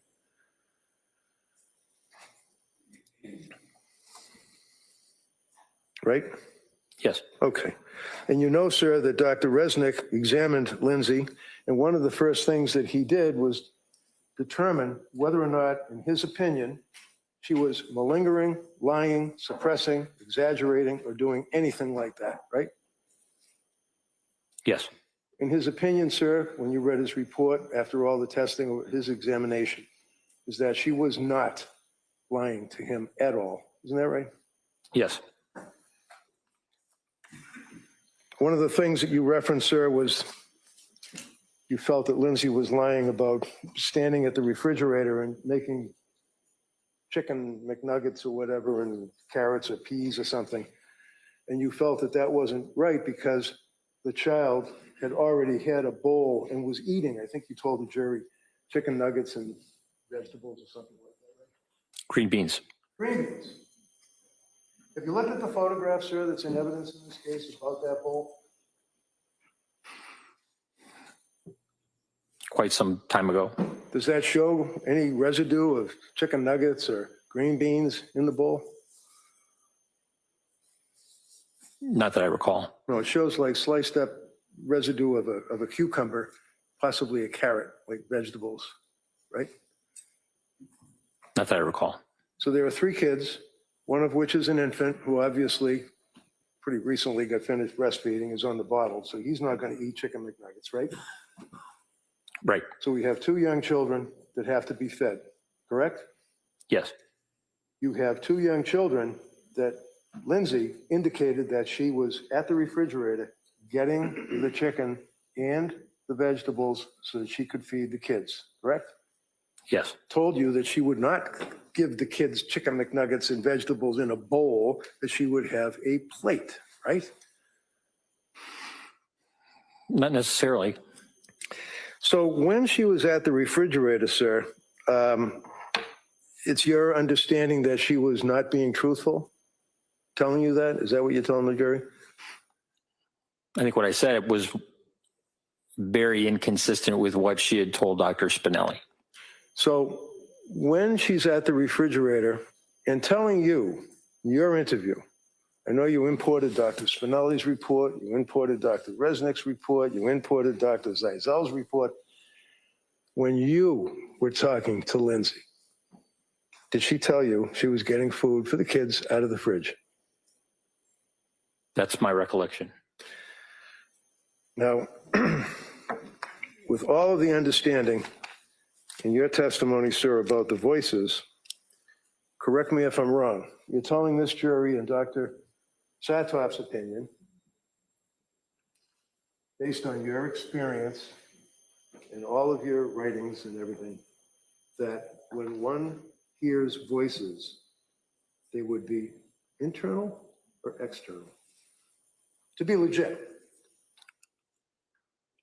They can be either. Really? I'm sorry. I thought you said that they had to be a particular type, like not internal. If they're internal, they're probably lying. But that's not true. I'm wrong. The voice that Ms. Clancy told me about during the time of this event, she said was external. Okay. And is that consistent with your understanding, sir, of the research on auditory hallucinations? Well, some auditory hallucinations can be internal. So for people who are psychotic. And you were aware, sir, that Philip Resnick, Dr. Resnick, did publish the article in the International Journal of Law and Psychiatry in 2014 in conjunction with Simon McCarthy-Jones. You're aware of that? Yes. The treatise, yes.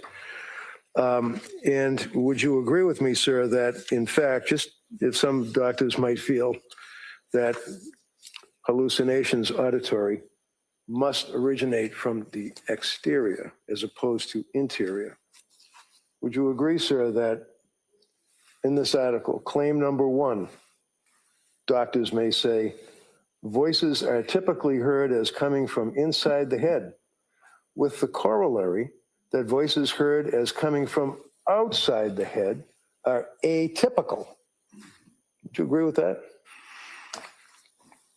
That was not my recollection of the research. That okay. I understood that it was a minority of. No. Excuse me. It doesn't matter what you. Oh, hold on. Good. Next question. I'm going to approach you with the article. We've already established. We'll go after it, right into it. Well, okay? It was quite some time ago. Sure.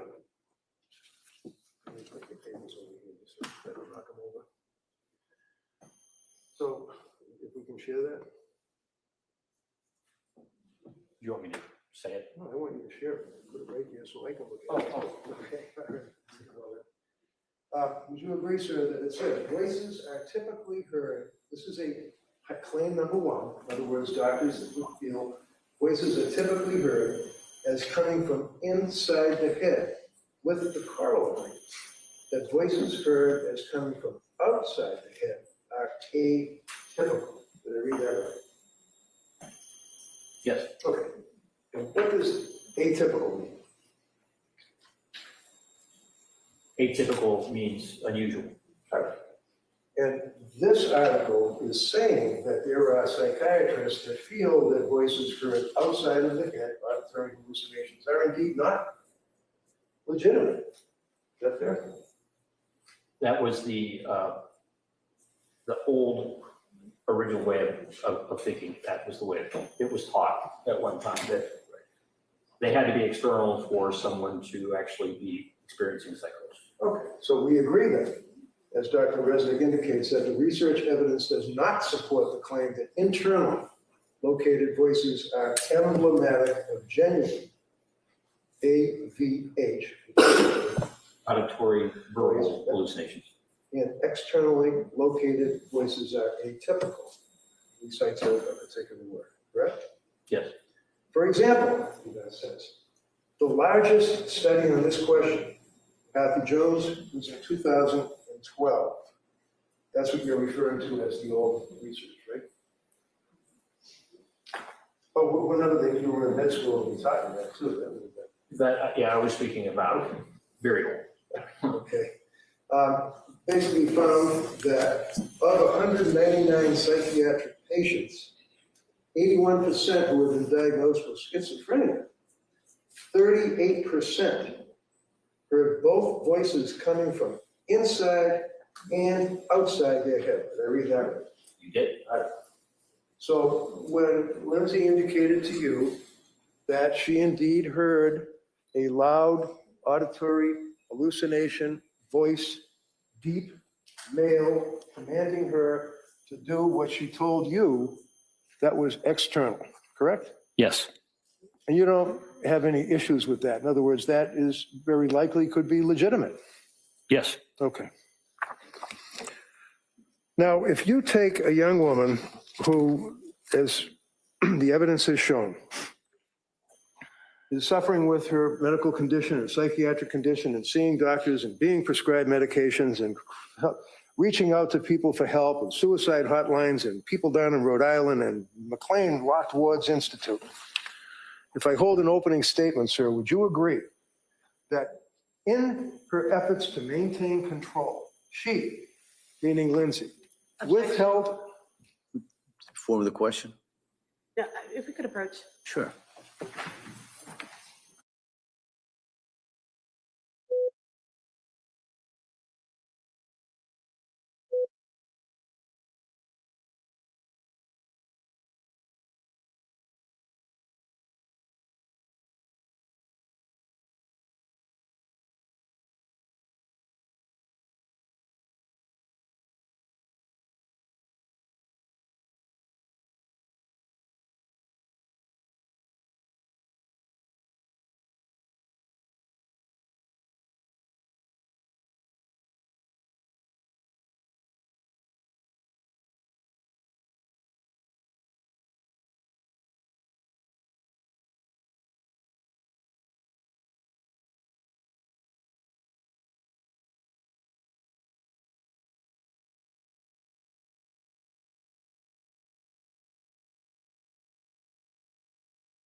Would you agree, sir, based on your investigation, police reports, statements of witnesses, grand jury, photographs, videos, interviews of Lindsay, review of witness statements, all of that you told us yesterday that you reviewed.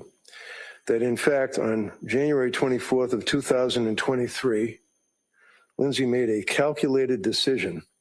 She was a woman who no longer liked the life she thought she wanted. It was getting harder and harder for her to control.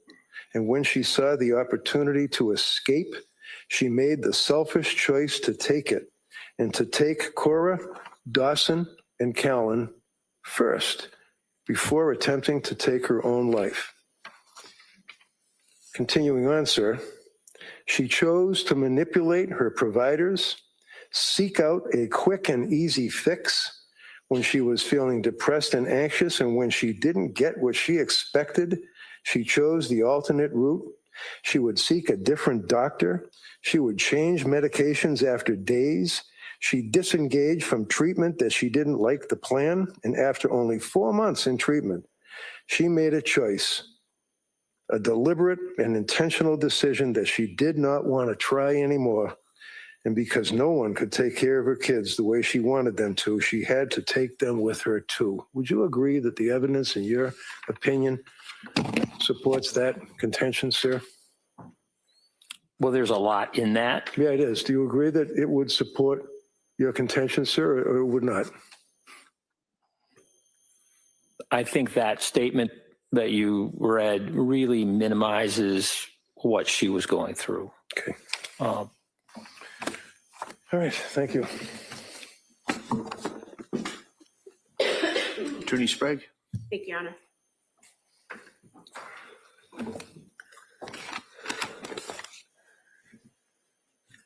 Sir, you were asked during cross-examination about your work as a forensic psychiatrist for the Bureau of Prisons and for the prisons in Virginia. And about that work and kind of minimizing what your experience was there. What was your work there? What did that entail? Well, I continued to work there, and I continued to teach students in that system. Seeing patients who are inmates in a number of different facilities, men's and women's facilities over the years, and doing assessments, evaluations, making determinations about treatment, and the like, gathering information. So really treating these inmate patients as patients who have significant mental illness and really require the best treatment that we can provide in the system. And during the course of your many, many years working in that system and treating these patients, have you treated patients with psychosis? Yes. And does that include treating women with psychosis? Yes. And how often have you done that? I'm going to object. I didn't ask whether he said two already. He's already said once. Overall, she may have that. Go ahead. Since 1992? Yes. So 34 years. How many patients have you treated in the prison system, women patients dealing with psychosis, approximately?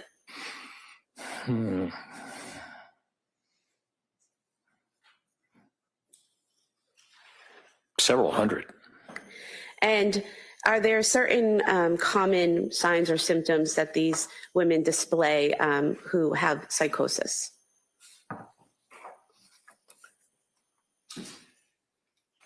Yes. And what are those? Well, some have delusions, fixed false beliefs about certain things. So they can present as being psychotic that way. Also, they can present with hallucinations, what we call perceptual disturbances. And generally, they are, in most cases, auditory hallucinations, auditory verbal hallucinations. And they also can present with disorganized thinking, having words, making up words that have special meaning, really having a great difficulty communicating. And you also mentioned that you all worked for a state hospital for, I think you said 15 years, is that correct? Correct. And did you treat patients with psychosis during those 15 years? Yes. And did those include women with psychosis? Yes.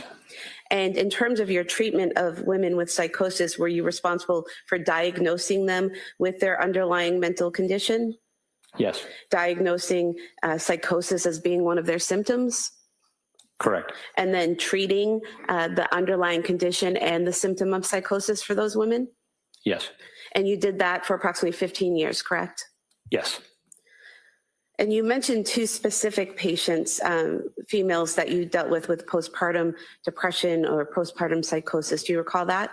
Yes. And what did you learn from treating those two patients? So those are the two patients that are mentioned in the case reports. Which case reports? The case report about postpartum psychosis that was written. On the medication interaction? Yes. Are you asking how those patients presented? Yes. Okay. There were, as I recall, it's been a while since I looked at the paper, but one was an 18-year-old woman who had delivered her child and had decided not to take, or that she did not want to breastfeed. And so in those days, this medication, bromocriptine, also called Parladel, was given. And we found that within, I think, just a couple of days of the time that she was given this medication, she became convinced that she had to kill her child. And I believe that she was experiencing auditory hallucinations. And she was so distressed about that she wanted to kill herself and was suicidal. And that was how she was brought to our attention. In evaluating her, we removed the Parladel, the bromocriptine, and she responded and resolved her symptoms, her psychotic symptoms, and we were able to discharge her back to her family. The other case, I believe, was another female, a bit older, maybe mid-20s, and she was also given this medication and also became psychotic. For her, it was more a manifestation of mania. She was hypersexual with her husband. She, I think, was quite hyper-religious, and she was... Doctor, in terms of her delusions, those were more of religious delusions? Pardon me? Her delusions regarding her child were religious delusions? Yes, I believe so. Okay. And once that medication was removed from that woman, did her symptoms subside? Yes. I think in that case, she was also given, she was so disruptive on the ward, taking her clothes off, et cetera, that she was also given antipsychotic medication for a period of time, and her symptoms resolved. And going back to the first patient that you described, you said that she had voices instructing her to harm her child. And was it as a result of her feelings of guilt about those thoughts and voices that she was suicidal? Yes. So she wanted to kill herself instead of killing her children, correct? Yes. Now, you were asked by Attorney Reddington about your curriculum vitae and focusing in on terrorism, and is that your sole focus? And you said no. What has been your focus over your career? Well, from the time that I finished my residency, I've been very interested in public psychiatry. And so upon realizing the seriousness of mental illness within the prison system and the value of teaching psychiatry to students within the system, I began doing that while I was also doing work with the state hospitals, seeing patients, whatever. I would say that of all the things that I do and consider myself, what is most important to me is working with patients. And it's the value of also being with students and having them learn from these patients is going to make them better doctors, even if they don't choose to go into psychiatry. So I see my identity actually as a clinician, and I have patients I'm scheduled to see. I was supposed to see some yesterday, and also I'm going to see patients on Friday. And Doctor, defense counsel asked you about the onset of postpartum depression and postpartum psychosis, and you had said that the DSM-5 lists postpartum onset within 4 weeks, correct? Correct. And he asked you about other organizations going up to approximately a year, correct? That's right. Are you aware that the World Health Organization has a clinical descriptions and diagnostic requirements for behavioral and neurodevelopmental disorders that has a section on mental and behavioral disorders associated with pregnancy, childbirth, or the puerium, P-U-E-R-P-E-R-I-M, which does that mean during or after birth? Yes. And that in that section by the World Health Organization, they state that mental and... Objection. She's not going to read that to him, and then he's going to agree with it. She can ask him if he's read Well, it. let's hear the question first, and then I'll assume there'll be an objection. Are you aware that in that section it states that mental and behavioral disorders associated with pregnancy, childbirth, or the puerperium are syndromes associated with pregnancy or the puerperium commencing within about 6 weeks after delivery? Objection overruled. I'll allow that if you know that, Doctor. Yes. Okay. And are you also aware that there's a section talking about mental and behavioral disorders associated with pregnancy, childbirth, or the puerperium with psychotic symptoms that says onset of a syndrome involving significant mental and behavioral features occurring during pregnancy or the puerperium, i.e. up to about 6 weeks following delivery, is required for diagnosis? That's my understanding. And that's from the World Health Organization, correct? Yes. Now, you were asked about whether blood testing would be appropriate for a patient, and you said that it would depend on the history of the patient, the symptoms, the medication. Do you recall that? Yes. Okay. Did you see anything in the records about Lindsay Clancy that would have required blood testing? No. You were also asked about thyroid function and how sometimes you might want to test thyroid function in a postpartum woman. Do you recall that? Yes. Do you, are you aware that, reading from Exhibit 222, I believe, that Ms. Clancy's thyroid levels were checked when she visited the South Shore Hospital emergency room on November 16th, 2022, and her levels were within normal limits? Yes. I just moved to submit this page from Exhibit 222, showing the thyroid levels. All right, so that's in. It's just a follow-up of a sheet that's in. I'll allow that. And doctor, just for the jury to know, in that page that's just been marked in as exhibit, the thyroid levels would be marked by TSH, correct? Correct.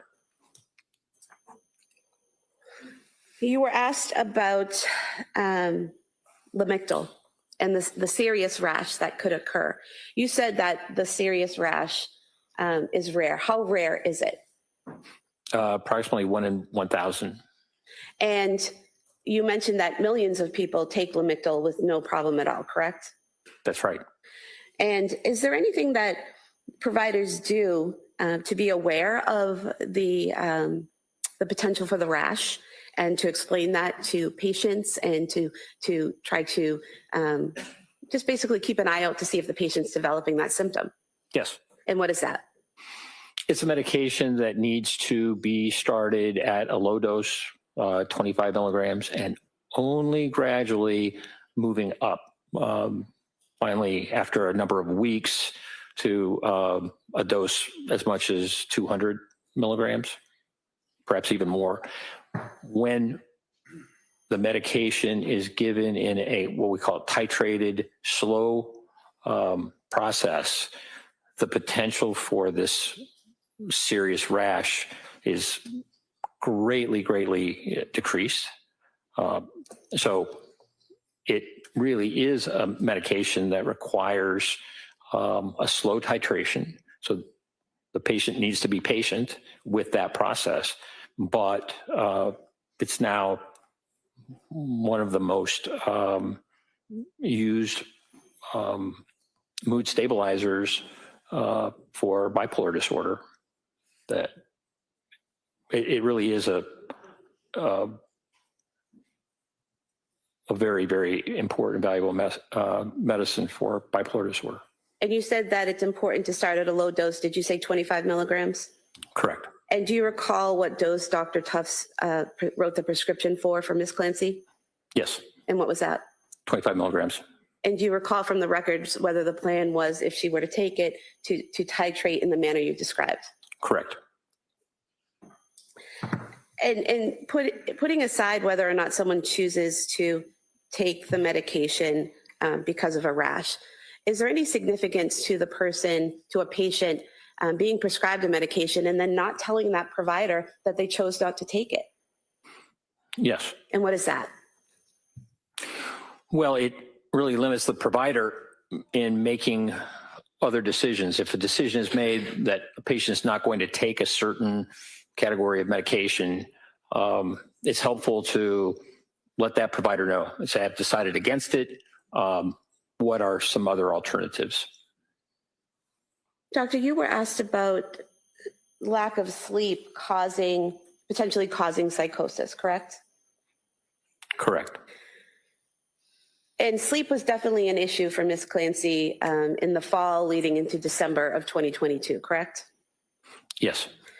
And looking back to the McLean records, would it be accurate to state that her sleep got progressively better while at McLean? Yes. And then directing your memory to the text messages that Ms. Clancy had with her mother from January 7th through January 22nd of 2023, would it be accurate to state that she told her mother she was sleeping better during that time? Yes. Defense counsel asked you if by all the evidence and witnesses that the defendant was a happy wife, mother, daughter, all of that, and you said no. What were you referring to when you said no? Well, I was thinking about the paper that she filled out on September 12th of 2022, in which she expressed some of the concerns that she had, significant anxiety, but also, as I recall, insomnia was a concern of hers.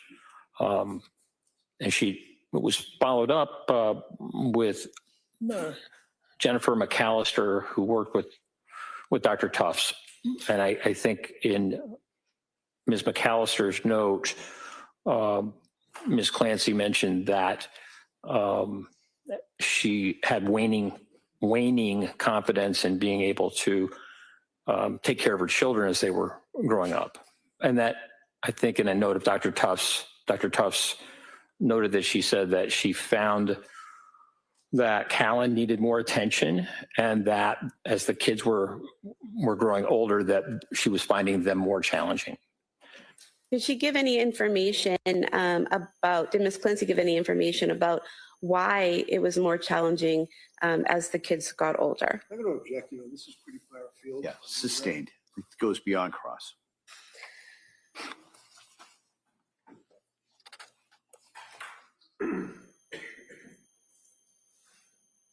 So, Doctor, defense counsel asked you about Dr. Tufts and her treatment of the defendant, and mentioned repeatedly how she'd only been in the practice on her own for a few months. Do you remember that?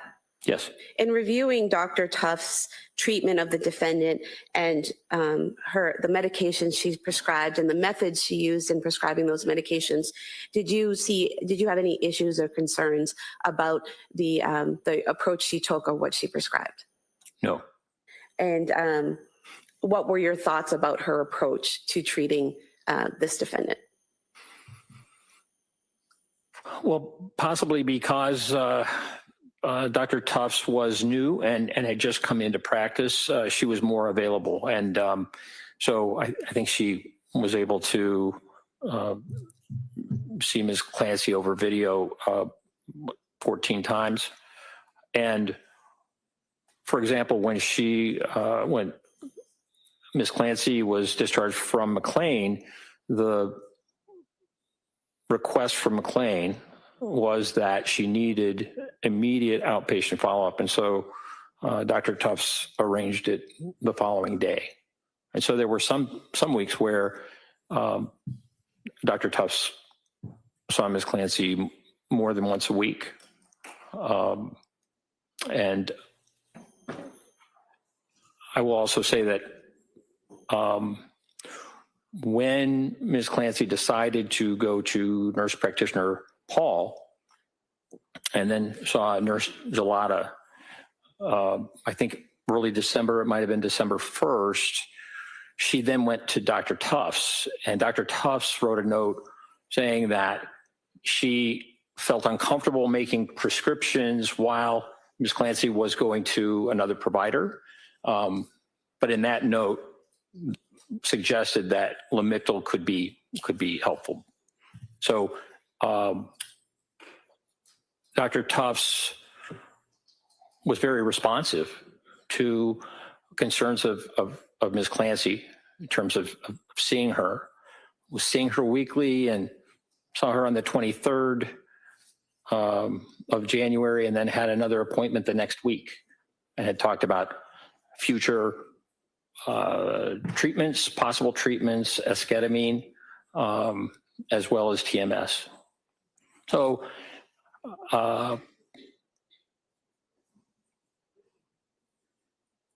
perhaps the fact that she had just left her residency meant that she could be more responsive to seeing patients quickly. And she did that. And speaking specifically to the prescribing, prescribing which medications she's prescribed, which doses, what different options she tried. Did you have an opinion based on your training and experience of Dr. Tufts' method with prescriptions? Yes. And what was that? I felt that the prescribing was very reasonable. How so? Well, back in 2013, 2014, Ms. Clancy had taken Prozac and SSRI, and it was helpful. She also took Wellbutrin and propranolol. After Dawson was born, Ms. Clancy had some significant anxiety and actually went to a doctor and was prescribed Zoloft. So this would have been in 2019. But then decided, 2019, early 2020, but then decided not to take the Zoloft. Her anxiety symptoms resolved. It's a difficult time, particularly as she got older because of COVID. But she decided that even though she had the prescription of Zoloft, she decided not to take it. The anxiety that she experienced after Callan's birth was more significant and lasted longer. And so she went to Dr. Tufts, who got a history of Ms. Clancy having taken the Prozac and done well on it, having seriously considered Zoloft to the extent that she got a prescription for it, decided not to take it, that Zoloft at 25 milligrams, which is the lowest dose, starting that, would be a reasonable choice. Really, perhaps the most reasonable choice of an antidepressant, given Ms. Clancy's history up to that point. I believe that there were only 7 pills taken. Ms. Clancy was directed to take 25 milligrams for a week and then increased to 50 milligrams, two tablets, but had, I think maybe after 5 days, taken that increase and increased from 25 to 50 milligrams, and then had the adverse reaction of insomnia. I mean, very significant insomnia. And in terms of after seeing the effects from the Zoloft and stopping that prescription, the various prescriptions that Dr. Tufts tried with the defendant, did you have an opinion based on your training experience about whether that trial and error process and what she prescribed and what she tried with the defendant, whether that was reasonable? Objection. Overruled. Yes. And was it reasonable? Was it reasonable? Yes. Yes. And how so? Well, Ms. Clancy, after having the insomnia, was very upset and concerned, as anyone would be. I think that was around October 21st. And so Dr. Tufts assessed her and told her to stop the Zoloft, and started her on Ativan, I understand, and Benadryl. And that medication was helpful for a while. But Ms. Clancy was concerned about Ativan, benzodiazepines being addictive, and concerned about getting hooked on these types of medications. And that is a concern over the long term. And so part of the process was to see if she could be treated effectively by decreasing the benzodiazepines, or maybe giving her a longer acting benzodiazepine. The medication buspirone, was prescribed by Dr. Tufts, but Ms. Clancy, in a note. Excuse me, doctor, I apologize. Can I have a standing objection to the rambling answers? This is redirect. I object. Right. We can see counsel. I just want to put something on the record. Counsel. He just wants to put something on the record. We'll see. Should only be a minute. I'm sure we're going to be going to the lunch break here soon. So it'll be a sidebar, and then we'll be coming back from lunch, and then we got some goodies for you lined up for the lunch hour. Brian Etten reporting live on location too. And what happened to our music? There we go. Huh, our music's been shut off for a long time. Didn't even notice. Thank you all for being here. Please hit the like, subscribe if you're not. Shout out to the community. We hit 18.5K shortly ago. And let's try and hit an 18.6K goal for today. Shout out to you, the community. And thank you for being a part of it. Reminder, we are going to be having our Your Verdict.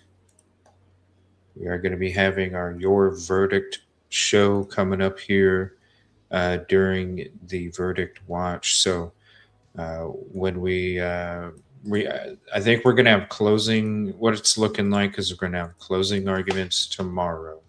I think what the judge is going to do is after this witness is done, then the judge is going to send the jury home. Then he's got to discuss some things. I don't know if it's going to be live streamed or not. He's got to discuss some things.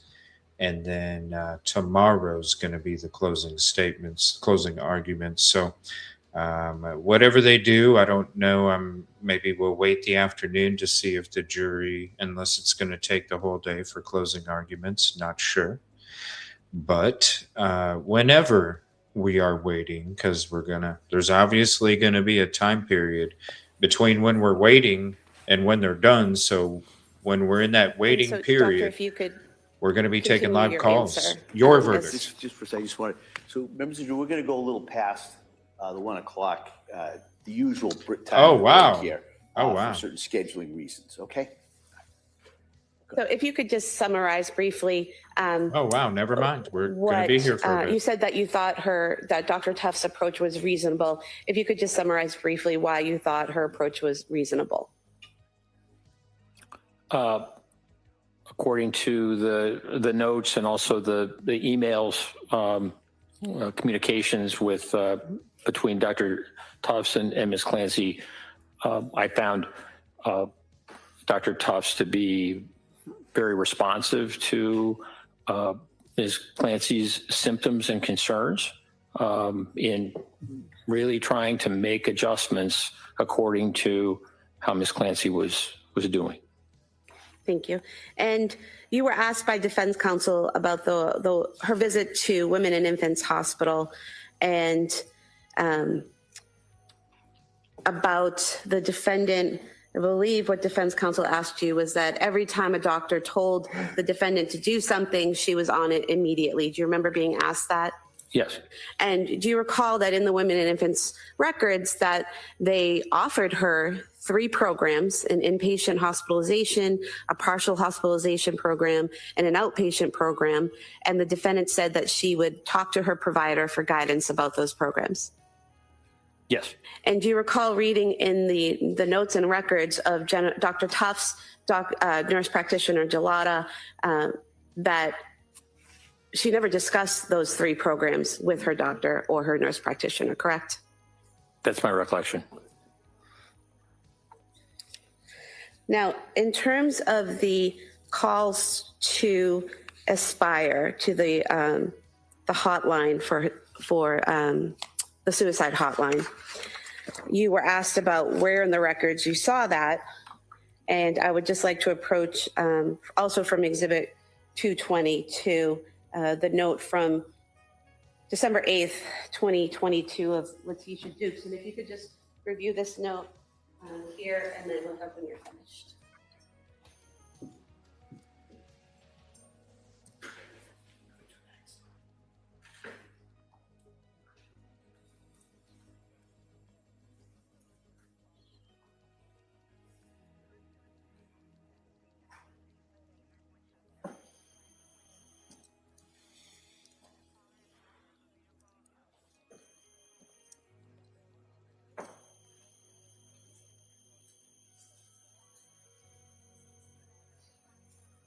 Doctor, is this the record that you were referring to that gave you the information about the defendant's call to the suicide hotline? Yes.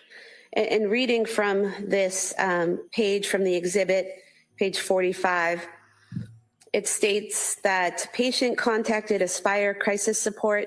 She met with an Aspire clinician virtually and was told that she did not meet the criteria for inpatient treatment due to not having an SI plan. That's a suicidal ideation plan, correct?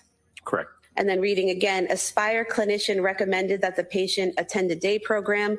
The clinician said he would be sending the patient resources. Clinician informed the patient that it would be beneficial to attend an IOP or a PHP to help the patient build coping skills and build community. What's an IOP and a PHP? Do you know? PHP is partial hospitalization program, and IOP is, I believe, an inpatient program. And so when the defendant called the suicide hotline, she told them she was having suicidal thoughts, correct? Correct. But she told them she did not have a plan, correct? Correct. And they didn't just hang up on her. They sent her resources and recommended a day program and a partial hospitalization program or an inpatient program, correct? Correct. Move to submit these 2 pages, 45 and 46, as the next exhibit. They're apart from exhibit 222. All right, subject to the same objection, I'm going to, that may be admitted. 197.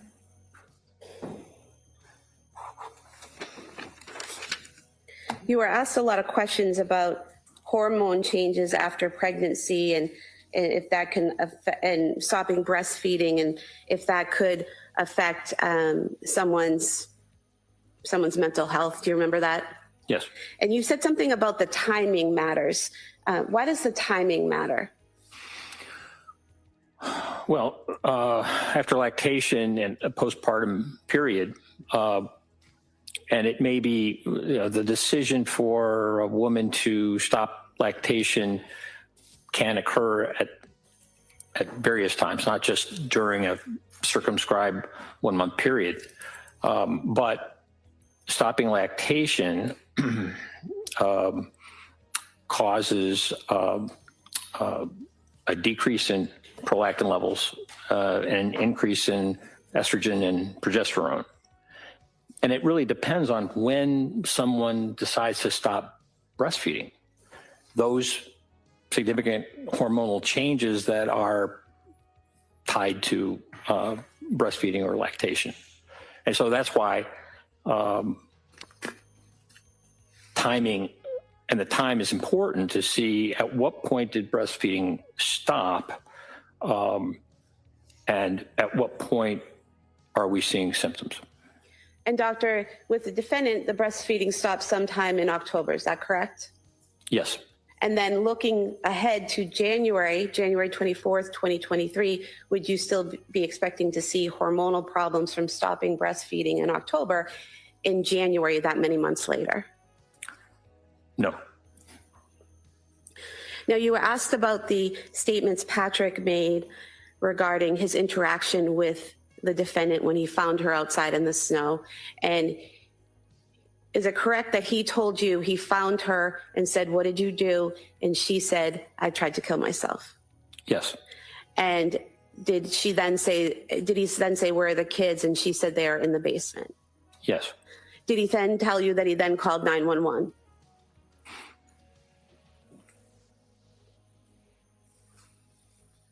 I don't recall exactly when he told me that he called 911. What I recall is his statement about what she said to him. And that was her statement to him when he immediately found her on the ground? Correct. Okay. And you're aware that at some point he made a 911 call, correct? Yes. And during that 911 call that you listened to, you didn't hear the defendant saying any words at that point, correct? I did not. And as a physician, are you aware that someone who's been injured can deteriorate over time? Yes, particularly after an overdose. And can they be speaking in one moment and then unable to speak moments later? Yes. Now, you were also asked about the crushed up pills and whether there was any residue on the nightstand or anywhere in the house that the police saw, correct? Yes. And there was no residue in the photos, correct? Not that I saw. But you don't know when she crushed up the pills, do you? I don't. If she had crushed them up earlier in the day, there wouldn't necessarily be residue, correct? Correct. If she had crushed them up days before and put the empty bottles in a drawer, there wouldn't necessarily be residue, correct? It's sustained. Yes.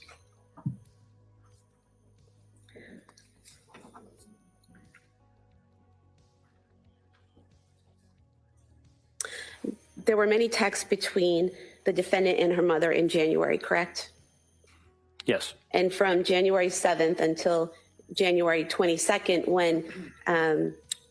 when Ms. Clancy's mother and father visited her at her home, the text messages clearly indicated that they were in two separate locations, correct?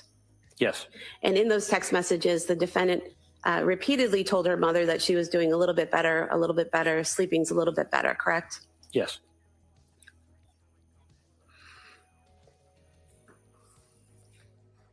You were asked about Dr. Resnick and how many articles and how many books he's written and how he's well known in this area, correct? Yes. And are you familiar with Dr. Resnick's teachings about malingering and about psychosis? Yes.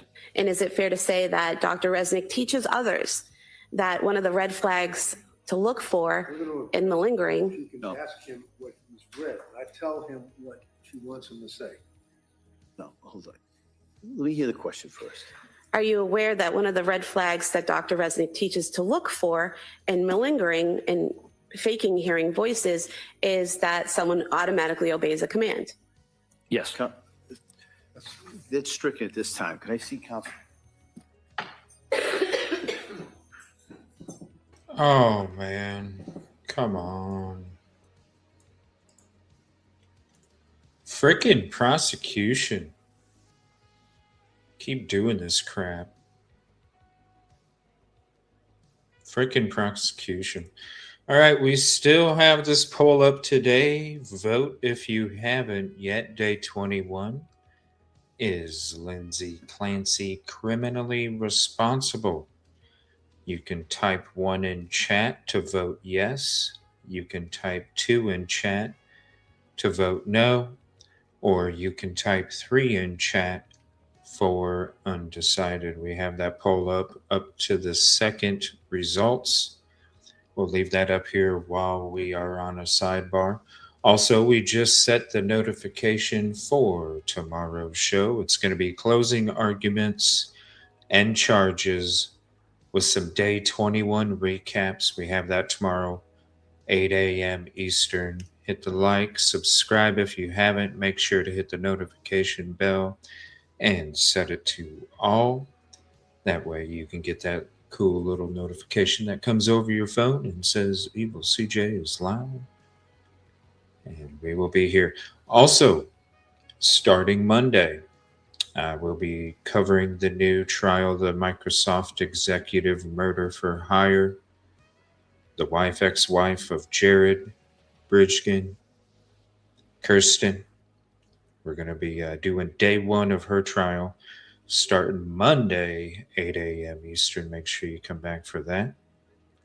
And if we're still going to be on verdict watch with Lindsay Clancy trial, we'll be doing 2 different trials on Monday. So it all depends. Who knows? Who knows if they'll even be able to make a decision? It could end up in a hung jury. We're not sure.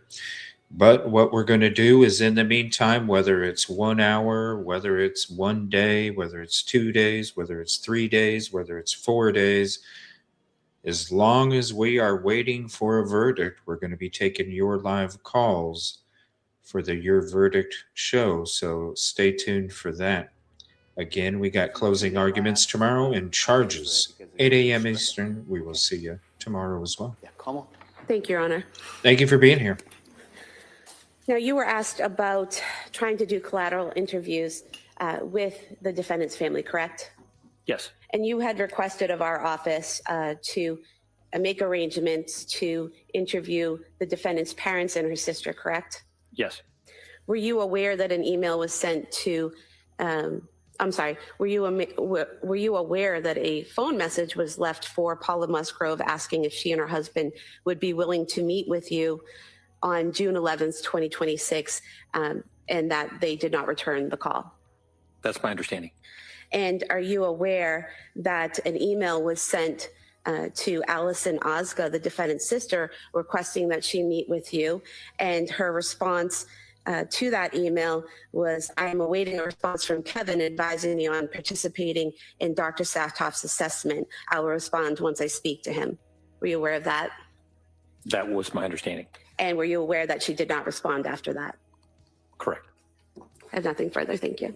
You weren't aware that Kevin was on a month-long federal trial during that period of time either, were you? That'd be me. Is that a question? Yeah. Can you repeat it? You could say, maybe get a little closer to the microphone. I had problems. Aware, sir, that during the time that Ozga, her sister, said she's waiting to hear from Kevin, and I'm the Kevin, that I was on trial on a month-long federal case out of my office. You didn't know that, did you? I did not know that. Did you ever think to call me directly or at my secretary, my office manager, to ask about me reaching out to these people? No. That's all I have, Judge. Thank you. Anything else? No. All right, thank you, Doctor. Let me Thank sit you. down. Thank you. Wow. That's the last witness, ladies and gentlemen. And I apologize for that, Anne Marie. I do hear that a lot. Come with us. All right. The only thing I can say is unsubscribe, Commonwealth is now subscribe, and arrested hit in a everything rebuttal again, case. and hopefully it'll work. So you I have the apologize for that. All right, and so at this point, what I'm going to do is excuse you till tomorrow morning. All right, and tomorrow morning, you should be ready. We're going to have closing arguments and the legal instructions in the morning, and then the jury will begin deliberating. All right, so that's tomorrow. So I would suggest go home, rest up, and be ready for tomorrow. And so now you've heard all the evidence. For the first time I can say that you've heard all the evidence. But you haven't heard the arguments from the attorneys. You haven't even heard, like I said before, the law that you're to apply. So you still have to keep an open mind. All right.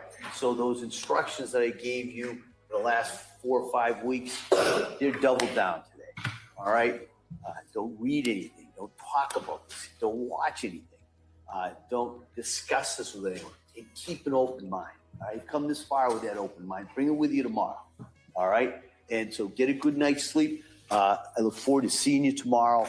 And we will get as soon as we can. Sometimes there's a little delay when we get to this next section. So we'll try and get you out here as soon as we can tomorrow morning. But if there's a little bit of a delay, as you probably already know, it's probably on me, right? But we'll try and get you out here as soon as we can, get you right back into this. So again, thank you so much for all your work, all your commitment, all your dedication. And I look forward to seeing you tomorrow. Okay. Court, all rise, please. Jury,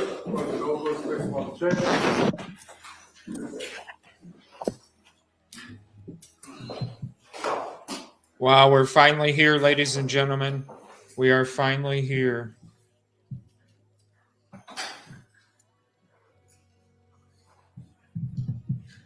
We are so close to the finish line. Your verdict. Live calls coming up here soon. It's up to the courts. We'll hear what your verdict is before we get the verdict from the courts. Ooh. All right. Right. What I thought we'd do is maybe I'll hear from the defendant in regards to any motions at this point. Then we take a break, probably till about 2:30. Come back to the charge conference. Before you leave, I have that draft so you could impose on your lunch hour. You could be looking at my instructions. With that, Mr. Reddington. Yes, Your Honor. I know it's not crafted by learned hand, but nevertheless, I did file a motion for required finding that I have to renew. So I'm renewing it. Whoa. Okay. Whoa. We'd object to the motion. All right. The motion at this point is denied. All right. And so we will be in recess till 2:30. And if counsel can just wait, and I'll He get has those to legally. copies. I should have brought them out with me. They're in my lobby. And then we'll be in recess. All right. All right. Thank you, everyone. Legally, he has to.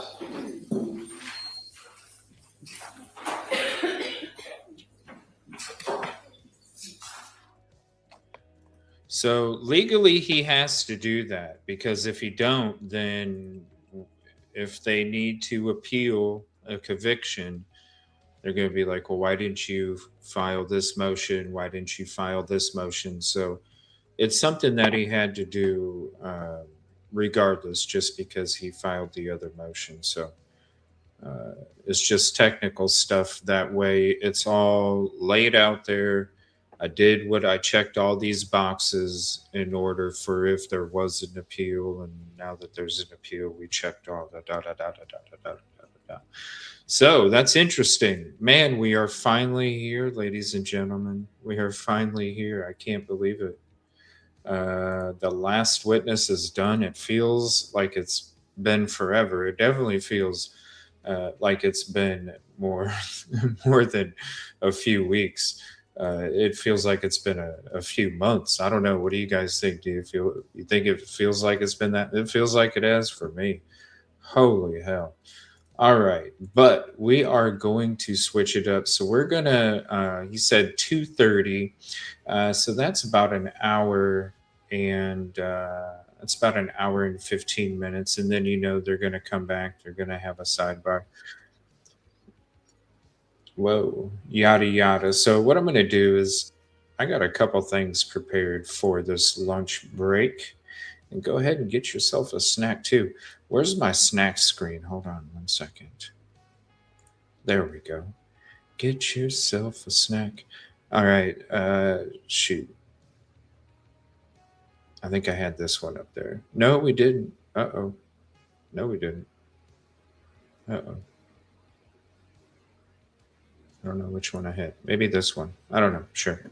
But we're going to switch to these things that I have lined up for you during this lunch break. Thank you all for being here. Please hit the subscribe if you haven't. Again, I can't wait. Tomorrow. Tomorrow. Maybe we'll have a verdict. We'll see. But I can't wait to take these live calls to see what you all have to say before we hear the actual verdict. So here's Chris Cuomo time. I almost messed that up again. It's one of those things. And then after that, we got that special from Brian Etten. You definitely don't want to miss this too. We got Bob Motta talk in this case, and he's been front row seat talking about it. Thank you all for being here. That is not getting the context that it needs. And the reason it matters is there's a lot going on in that courtroom that is not being echoed in the court of public opinion. And you have to understand how things are playing. Otherwise, you're going to be surprised by the result, because you're not going to have a steady sense of what has mattered and not mattered from the perspective of the people who are on the inside. Nobody is more on the inside of observing these proceedings than Bob Motta. Now, what he has going for him is Motta is not only a keen observer and someone who cares about the issues that are presented in this trial, but he's also a criminal defense attorney. So he understands the game within the game. So what did Bob Motta see? How does he reckon with the idea that the mother says that she was talking about something that the husband says she wasn't talking about out loud? And how was it understood by the jury? How did Patrick play? What does he make of the speculation? What does he make of the prosecution's case? What does he make of the fact that now Lindsay Clancy is putting on her own case in chief? All of what matters most from the set of eyes we need the most. Bob Motta. Tell everybody who you are and how you have unique perspective on the trial that is captivating the country. Hey, Chris, I'm Bob Motta. I am criminal defense attorney first and foremost, but I'm also the host of Defense Diaries podcast.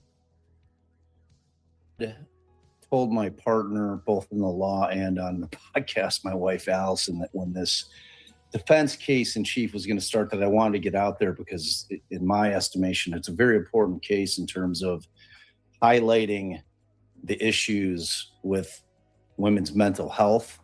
And I just think that this case, and it's starting to show itself to be true. I mean, it's a case that's kind of caught the country by storm.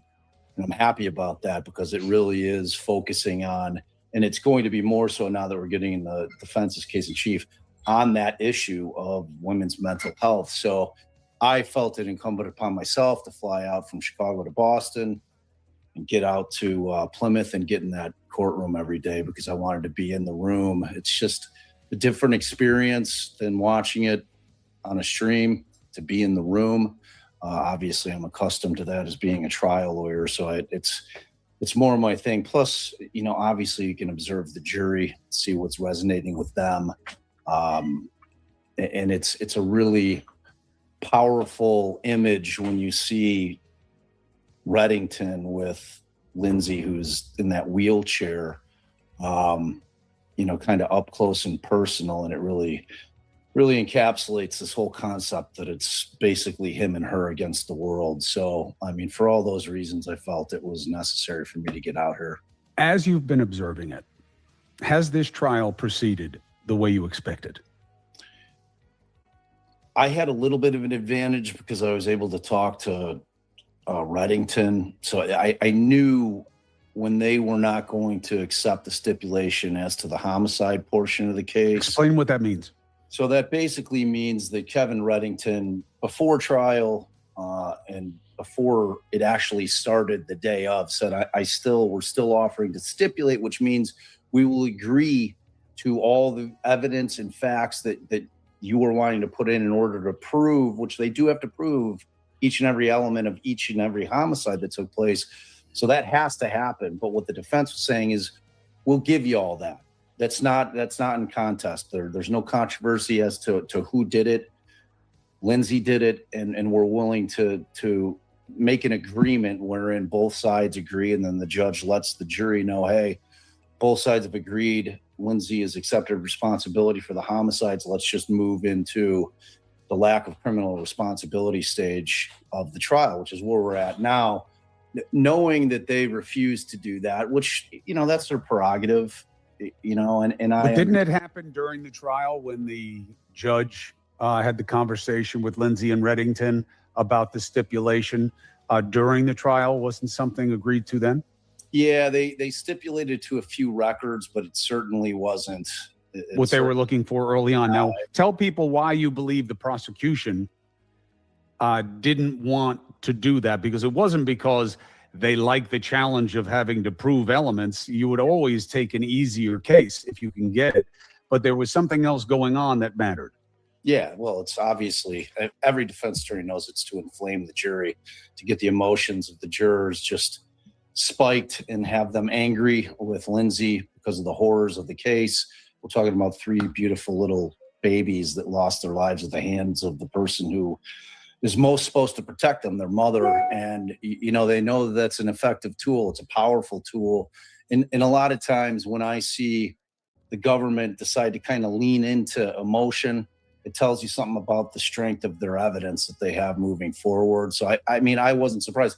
It's a tough case for them. Massachusetts is different, and I'm sure we'll probably get into it when we get into what they have to prove as to the lack of criminal responsibility, because most states, that burden is not on the state, it's on the defendant, and that's not the case here in Massachusetts. How is it different here?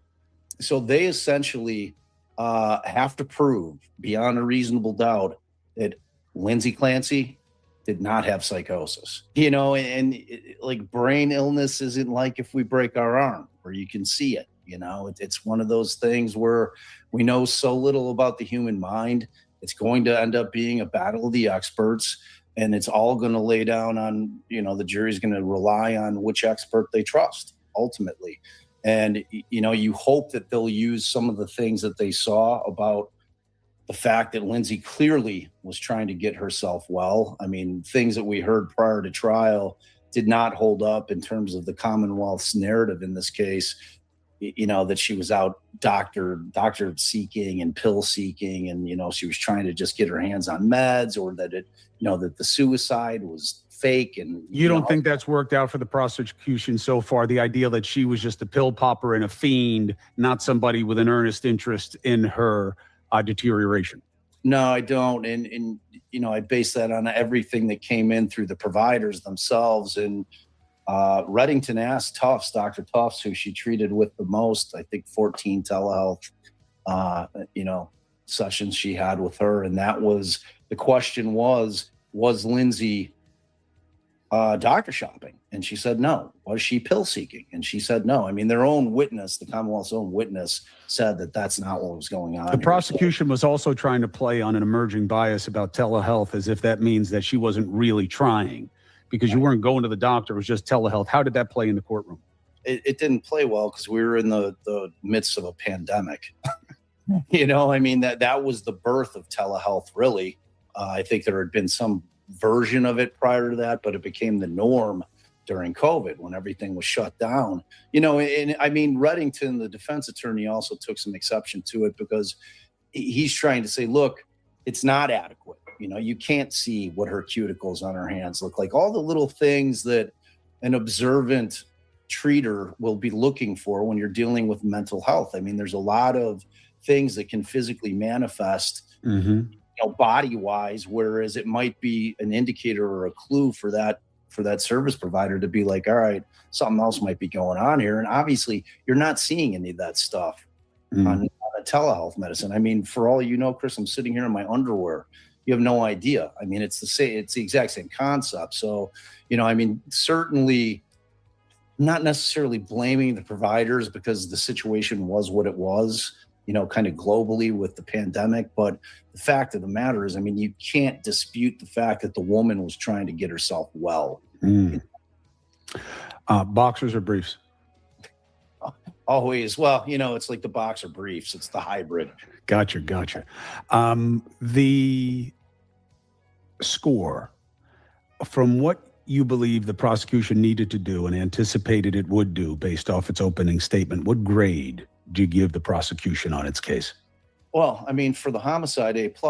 but that was a shoo-in, right? So but in terms of, you know, the lack of criminal responsibility side of their case, we haven't gotten to it yet. I mean, what's going to happen, in case people don't understand how this is going to go, because some people might have been there like shocked today when the Commonwealth arrested, like, what? Like, so what's going to happen is the defense is going to, now they're in their case in chief, they're going to put their experts on.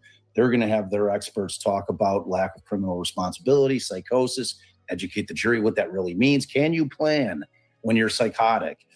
You know, all the questions that people have about psychosis, because most of us, you know, basically visualize what we see on TV and movies, which is obviously fiction. So we need to be educated on what it really entails. Can you do things like operate a phone? Can you manipulate a knob? Can you have a mask that you're wearing wherein it's not super evident? Because psychosis doesn't mean that you have bulging eyes and you're frothing at the mouth, man. It's just, but people need to be taught that in the jury. And so ultimately what's going to happen is the defense's witnesses are going to come in. They're going to say she was in psychosis. And then the rebuttal case is where the Commonwealth is going to be putting all of their lack of criminal responsibility experts on. So I'm going to have to reserve judgment on that part of the case for them. If you've ever looked at your paycheck and thought, ooh, I could have used that a little sooner, let me tell you about Current. Current is a banking app, and what it does is gives you more flexibility with your money. One of the features that stands out to me is what they call Paycheck Advance, which can give you access to up to $750 of your paycheck, but get it early if you qualify. And it's not just about getting paid early. Current also has fee-free overdraft, a build card with tools designed to help you build credit, and you can also earn up to 4% bonus on savings pods. And they have 24/7 live support if you need help with any of it. So right now, if you sign up using my link or you just scan the QR code, you're going to get $75 to use and unlock these tools. Just go through the normal sign-up steps, enter your information, and order your Current card. After you complete the steps, you're going to be eligible for the $75 bonus when you switch your direct deposit. So make sure you go through the full sign-up process so you don't miss this opportunity. If you're looking for a more flexible way to manage your money, check out Current through the link on screen right now and in my description. Terms apply. The decision for the defense to put on a case in chief, this is an option. The burden is on the prosecution. Do you believe this was a no-brainer that they have to do this? I think so. I mean, you cannot rely on, if they don't do it, all of those questions about psychosis and what is it and how does it manifest are just going to be hanging in the wind, and they're not going to be answered. I don't think that there was... Couldn't that be doubt? Couldn't that be enough to hang it? I mean, I don't know, man. Like, Chris, this whole thing is going to be, you've got a portion of society that is an eye for an eye. They don't care. They may get the evidence that she was psychotic. And you know what? All right, she was psychotic. I don't care. She killed her children. She has to go in. That's it. You know what I mean? There are folks that feel like that. I'm no one to tell them that they can't feel like that. They're not applying the law. That's the only rub I have. I mean, if the law... Although with this judge in Massachusetts and in New York, there were similar cases of filicide by the mother where the jury found that the reaction to psychosis, which some would call the waning of the psychosis, which is the realization of what they had done, and whether it was the nanny stabbing herself in the neck in the case in New York, or what happened in Massachusetts here with Lindsay Clancy, her jumping out the window, they could take that as proof of knowledge that what she had done deserved her criminal responsibility, instead of the way I see it, which is as the extension of the illness. Right. And so we've seen juries there under this law in Massachusetts and in New York under a similar statute that's more forgiving of illness, if you want to call it that, where they decided the way the prosecution wants them to in the Clancy case. Yeah, there's no question. I mean, if you're the Commonwealth, that's exactly the argument you're making. You know, I mean, they're dying on the hill that this was all a ruse, you know, that she was done with being a mother, and you know, this was all just something that she had worked out and kind of slowly made her way to the end result. And that, you know, again, I mean, they're sitting there putting on the case that she faked the suicide, that it was all, and it went terribly wrong for her, that she was really just trying to slide down the wall.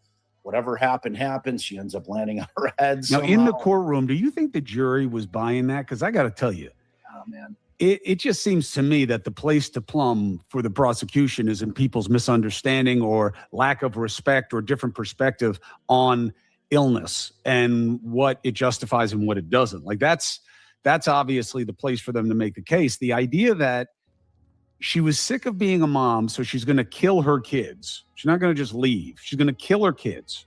She's going to make up psychosis for months in advance. Right. And then jump out the fucking window because she wants a better life. And you're going to jump out the window and paralyze yourself as some kind of exit strategy. Yeah. Could you get any read on the jury?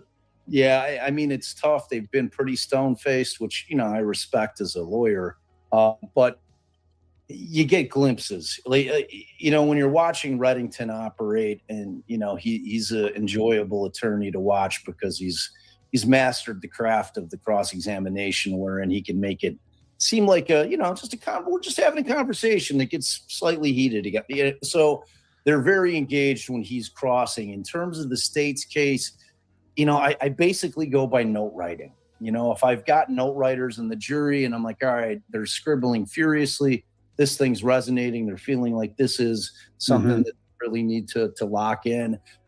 I didn't see that very much in the entire first portion of the case. And Massachusetts allows them to take notes, but they can't bring them in, right?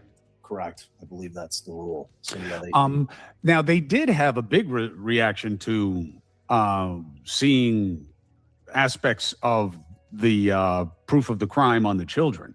Yeah. Now, was that as expected, or do you think it hit even harder than you anticipated? Well, I mean, you had the combination of Lindsay just completely breaking down twice, where he clears the courtroom, judge clears the courtroom the first time.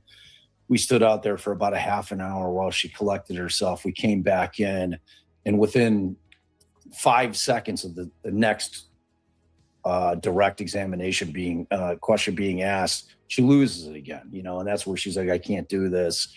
And so he clears the courtroom again. I mean, I don't know how that plays for the Commonwealth. I know as a defense attorney how I think it's playing for my client. I think it's playing well. It comes off as cruel. You know what I'm saying? I mean, why doesn't it come off as, see, she gets how fucked up all this is. She gets how wrong it is. She gets how disgusting this all is. See, she's just like me. She gets it. But I mean, she does get it. There's no prison on the planet that's worse than the prison that's in her mind. Hey, thank you for watching. I post clips like this every day, so you can just subscribe and you'll get more without even having to think about it. I'll see you guys in the next one. Let's get after it.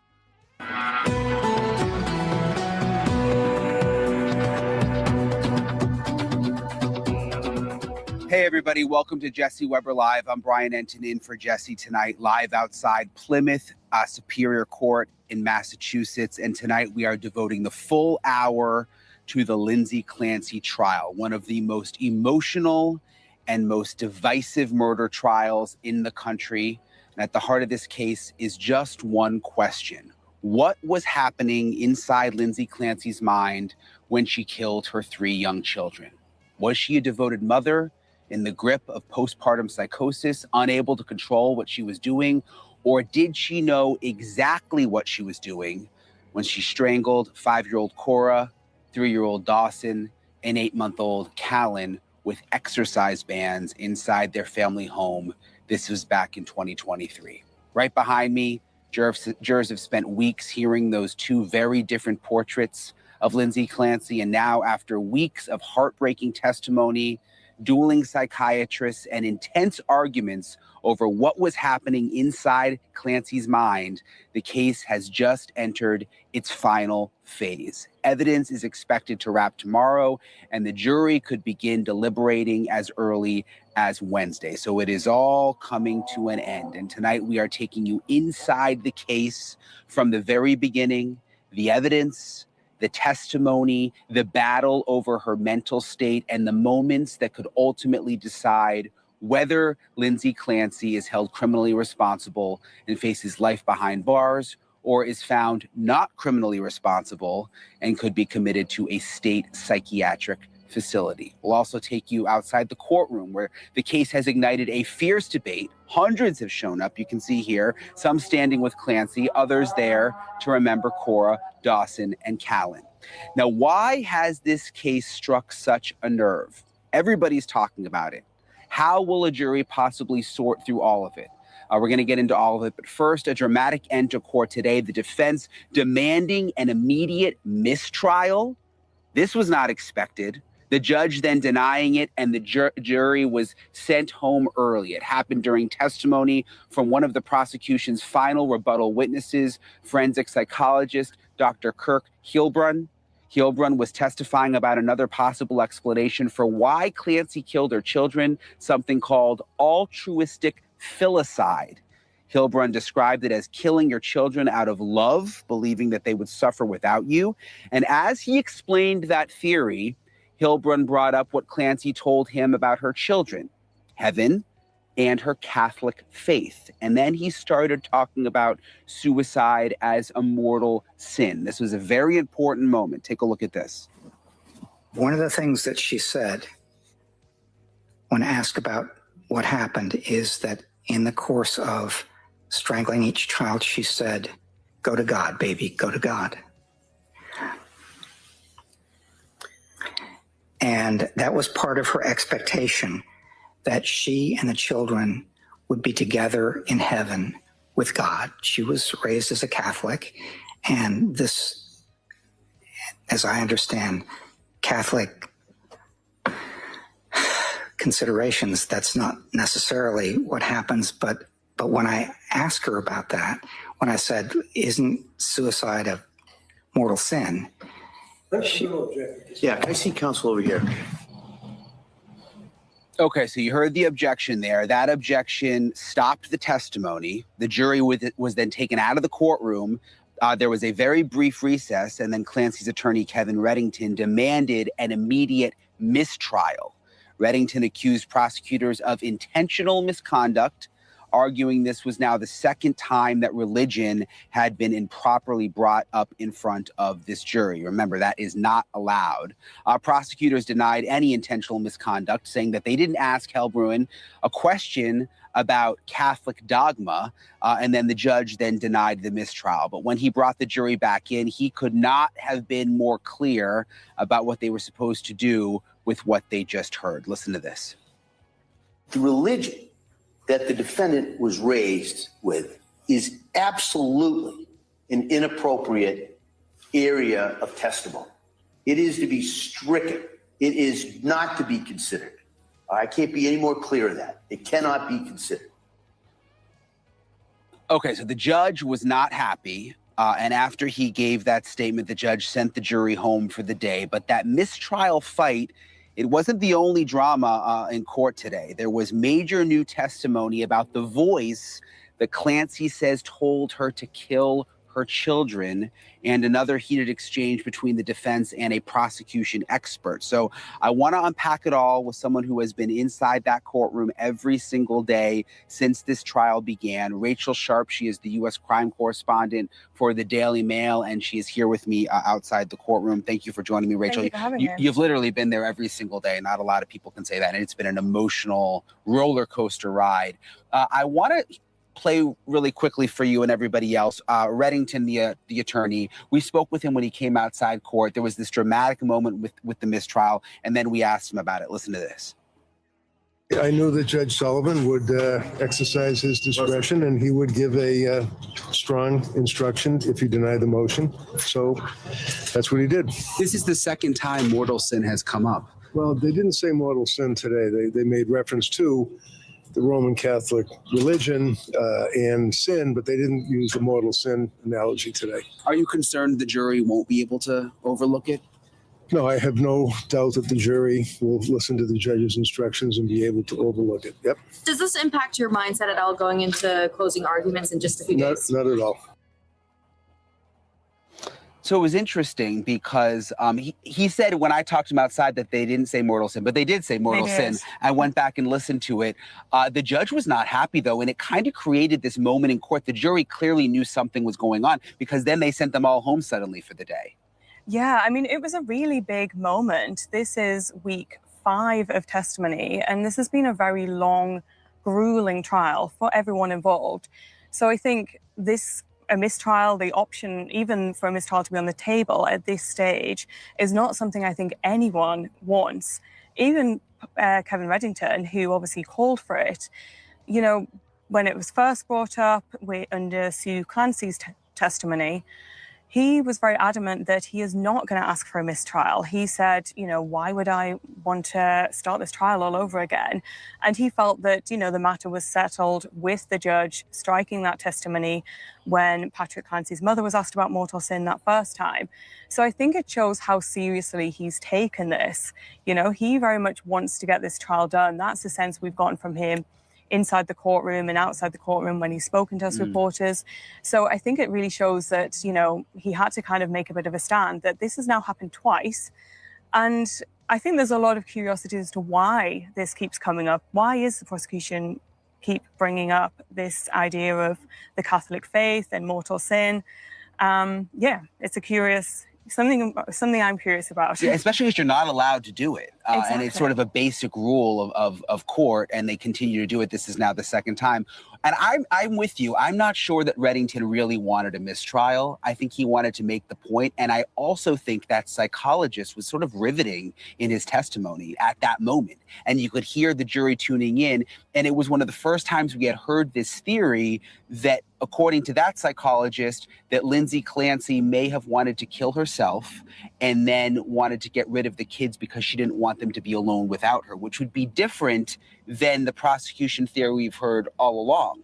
Interesting timing for them to bring that up, you know, the day before the trial ends. And you've got to wonder if that's part of the matter as well, that this is, you know, this was quite a credible witness, probably one of the state's biggest witnesses. And now the jury has been told to disregard something they said. They've been sent home early. So you wonder what impact that will have on, you know, his credibility in their eyes as well. And, you know, as you mentioned, this is the battle of the experts, so to speak, between these different sides. You had Dr. Resnick last week testifying that she was in the grips of postpartum psychosis. He did also argue a similar thing, that she was psychotic, but she did also have this altruistic filicide as well. But the argument is about whether it was psychosis or not, and that's obviously something that this expert said that there wasn't. All right, real quick, I got to talk about something that most of us never bother to check out. It's our car insurance bill, right? Creeps up every renewal, and most people just pay whatever the new number says without really shopping around. And that's the problem, right? Insurance companies, they count on that. That's why we're partnering with Smarter Auto. It is a site that makes it so easy to see if you're overpaying and find cheaper options in just a couple minutes. So here's how it works. You head to the link in the show notes, or you scan the QR code on screen. You answer a few quick questions, your car, your zip code, your basic stuff. And then you're going to see a table of real insurance quotes side by side, so you can actually compare and pick whichever works best for you. So that takes you straight to the provider to sign up. It is completely free, takes just a couple of minutes. And if there is a cheaper rate out there with your name on it, you're not going to find it by doing nothing, okay? So check your rate, links in the description, QR codes on screen, 2 minutes. And I got to tell you, I think you will be surprised what you're leaving on the table. Right. Yeah, it is the battle of the experts. I want to quickly ask you about the Patrick Clancy 911 call, because when Patrick Clancy arrived at the house, found his wife outside, had jumped from the window, and then found the kids inside, there was this awful 911 call that has not been played publicly. But you have heard the call. You are one of the few people who has heard the call. What did it sound like? Yeah, I mean, as you say, that call won't be released. The live stream was shut off at that moment, so only people who were inside the courtroom heard that. And it was one of the worst, the worst thing I've ever heard. It was the screams coming out of Patrick were just unearthly and guttural and unlike anything I've ever heard, really. And, you know, I think it's important to note that, you know, the beginning, as you say, that he found Lindsay, and he was panicked. You could hear the panic in his voice, but he was still very coherent. And he was able to talk to the dispatcher about getting emergency responders there. He was able to reassure Lindsay. And then when emergency responders arrived, he was heard saying, "I'm just going to go check on the kids." And obviously he had no idea what had happened at that point. You could hear him running down the stairs, and then just these unearthly screams. And then he was unable to speak. His words were indiscernible until he screamed out, "She killed the kids." And I mean, the whole courtroom was just torn apart by it. You know, it was jury members were crying, Lindsay's parents were crying, members of the media, the public. Lindsay herself hunched over the defense table, quietly sobbing. But then when the judge immediately called a recess, the second that stopped playing, he cleared the courtroom and she broke down in loud, uncontrollable sobs.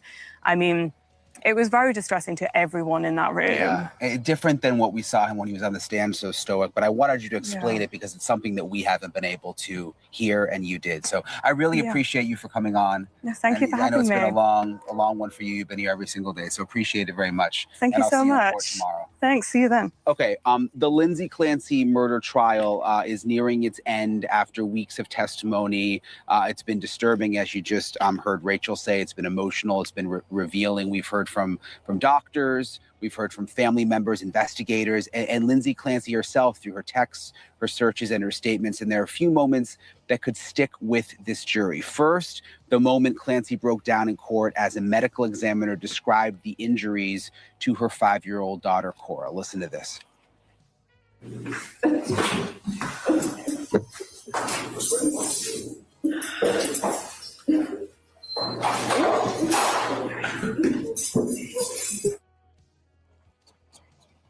Then there was her internet search history. Jurors learned that before the killings, devices used by Clancy were searching for information about bipolar disorder, mania, suicide, and even can you treat a sociopath? The defense also showed jurors something else, a woman who appeared to know something was terribly wrong, repeatedly reaching out for help. I'm sad and depressed because I am not able to parent my third child like my first. I want to treat any one of my babies like my first, but I know that's not a feasible possibility. And the prosecution challenged that image of Clancy, painting her as depressed, not psychotic, they say. And they say that she knew that she was killing her children and that she knew that it was wrong. She first stated that she took Dawson down to the basement. Yes. And then wrapped the exercise band around his neck and strangled him. Yes. And what did she say that she said when she did that? She described that while that was happening, she was saying out loud, "Go to God." And did she describe the same for both Cora and then Callan? Essentially, yes. She retained the capacity that required for having criminal responsibility for these actions. In the household,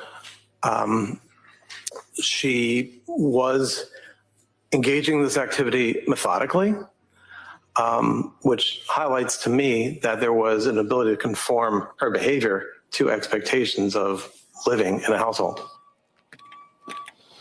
So after all of this, what will matter most to the jury? I want to bring in our all-star legal panel. We've got Mark Aragos, criminal defense attorney and host of 2 podcasts, Reasonable Doubt and 2 Angry Men. And Jonna Spilbor, she is a trial attorney and also a legal analyst and has a podcast of her own. It's good to see you both. Thank you for joining me. I want to start with you, Mark. What do you think the defense has to do to close things here? And what do you make of this mistrial attempt today and the timing of when it came, when this psychologist seemed to be locked in with the jury talking about this theory that she may have wanted to commit suicide and kill the kids because she didn't want to die without them? Well, the psychiatrist who, and I agree, at least both you and 2 other observers in the courtroom told me that the juries appeared to be locked in with him. Well, whatever locking in with him was completely undercut by his gratuitous and obviously intentional invocation of the Catholic dogma, Catholic religion, and he provoked that judge. It's got to be one of the top 40 angry judges in front of a jury excoriation that I've seen. And I think this guy did it purposefully. I think he was trying to appeal to the jurors' emotions, if you will, the witness. And I will tell you what I have believed since the first time this happened. I said there is a Supreme Court case. It's rarely utilized or actually applied, Oregon v. Kennedy, and it's when the prosecution is goading, G-O-A-D, the defense to make a mistrial motion. I think they did it before, and I think they did it this time, and I think clearly at this point, Reddington decided, hey, if this guy's getting any kind of traction and I've got to protect my record, I have to make the mistrial motion. And if you listen to what he said exactly that. He said it was intentional, and it was prosecutorial misconduct. You'll also notice that the judge stopped just short of calling out the prosecution as doing it as intentional, because the judge didn't want to be forced into declaring a mistrial and not letting them retry it again. So why, Mark, you're saying the prosecution wanted a mistrial? Is that what you're saying? Absolutely. The prosecution knows they're losing. It's clear to anybody who's sentient in that courtroom. So this is their, I'll use the religious imagery, this is their Hail Mary. And their Hail Mary is to get a mistrial, to force a defense to request the mistrial so that they can get a do-over. That's precisely what's going on. Anybody who doesn't believe that or takes issue with that did not watch what that judge did, and specifically where he stopped short when he was going off on this in terms of what the findings he was making, didn't watch how angry he was when he instructed the jury. And most of all, he marched that jury out right after he gave that admonition. He was not going to let them think or hear from this guy again after that stunt that was pulled in his courtroom. Yeah, and I wonder what they were thinking when the day just suddenly ended early and, suddenly they're marched out of there. Jonna, if the jury believes that Lindsay Clancy was mentally ill, is that enough for an acquittal? Or do you think they could believe she had the postpartum psychosis but still come up with a guilty verdict? It's not enough for an acquittal, but I believe that's what the jury is probably thinking right now. Everyone should probably agree, prosecution included, that Lindsay Clancy did suffer from a legit mental illness and a severe mental illness. I will give her that. The whole courtroom will give her that. But that is not where the analysis ends. The jury now has to decide whether, due to that severe mental illness, she didn't appreciate the wrongfulness of her actions, or she could not conform to the law.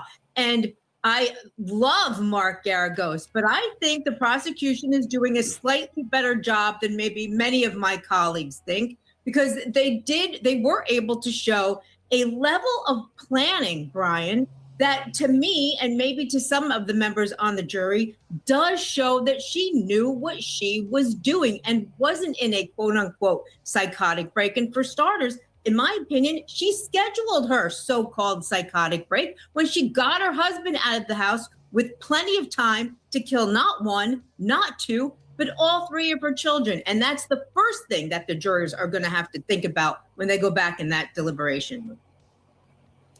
But Jonna, do you think that this prosecution has had an issue sort of with a cohesive storyline here? Because it seems like at one point they said, oh, she was trying to fake the suicide. She wanted to commit suicide and take the kids with her. It's like there hasn't been one from the prosecution. It's been all over the place. Well, one thing is for sure, she threw herself out a window. And for optics' sake, that does make her very sympathetic. But the prosecution, in a sense, sort of saved the best for last. We knew that they were going to have to meet the defense expert with an expert who was equally good as the couple of really good experts that the defense had. And I think they did so because the prosecution's last expert gave the jury another set of facts to think about. Was this something that she had planned? In other words, like when you have a case where maybe a spouse kills another spouse in the heat of passion, because if I can't have you, nobody will. They catch them cheating. Well, this was sort of like, if I can't be your mother, then no one's going to be your mother. Yeah, I just what's again interesting though, Brian? Yeah, quickly, Mark. Go ahead. You know what's interesting to me? It would not surprise me in the least, and I was the one who last week was calling for Reddington to have asked for a mistrial. Wouldn't surprise me in the least if tomorrow morning he walks in and he asks the judge, he says, look, I made the motion for a mistrial. I don't want to do this again. Your curative instruction, I know what you were trying to do. It's also not enough. I move that you strike the testimony of this witness. I've done that before. I think he may overnight think about that and move to strike the direct testimony of this witness, tell the jury to disregard all of it. It's really quite outrageous what happened today. It's one of the ultimate or the last witnesses, if not the penultimate witness. He directly violated what he knew. This witness is not stupid. He's an expert. He read the previous expert testimony. He was well aware of what the previous expert got admonished for. And for him to come in there and do what he did today, that was intentional. That was misconduct, and it shouldn't be countenance. I will tell you, I think that it polarized the jury as well. And he said the same thing again, mortal sin. It was the same exact words that got them in trouble the first time. Mark Garagos, Jana Spilbor, appreciate you both so much for coming on. Thank you. Thank you. All right, coming up, the Lindsay Clancy trial is fueling a heated online debate beyond mental health and criminal responsibility. Did the healthcare system fail Lindsay Clancy, and could more have been done to prevent this tragedy? That's coming up next.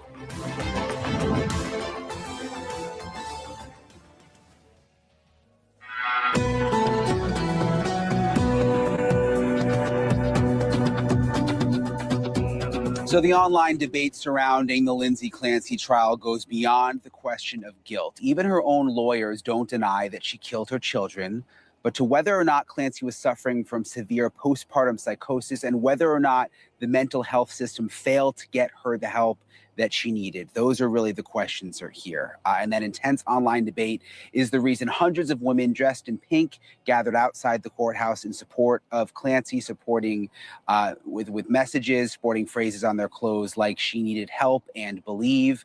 Many of those supporters feel Clancy's story is more common than people know, and that their own similar struggles with postpartum depression have been dismissed or ignored. And of course, the other side of that debate feels there can be no excuse for killing your children and that Clancy should be held accountable. But that was something else. Is there something else there? Is there something more that she could have done? Did the system fail her? These are all questions that everybody's been talking about. We know that she sought mental health treatment. She was prescribed multiple psychiatric medications. She got help, but did the system end up failing her? Joining me now is Kathleen Hood. She is a psychiatric mental health nurse practitioner. She's also been out with the crowd. And by the way, she has pink and white on because people who have been supporting Lindsay Clancy have been wearing pink, but then people who are supporting the kids have been wearing white. Yes. And you wanted to do both. Because I'm supporting both. Yeah, and I think the message is lost with that. Yeah, I'm for both. What I'm talking about is for the kids too. It's just like the failures of the system, and it's what really ultimately cost. But yes, of course, I'm supporting both. And you are a nurse practitioner in the psychiatric field. And do you believe that Lindsay Clancy was failed? Yeah, on multiple levels. And honestly, I probably wouldn't have spoke up about it otherwise, even if it was just like a small failure or whatever. It was multiple providers and it was like negligent. And honestly, and it should be different so it doesn't happen again. Where do we draw the line, though, for all of us watching this trial? You know, because it's pretty clear she wanted help and didn't get the help. I think that's the frustrating part. I think, like she did all the right things. She reported symptoms that were scary that sometimes people don't like to report. She did all the things, and prescribers were not listening to her and prescribing meds that can cause those symptoms. So did they actually give her medication? And because you understand this, Yeah. this is your world. Did they give her medication that made it worse? Yeah, because SSRIs and antidepressants, like as a class, can cause, I guess I couldn't say for sure, but can cause psychosis symptoms, or not psychosis, sorry, bipolar, like mania symptoms. And if you make it worse by going on an SSRI, and then if you add more SSRIs to it, and then it can, yes, make symptoms worse. So it's not about the amount of meds. It's just that they should have known that that wasn't the right med choice regarding the symptoms she was, reporting. So this is going to go to deliberation soon with the jury, probably in the next couple of days. And there's been so many different psychiatrists and psychologists testifying, giving their credentials, talking about all the work they've done, but then giving different theories about what was going on with Lindsay Clancy and different diagnoses. How is the jury supposed to process that? I do think it's like so confusing, obviously. And I think some of it's like the witness problem, like maybe not, I don't know, but the witness, you've got to make sure they're credible, right? But yeah, it's not, it's confusing, and I would be confused too. So I think then if you don't have like an understanding of psych, well, I have no understanding of law, but if you don't have an understanding of either, it's kind of harder to get what I'm talking about. And that's kind of why I felt like I should talk about it. Yeah, and I guess it's not an exact science. I mean, because you've got some saying it was postpartum psychosis, that there were real voices. And then there's been other experts who have said, we don't think she actually had the voices. To be honest, to me, it doesn't matter either way. Okay. Because the prescribers caused those symptoms by giving, like whatever, if it was psychosis, postpartum psychosis, I guess you could argue that she was sane, but I don't believe that. Yeah. Well, that doesn't seem to make sense No. because she was a loving mother. There was no real, Every single there was no person other motive. testified to her being an awesome mother. She was a nurse. She tried to do all the right things, and it still didn't happen, which is, we obviously are a broken system, and we all need to do better as providers and in general. But you really need to listen to the patients, and it makes a big difference in the outcomes. And we need more support and more systems in place, obviously. That's highlighted this. So at the end of the day, you're blaming the providers. Yes, which I would hate to do, to And be you are a honest with you. provider. Yes, Yeah. and I would never normally, and it wasn't just like human error. It was like negligence on multiple provider levels, but it's like basic stuff that should have been obvious, like the symptoms with the meds. Not for someone who's not in psych, but for someone who's in psych, they should have known better than that. Yeah. And when I say providers, I mean like doctors. Yeah, that's what I'm saying too. Yeah, sorry. Yeah, it's so a multi-level in therapy. I mean, mental health and health in general. In this, we need better systems, obviously. But I forget what you were saying. No, you're good. I appreciate you, Kathleen, for coming on. Thank you so much. And we'll see you outside court. Okay. And we've met a lot of people like Kathleen who are just here because they're very, very passionate about the cause and not so much about the criminal side of all of this. So thank you, Kathleen. Coming up, 2 mothers and 5 dead children in 2 cases that shocked the country decades apart. The prosecutor who helped put Susan Smith behind bars weighs in on Lindsay Clancy. That's coming up next.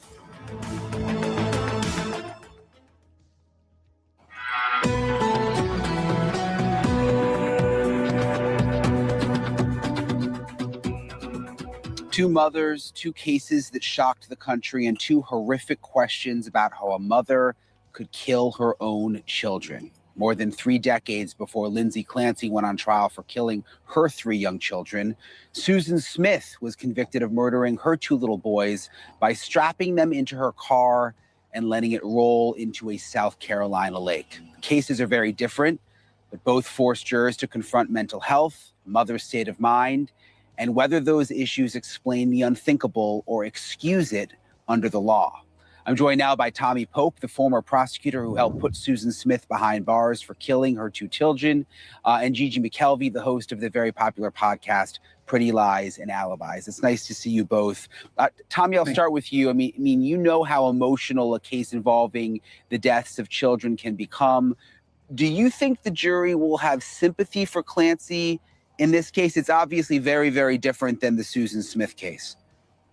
I think it is different. I always said Susan had an end game. She wanted the boyfriend. She wanted the kids out of the scene. And here, it doesn't seem like she has an end game, Clancy. And it also, she's injured and in the courtroom. So it's more than a suicidal gesture. So I think they're going to have sympathy for her.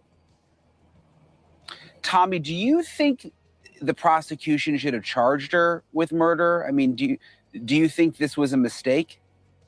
No, I'll tell you, and I said the same thing with Smith. You know, I sought the death penalty in Smith, and the jury saw fit not to give it. But to me, whatever the maximum punishment was available, that's what we needed to do. If you recall in Smith, she blamed a African-American carjacker. And I thought, you know, whatever the punishment would be for him, it should be for her, you know, particularly with the layers of betrayal. And so we got it here, but kind of in a different way. I can't decide what she hoped to gain other than, as you heard earlier, taking the kids with her.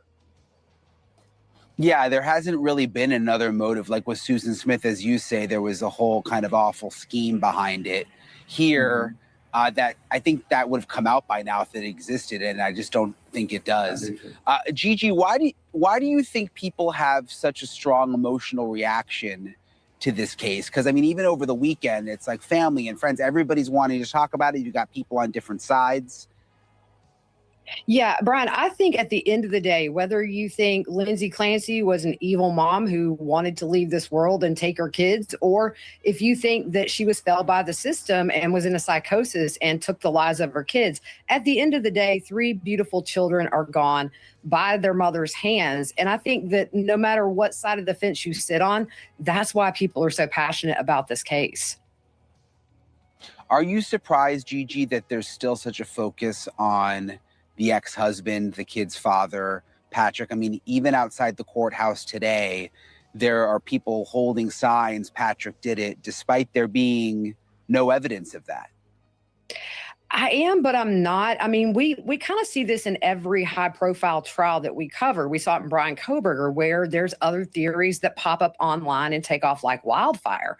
And, you know, to me, I don't do rumor or speculation on my channel, so we don't talk about that in chat. But man, it is everywhere you look, and it seems to be growing by the day.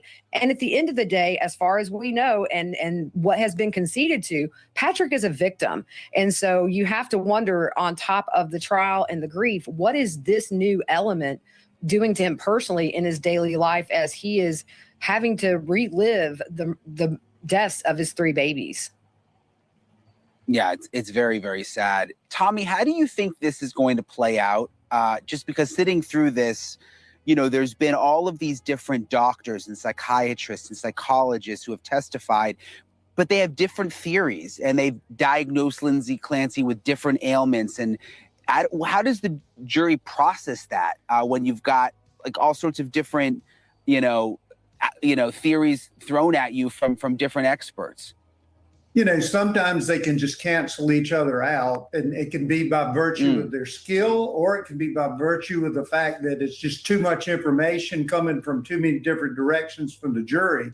And so, you know, I think that part will be interesting. I'm concerned there may be a hung jury. Now, the difficulty up there compared to South Carolina is the prosecution has to prove the absence of the mental issues beyond a reasonable doubt, where here in South Carolina, the defense would have to bring that up. And so the prosecution's got a tremendous burden, and they've got to convince all 12 people. And I think, you know, for the defense, if you can hang one juror, you know, you've done your job. Yeah, you're right. The burden being on the prosecution here is very different from most other states. That's going to kind of complicate things. Tommy Pope, Gigi McKelvey, really appreciate you both for coming on tonight. Thank you so much. Thank you very much. Okay, coming up next, this case could be in the hands of the jury really in just a matter of days. The panel will have to decide whether or not Lindsay Clancy is criminally responsible in the deaths of her children. How do everyday people, these jurors, sift through weeks of evidence and testimony to come to such a crucial decision? We've got a juror from the Lori Vallow Daybell murder trial. It's going to take us inside what it's like to go through a trial like this. That's coming up next.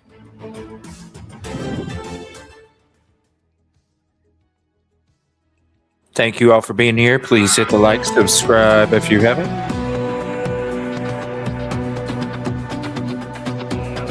We are back live here in Plymouth, Massachusetts, where Lindsay Clancy is on trial for the murder of her 3 children. Tomorrow, the prosecution will continue its rebuttal, and the case is expected to be in the hands of the jury by midweek.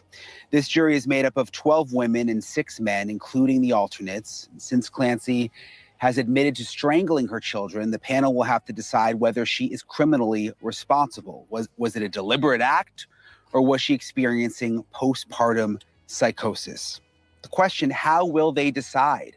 I recently spoke with jury consultant Dr. Lillian Glass about how difficult this jury's decision will be. Thank you for I joining. think this is going to be impossible for the jury because there's so many emotions that are coming out. They're seeing so many different things. One day they're seeing something unseeable, and the other day they're seeing something that tears your heart out. That's a human reaction. It's going to be so difficult. I think people will say, yes, she did it. Somebody needs to be held accountable. But is it her? Is she a victim in all this? Is it the doctors? Is it the myriad of doctors? She wanted help. When you see the psychologists aboard that are interviewed, it's shocking. You say, whoa, if I had somebody like that, maybe that could happen to me too. So joining me now, Tom Evans. He was an alternate juror in the Lori Vallow murder trial. He wrote the book Money, Power, and Sex, the Lori Vallow Daybell trial. Thank you for joining me, Tom. I covered that trial. And, you know, I was sitting in court here today. You know, you look at the jurors and you wonder what this must have been like for them sitting through all of this, similar to what you went through. I remember during Lori's Daybell trial, there was awful autopsy photos, awful descriptions. How did it change your life? I think at the time I was kind of in shock sitting through the trial, and it took me a while to come out of that, and it actually had kind of a profound impact on my life. How so? It just made me realize, I think sitting through the whole trial made me realize that justice for the victims is more than just putting Lori Vallow in prison for life and patting ourselves on the back for a job well done. I think we needed to look into what caused her to get to that place where she could do such a thing. Yeah. And I think that, and I know you didn't actually. Sorry. Yeah, no, exactly. I know you didn't actually deliberate because you were an alternate, and it's a similar situation here. There's alternates, so they don't know who they are. And then basically right before the deliberations begin, they're pulled out, which is what happened to you. But I'm just curious, like when you sat through the whole thing, I mean, granted, it was a very different set of circumstances, but by the time it was over, did you kind of know in your mind what your decision was going to be? Or were you kind of open-minded knowing you're thinking you were going to go into the deliberation process? Yeah, I tried to be as open-minded as I could during the trial, but obviously as a juror, you're trying to make up your mind. And by the time it was over, my mind was made up that she was guilty. I had no doubt that there was a mountain of evidence. The prosecution did a really good job. The whole team, prosecutors, law enforcement, the evidence they presented in court convinced me. How difficult do you think it'll be for this jury? And I don't know how closely you've been following this one, but you know, it's similar in some ways to Lori's trial, but it's different too. And there's this mental health component. Do you think this will be more difficult for this jury? Thank you all for joining. We do have a StreamYard poll open. Is Lindsay Clancy criminally responsible? You can type the number in chat to vote. You type 1 in chat for yes. Type 2 in chat for no. Type 3 in chat for undecided. We'll end the poll at the end of the day today, and we'll check out the results again. StreamYard poll is open. Is Lindsay Clancy criminally responsible? And you type 1 in chat for yes, 2 in chat for no, or 3 in chat for undecided. Thank you all for being here. Appreciate you very much. Please hit the like, subscribe if you haven't. And as we continue, and we will take you right to the courtroom as soon as they get on camera. You know how we do it. I think it's going to be 1,000 times harder for them. not only they were subjected to the same horror that we were, so they have to live with that now for the rest of their lives, but they have to decide, is she guilty or was she insane at the time of the murders? And I don't have an opinion on that. I can't tell. In terms of the way, and I'm just thinking back to when you were in there for Lori's trial, the way that she's been acting in court, she's had several breakdowns.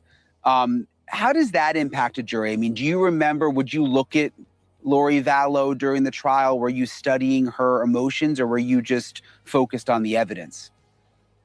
Those jurors are watching her every move, every expression on her face, trying to read something into it. And if it seems like her sobs are real, then they might have some sympathy for her. But if it seems contrived, then that'll have the opposite effect. What about the likability of the attorneys? Because, you know, there's been a lot said about the defense attorney here, Kevin Reddington. He's a likable guy. In many ways, it kind of almost seems like he's in control of the courtroom at times. Does that come into play as a juror? Did that come into play with you? I think so. In our trial, both the defense and the prosecution seemed very sure of themselves, professional, and honest. And I think in this trial, from what I've watched, I get a little different sense. You know, I feel like the prosecution doesn't always come off as being all that. Are they just trying to get a verdict in their favor, or are they trying to get real truth out? That's the question the jurors will be asking themselves. It's interesting you say that, and I've just been thinking about all day when I was in there, I was staring at the jurors, wondering what they were thinking. So your perspective is really interesting. Tom Evans, thank you for joining us. Appreciate it, sir. Our live coverage from Massachusetts continues. Of course, sir. In just a moment, we're live outside the courthouse where court will continue in the morning. We've got more right after this. Thank you all for the continued love and support. All right, we are live at the Massachusetts courthouse where Lindsay Clancy is on trial. I will be right here bringing you all the latest as we head towards verdict watch. And Jesse will be back tomorrow night for Jesse Weber Live. Cuomo's next.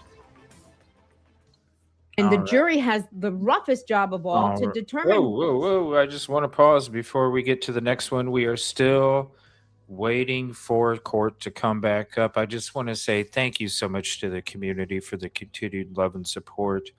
Help us hit the 18.6 goal for today. It was 18.5. We already knocked that out. We're only 43 subs away from getting to 18.6. 70% nearly of people watching are not subscribed. So if you're not, please consider doing so.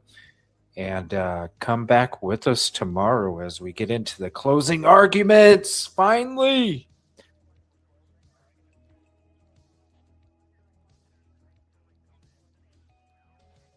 Has the roughest job of all to determine whether, because of that, she knew what she was doing was wrong. Right. And I am seeing plenty of evidence aplenty to prove that she did know what she was doing was wrong. Okay, And I'm going to ask you about that, but let's get another Dr. Kirk Heilbrunn.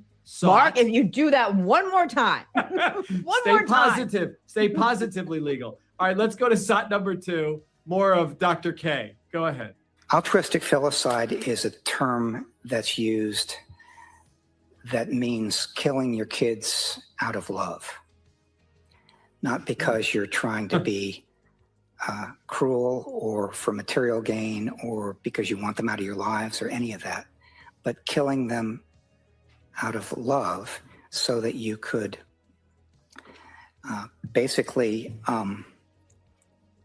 they wouldn't have to suffer, so you could prevent their suffering. And what she did, I thought, was begin with what I said a minute ago was a highly lethal and very serious suicide attempt. That helps the defense. And that was preceded. The state was minimized. It was preceded by months of thoughts and impulses about you should harm yourself, you should kill yourself, your brain is damaged, that sort of thing. And that, I think, is the beginning of the way to understand what happened that day. The second point is that, as I've said before, she didn't like to leave her children. Whether that was for date night or school or going back to work or anything, she did not like to leave her children. And if she had taken her own life, then her children would have been without her, and she thought that they would suffer. All right, John, I see both sides to this, right? One, you got a voice telling you that killing the kids would be a good thing, you know, and that's why she did it. And the other thought is, okay, I do know right from wrong, whatever the state's alleging. If I'm taking myself out because I can't live in this world because I'm so depressed, I don't want my kids to be raised by anybody else. They'd be better off dead too. Like, right. You buying that? You think that's what she did? If I can't be your mother, nobody can be your mother. You believe that? Wait, hold on. Do you believe that, number one? But more importantly, do you believe the state proved it? That's my question to you, Jonna. You don't know that was proven. Come on.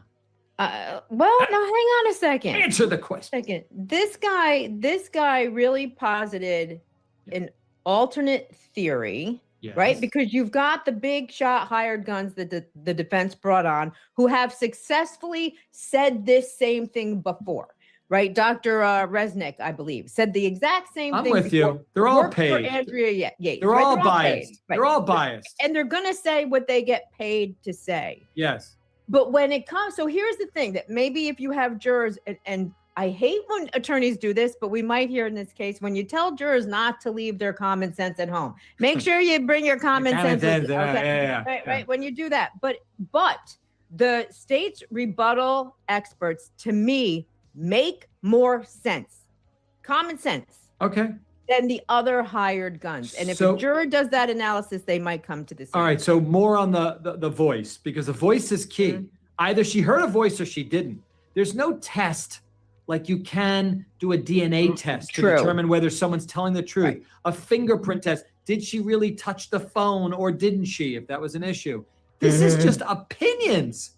People who shat in their diapers, who couldn't even speak English, hear me out, who grew up, then had schooling, and then somehow now have an opinion. That's not science, Jonna. It's just an opinion.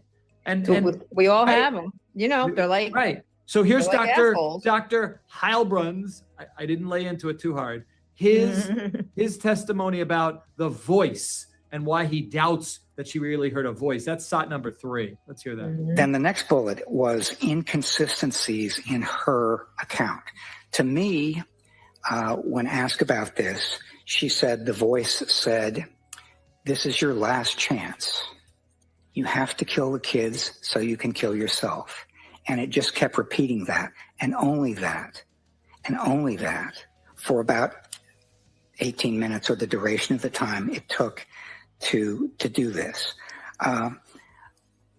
There were other times, though, for instance, when she was in the hospital after this happened and was talking to a psychiatric attending, when she said that the voice had said other things, for example, the children will suffer without you, or you have to take the kids with you, or things like that. So inconsistency is important because it suggests inaccuracy. In other words, which version is accurate? Is it the first? Is it the second? Is it neither? I mean, here it couldn't be both, because she said, I only heard this. To some people, she said that. And then I heard this plus this. To other people, she said that. Oh, so she must be lying, doctor. You know, Jonna, here's my problem. I don't have any mental illness that I know of. And I tell different versions of different things at different times, depending on how I feel. This is not an exact science. And she was doped up. And there were times that they talked to her where she was not in a good place. And every word is getting weighed. And the fact that she added a little bit more to one person now all of a sudden means she's a liar. Yes, I see the person's hand is raised. I will call on Jonna. Go ahead, ma'am. In the back. The girl in the back. What do you want to say? Go ahead. Lindsay Clancy knew when she was talking to Dr. Heilbrunn that he was a prosecutor hired gun. Uh-huh. She knows this. Yes. You can change. So just as you kind of made an analogy that, sometimes you'll tell a story differently depending on who you're talking to, for example, right? She By knew accident, I meant, but I hear what you're saying. Go ahead. Yeah. So she knew that too. And at the point that she talked to him, because that was another thing that came up, that he had spoke to her long after the incident, for example, right? She had plenty of time to rehearse, to talk to her attorney, to get the feel, read the room of what she needed to say to make this work. I want to, we got with this, I can go on for hours with you, but we got Chris Hansen coming up, and before we have him, I want to get to this one, okay? When there was a mistrial asked for, okay? This is a big moment. I want to get your take on it. It's SOT 5, okay? Something happened in the trial. It was a second reference to religion, which didn't belong in this trial. Let's go to SOT 5 and let's talk about it. I want to get your This take. has been obviously a long trial and a lot of work on the part of everybody involved, from the court to the staff to the prosecutors to myself, and needless to say, the strain on Lindsay Clancy. I have to move for a mistrial reluctantly. The reason is that this is intentional misconduct on the part of the prosecution. You know that this whole idea of injecting Roman Catholic faith, the concept of mortal sin, into this trial, based on your ruling in the past, in conjunction with the fact that they brought it up again, I believe it was intentional misconduct, and I feel that the court should grant a motion for mistrial. Okay, so first of all, that wasn't the clip that where he said something. This was the Heilbrunn testifying about something about he opined about religion. No, he was talking about what Clancy said to him. I know, but then he gave his opinion. He goes, well, that's not actually true about Catholicism or whatever. He's not an expert in that. And here's the thing. The judge then stood up. That's your issue. You always Jack love in the when box. He stands up. And this was the best thing that happened to the defense, in my opinion. I don't think the defense actually wanted a mistrial. The defense clearly just wanted to preserve this issue for appeal. And if you don't move for a mistrial, you don't get it. He knew that that would be denied. But here's what happened. The only one the jurors trust, the elevated guy who stands all the time in that black polyester, he said, folks, disregard what that guy said. He's not an expert. He's not qualified. I mean, I think that hurt the prosecution. What do you think, John? It probably did on that one very narrow issue. Yes. But so our good friend Mark Garagos also has a theory on this, because when it comes to that religious remark, this was the second time the religious remark came up. True. And potential for mistrial. Okay, here's why that's important. Because if, in fact, the prosecution was intentionally trying to cause a mistrial, which I do not believe they were. Me neither. I do not believe they were. You can, if your mistrial is granted, it can be granted with prejudice. That means there ain't going to be a second bite of the apple. So you're right. He's preserving his right to appeal, but it wasn't going to be, and it shouldn't have been grounds for a mistrial. I think it was a minor issue. This is Crime and Justice. I'm Donna Root.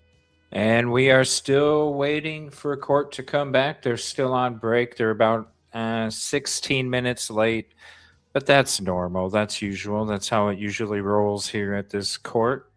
So as soon as it goes live, we will take you right there. In the meantime, we're going to be checking out these other video clips that I have prepared for you for any of these unplanned extended breaks. I just want to say thank you for the continued love and support. Help us hit the 18.6K goal today. We're only 40 subs away. Please subscribe if you haven't yet. Thank you for being here. Appreciate you very much. It's day 20 of the Lindsay Clancy trial as prosecutors and the defense prepare to rest. The jury will be left to decide if Lindsay Clancy was driven by postpartum psychosis or premeditation. Joining me now is Fox News correspondent Brian Yennis outside of the courthouse.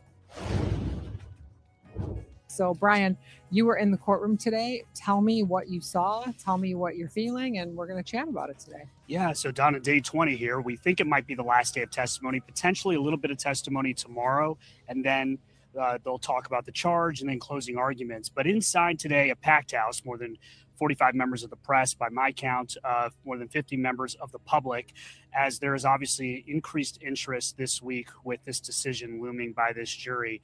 It was hot in there. You heard the tic-tac and clattering of all of the laptops as the national press and the local press were trying to get every word. You saw the jury intently taking notes, especially when they were listening to Dr. Kirk Heilbrunn in his second day of testimony. He's a witness for the prosecution.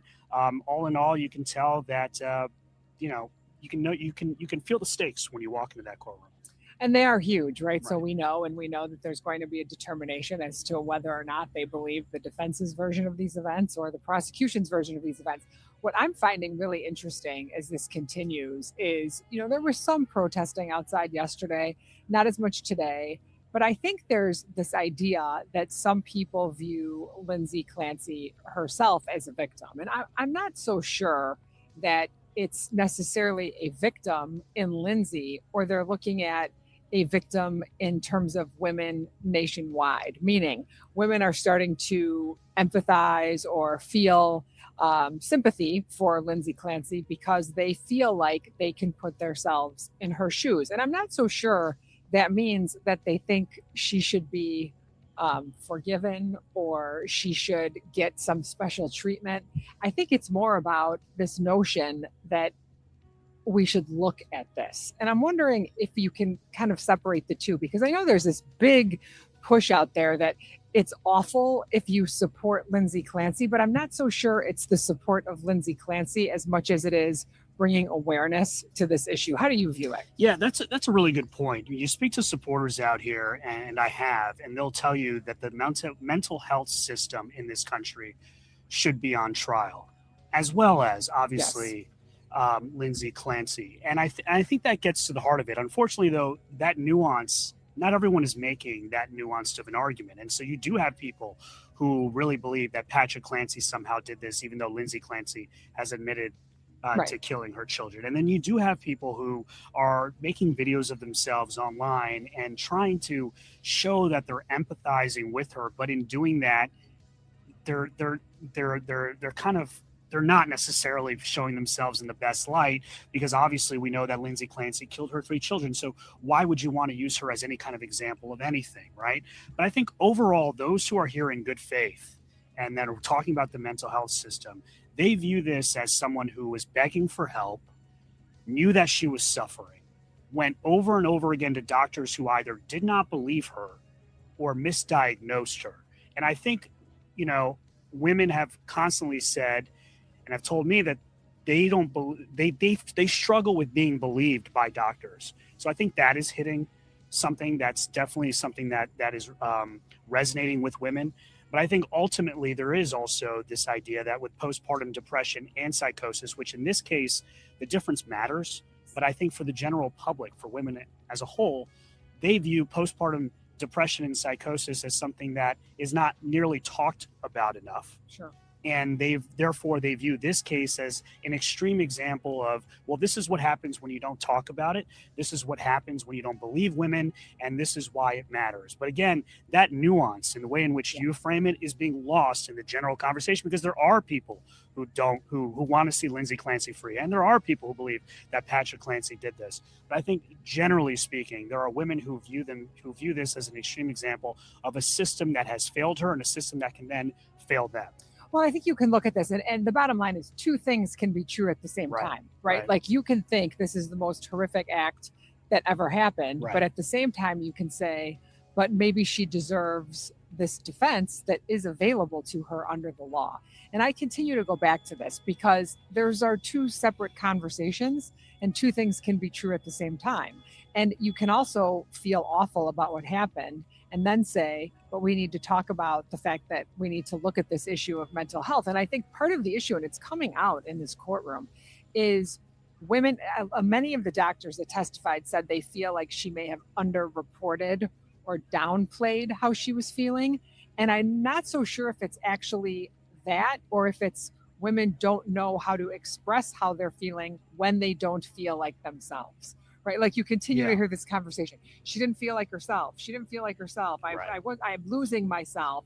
So I'm wondering if that's something that the medical health profession and mental health profession needs to do, is be able to like come up with a checklist. I know they've been talking about it a lot after the death of Gabby Petito, and her family has said, we want a domestic violence checklist that the law enforcement uses to determine whether or not someone's actually a victim, an abused or abuser. And I think maybe this case would make us think, would it be really helpful if doctors actually gave somebody a much more in-depth checklist so they can express how they're feeling? You know, I was thinking about that because so much of what's been coming out even today is this idea of whether or not Lindsay Clancy had postpartum psychosis. Yes. And, you know, they go and they go down the checklist of all of the different symptoms that she had, and 9 out of the 10 or 10 out of the 10 symptoms checked yes. But those same symptoms can also apply to bipolar disorder too, or to major depressive episode. And I think what we're seeing here is that in the world of psychiatry and mental health, there is no such thing as black versus white, which is why we have so many of these experts who are offering differing opinions, even though they have interviewed the same person and looking at the same breadth of records. And so while we would love to see a checklist, we do have a checklist, but there is a disagreement on what should be on that checklist. And I think that just makes this entire thing so difficult. And I think it's what makes people, I think it's what's going to make this jury have a bit of a tough time, I think, understanding, because if the doctors and the professionals themselves have quote unquote reasonable doubt about what she had and what she was diagnosed, then why should these jurors not have reasonable doubt? Well, and that leads me to my next question. We've watched these experts. I think at some points it's been, I keep saying, is there a difference without a distinction, right? Is what are the differences that they're mentioning enough for the jury to say that's enough for me to believe that she was a cold-blooded killer, right? I mean, everyone has agreed that she was sick, that she was screaming out for help. And I'm wondering, and I know the jurors are taking copious notes, I know they're paying attention, but I'm wondering if a lot of this is lost on the jury and the general public, because I'm wondering, you know, I think about that line when, you know, Hillary Clinton said, what difference does it make? Like, I'm wondering if that's maybe the way this jury is feeling. So you were inside the courtroom. You were able to watch. I know at one point there was some notes that they had rolled their eyes after Kevin Reddington had asked Dr. Mack a question. And so how are you sensing, you know, how they are responding to these witnesses, if at all? So I think the last 3 rebuttal witnesses from the prosecution, I think Dr. Ava Mack did not go over well with the jury. I don't think it just went over well, period. I think it showed Reddington kind of probably at his best firing back, but it was just not good for all parties involved. I think with Dr.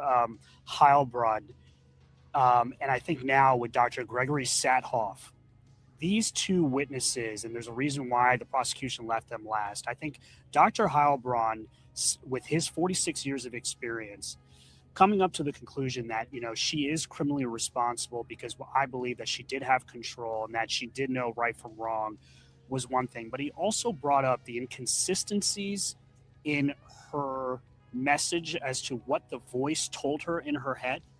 And now Dr. Gregory Sathoff is bringing up the inconsistencies, not only of what the voice told her in her head, but he has looked at over 1,000 psychotic patients. He works for the FBI as a senior forensic psychologist.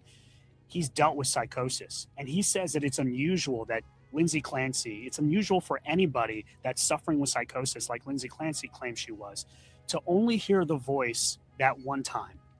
And then for those voices to stop once you complete the killings of your children. So I think that is effective. I think that's why Dr. Gregory Sathoff is last, I should say, in this trial, because he's a guy who has seen 1,000 psychotic patients. He's got the credibility of working for the FBI and leading their behavioral unit as a senior forensic psychiatrist. And he says all of these symptoms she says she has, this voice, it's unusual. And you talk about like the difference between a voice telling her something and her own thoughts telling her something. And I think on its face, it's like, what's the difference? She believed in what she was thinking. Right. But I think what the prosecution is trying to say here is her thoughts are her thoughts. she should own her thoughts. A voice is a hallucination. A voice is a reasonable belief that you didn't know what was right versus wrong, and that you couldn't control yourself because you were hallucinating. And I think that's why the prosecution is really kind of zeroing in on what's the difference between an intrusive thought and hearing a voice. And I think, if there are inconsistencies in this voice, if it is incredibly unusual to only have heard it when she did, not before and not after, it serves, I think, what's going to be the closing argument for the prosecution. This male hallucination, auditory hallucination, conveniently showed up during the killing. Well, that definitely will be their argument, but they also don't have to prove a voice either. So that's True. the issue, right? So you're right. They will jump on that, but at the same time, you're also going to have Kevin Reddington get up and say, and that was from Hellebrand that said that. And so Hellebrand also said in his 46 years of experience, the last time he actually dealt with this diagnosis was 44 years ago. Yes. So for the last, the first 2 years of his career, he had one, and then he didn't have any. So I'm just wondering, the jurors are going to be sitting there thinking, I am charged with the decision-making power here. I'm the one that has to determine what I think is right or wrong. So for these people to get up and give an opinion when he really hasn't treated anyone with this type of an issue and this type of a diagnosis, I'm just wondering how much, at some point, experts begin to cancel each other out. Sure. For jurors, right? Sure. They begin to say, I kind of discount this guy because of this, and maybe I discount that guy because of that. And then what are they left with? They're left with this awful evidence of 3 dead children, and they're left with the horrific nature in which they were killed. But they're still, and everybody says to me, you do not have to prove motive in a criminal case, which you don't. Right. But every juror that's ever sat on a criminal case asks the question, why? Right. And are they going to come down to why? The answer being she's a cold-hearted killer, or why? Because she was sick. And so I think we are making so much more out of this than the actual jurors are probably thinking in their own mind. And, I've tried a few jurors. Yes, you have. I have not. and so I've tried a few, and I feel like all of us, right? All of the people commenting and people in media on the news, we are looking at this from a much more technical point of view and perspective. And I believe jurors want to get it right. Yeah, no doubt. Jurors want to get it right. But then, Don, let me push you on this. Please. What about the planning? Yeah. Because I think that is something that anybody can wrap their head around. If you were having a temporary psychotic moment and it lasted, say, 18 to 20 minutes, what about the internet searches and then sending your husband out to CVS and then sending them out to get takeout? And then at that same time, picking up the phone after missing a call and being able to approve a generic medication approval that shows that you are at least right of mind to approve a generic medication. And it shows premeditation by sending your husband out. And I know that Dr. Resnick, who was a defense witness, came out and said, you can do normal things and have a psychotic break. And maybe they'll believe that. And maybe but it's hard to also I think it's gonna be hard for the jury to wrap their head around the fact that she was building a snowman and taking her kids to the pediatrician's office on that same day, and had been having, according to the then husband Patrick, one of her better days. So that's the planning thing. To me is a hard thing, I think, for the defense to counter, unless you think that this jury is going to believe Dr. Resnick, and maybe they don't have to believe him, but maybe there's enough doubt. Well, I have an answer for you, actually, Brian. My answer is this: I think they're using the planning as the narrative. They are saying this was a plan. But if you break it down, what normal family with young kids isn't having dad go pick up dinner and pick up medicine at the pharmacy? If you knew you were going to kill your children, why go get medicine for the child? I mean, send them on a different errand, right? Like that seems like a strange errand to me if you had plans to kill your children. Now, I'll say this. Everybody talks about the Google search to see how far the restaurant was. Well, I looked at that and I thought, I often look to see how long it's going to take to get somewhere to plan. What time should I order the food so my husband gets there and the food is still hot? So I think that there are reasonable explanations. And so the prosecutors have taken what happened that day and turned it into a plan. But I'm not so sure it's an actual plan, right? And so if you believe, and I do think that Dr. Resnick is correct, and if you look at cases historically, and the reason this is so difficult is this is not a common problem. Right. So it is difficult to find doctors who have treated this because it's uncommon. Maybe it's misdiagnosed, maybe it's undiagnosed. Think about autism, right? For years, we didn't diagnose autism, but now we do. So, maybe this is something that will be diagnosed more now that, people do better when they know better.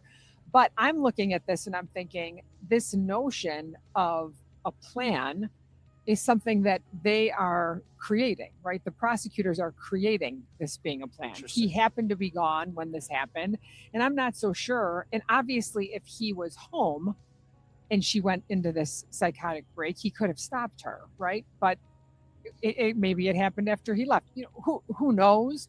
But the bottom line is that I'm not so sure that's enough. Now, we've seen cases over the years recently. We've seen cases where people Google how to get rid of bodies, and look at this David case and the amount of planning and effort that went into and the ordering on Amazon, and there's none of that here. This is a woman who told her husband to go to CVS and pick up some dinner. Like that to me is not this master plan of some killer. So I think they're using that term to try to frame the narrative, but I'm not so sure in the end that's enough. But what about the manner in which she killed? Does that scream random to you? I think the manner was absolutely horrendous, but it also seems like if it was a split-second thing, that was something that was there. You grab what's there. You grab what's there, right? Like there were, and if it was thought out, why wouldn't she take the medicine that she had and crush it up and put it in their food, right? So it's like, to me, if you were going to plan it, that may not be the manner in which you choose to kill your children. Right. You mentioned motive, and it got brought up because the only time we've heard of motive was in the beginning in opening statements when the prosecution said that she essentially did this because she's selfish and controlling and manipulative, but they haven't really proven that. As a matter of fact, zero evidence. Everything that we've seen is that she's a loving mother and cared about her kids and devoted her life to that. And by the way, she was a nurse by profession. Right. So in a neonatal, right. But this motive motive came up though with Dr. Heilbrunn when he said that the voice that he thinks that she killed her kids because she was so anxious and so controlling that she couldn't have her kids be motherless in this world. And so she took a selfish act of suicide and turned it into murder-suicide. That's a motive. I mean, it could be, right? I mean, the altruistic suicide. You can't put the voice on the stand, though. Well, right. And that's the problem. And that's why I keep going back to what is the jury truly left with? They're left with evidence of who this woman was the entire time she was a mother. Right. And there's nothing. I mean, if I had heard that she abused her kids or that teachers were calling home because, they had bruises on their bodies or they came to school crying or they were not well cared for, maybe it's easier to wrap your brain around. And I do think that that's the reason so many people have come out in support. And it is not in support to kill children. It's not what it is. And I also think that you can remember how horrible and awful and horrific this is. And these children deserve justice. But I guess the question is, what does justice look like given the totality of the circumstances? And I go back to this many times because this jury is sitting in this courtroom and they have watched her ex-husband, right, who has moved on, got married, has a child.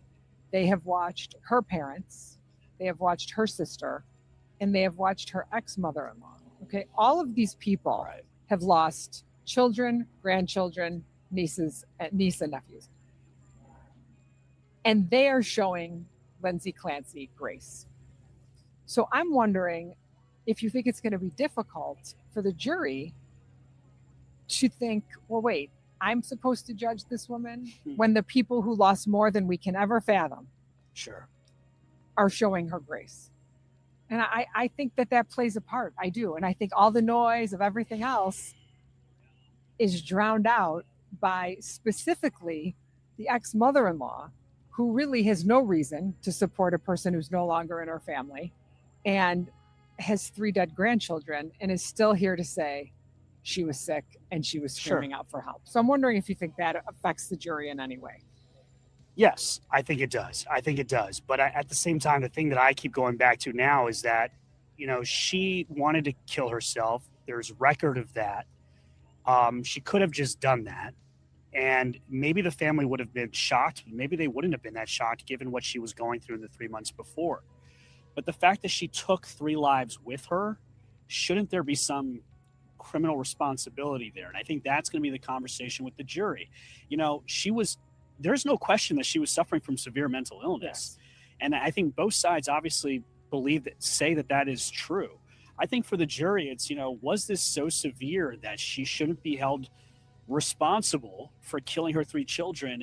And I go back and forth with it. I think it's difficult. I think the other thing that they're going to play up is, and I think you and I have talked about this, I think in a lot of these cases, based on what I've read, the prosecution really plays up the emotional part of this, you know, the victims here. And we've seen them put the pajamas up. We've seen them show the autopsy photos. We know that this jury has heard one of the worst 911 calls anybody could ever hear. And I'm wondering if that's going to weigh more than hearing about family members who forgive her for doing this. And I don't know, because I speak to some of my own people in my circle, and a lot of people I speak to say, you know, she's a murderer. Yeah.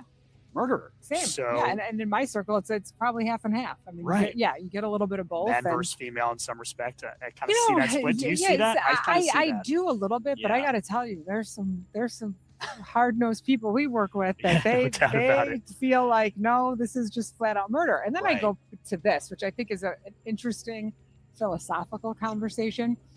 We talk a lot about when things are available, when they should be utilized. Okay, so we talk about death penalty and Koberger, and was it wrong for the prosecution to not move forward?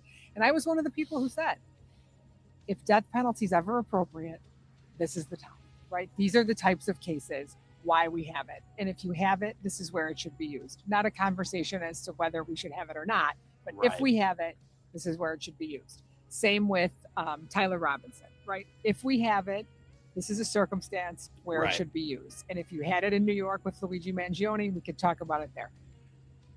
So I look at this and I say, for all of the people who were rallying about why the death penalty is available and it should be used, then why not the same when it comes to defenses, right? An insanity defense is an available defense under the law. No doubt. And if it is not utilized in a case like this, when is it appropriate? It's a good point. I think people that want to just take this one side rallying cry need to think about this in a very non-judgmental and non-hypocritical position, because I think it's hypocritical to say, go forward with the death penalty, but then we can't talk about the defenses. Like, I think you have to talk about them both in the same universe. Do you think that the prosecution, would you prefer a law that says the prosecution has to prove beyond a reasonable doubt that she was sane? Or do you prefer how other states do it, where the defense has to prove that she was not sane and not right of mind?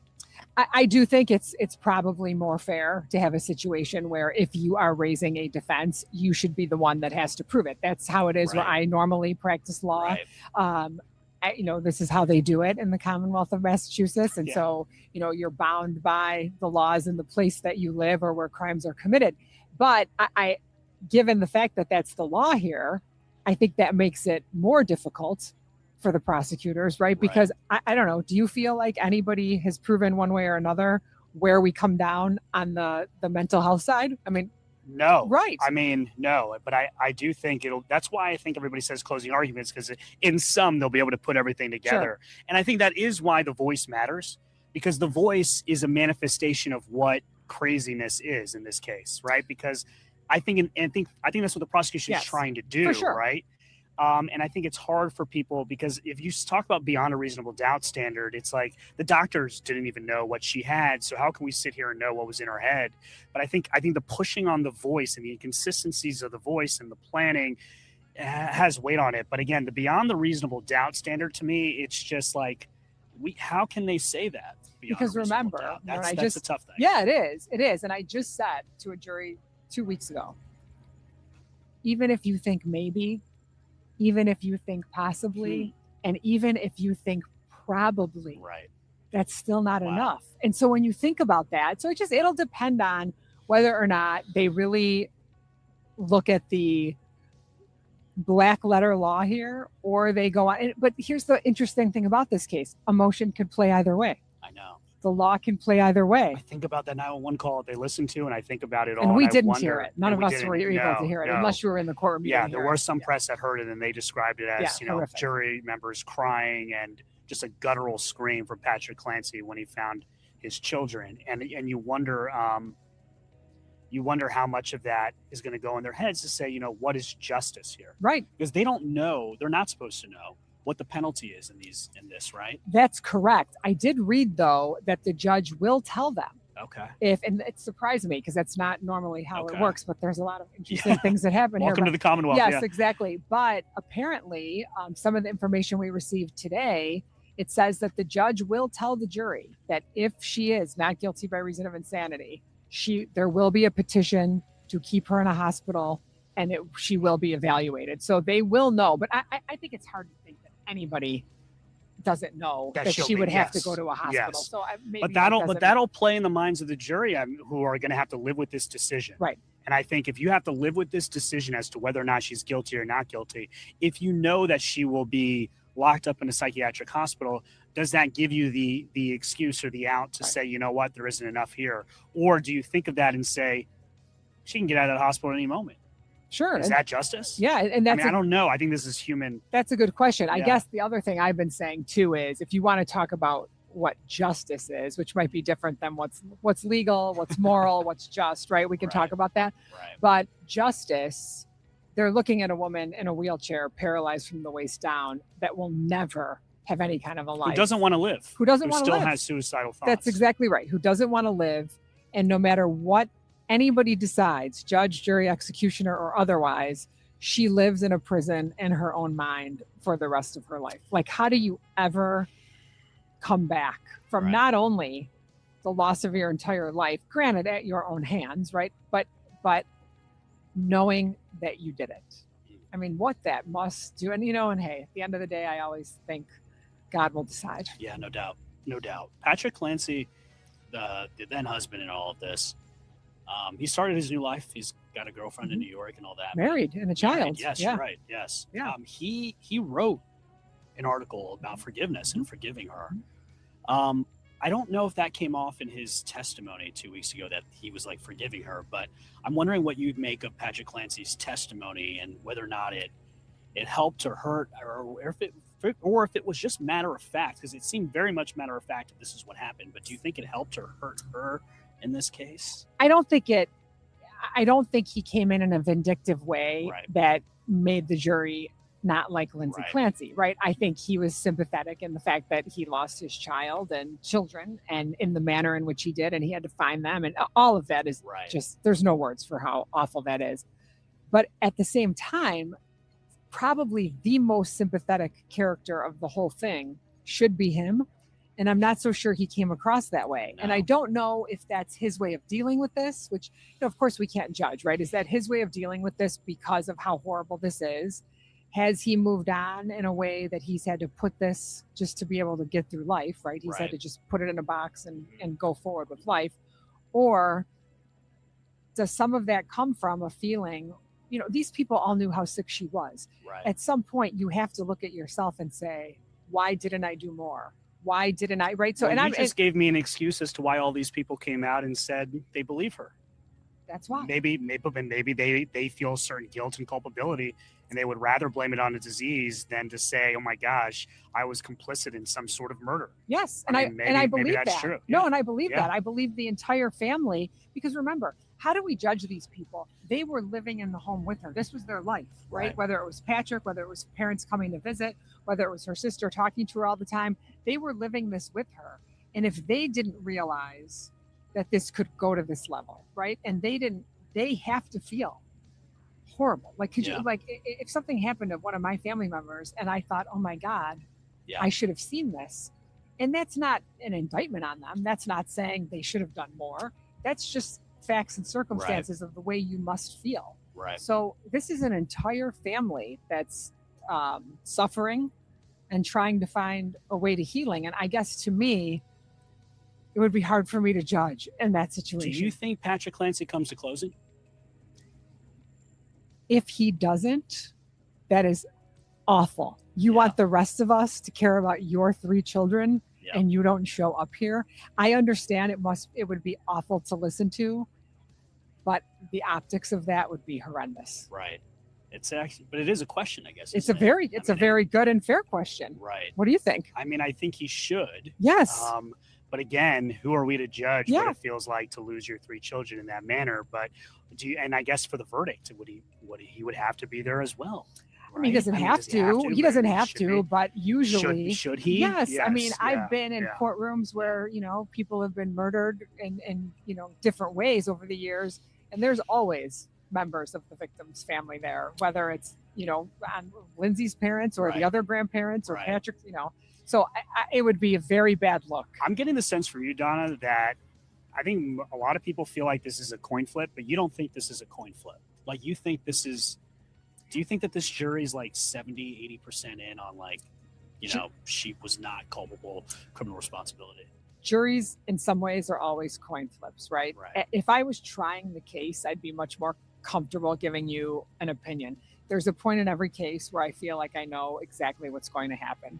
One question, one witness, something happens. Do you feel that and way? I say, but that's if I'm in there. Yeah, that's if you're in it. It's hard for me to say that. Right. I definitely think that the defense has scored more points to me when it just comes to the trial aspect. That's not about, awful facts, but in terms of the way the trial has gone, and given the fact that the burden lies with the state. Remember, you always have to, the defense starts the game down 21-0 because the prosecutors hold the cards, but the prosecutors going into it have a bigger deficit because of the fact that they have the burden, and the burden's a big deal. And this is not civil court. This is not, the scale where it's a little bit more than not. No, this is beyond a reasonable doubt. And they have to feel really, really, really, really, really confident that she did not have this in order to find her guilty. So I don't know. And all the defense is doing, even today, Kevin Reddington showed the text message from 3 months before the killings of her saying, I am sick, I'm over medicated, I'm anxious, I can't sleep. An awareness that she was in trouble and telling people she was in trouble. And I guess you do that because you want to show someone who wasn't ignoring it, but was actually doing the complete opposite, and yet was so overcome by this psychosis that she did the unthinkable. And I guess that's why Reddington keeps going back to this fact that she's a loving mother and that she had an awareness of what was happening to her and was trying so hard to do it. And the prosecution keeps going back to the fact that there was no record of psychosis. And I wonder if that point gets lost in all of it, everything, because as we've already discussed, you can have 10 doctors and 9 of them will have a different, they'll all have a different I think and the more you parade doctors up there, you open up that argument. That's a good argument to make. And so if I'm the prosecution, I probably just call my best expert and get everything I need to get in through the one expert to talk about the elements. Anytime you call multiple witnesses and they start contradicting each other, when you have the burden, that puts yourself in a difficult position. I also think, and I've never been one to criticize lawyering, because I think lawyering is very much like acting. It's an art, right? Everybody has their own style. Everybody does things a little bit differently. I don't think, though, the prosecutors in this case have shown the right level of emotion. And I think what somebody has said to me, and that hurts in a courtroom, and a very wise friend of mine sent me a message saying that the prosecutors weren't wrong in bringing the charges. The charges had to be brought. There's 3 dead children. There needs to be accountability. But what they are wrong in is their understanding of it. And I found that very poignant. And if the defense wins, and when I say win, I mean not guilty of, not guilty by reason of insanity, not criminally responsible, which is very different than a not guilty. And so when I say win, that's what I mean. I think that may be, in the end, the reason, and not really all the other things that we talk about. So the most compelling interviews after this will be those jurors, if any of them are willing to talk. Can't wait to speak to them. We're So- just getting that note. If you saw, court is over. Okay. For the day. Court is over for the day. And closings are expected likely tomorrow. Thursday. Tomorrow? Thursday. Oh, yeah, tomorrow. We Yeah. thought to. Oh, you know Can why? I ask you about Because that? they're going to give them a day. You think? I don't. I have to look. We have to look. But you know, I know that they said that this case was ahead Well, of is court schedule. over? Does that mean that the witness is still testifying, or just court's over for Oh, today? that's a good point. I got to think that the witness is still testifying because they said that the last witness was going to be today, and then there was no indication that there wasn't going to be any court tomorrow. Okay. So I think more testimony is going to continue with Dr. Gregory Sathoff, who is the last expert rebuttal witness for the prosecution, is what my understanding Yeah, I'm is. just getting. I'm getting Yeah. a message that 9 a.m. tomorrow court Right. begins with witness still on stand. So looks like closings will be likely Thursday. Yeah. What do you make of this kind of the pace of this? I find it surprising that this jury starts at 9:30 and ends at like 3:30 every day. Yeah. And also this idea, it just seems like they're taking their time, even though the judge says they're ahead of schedule.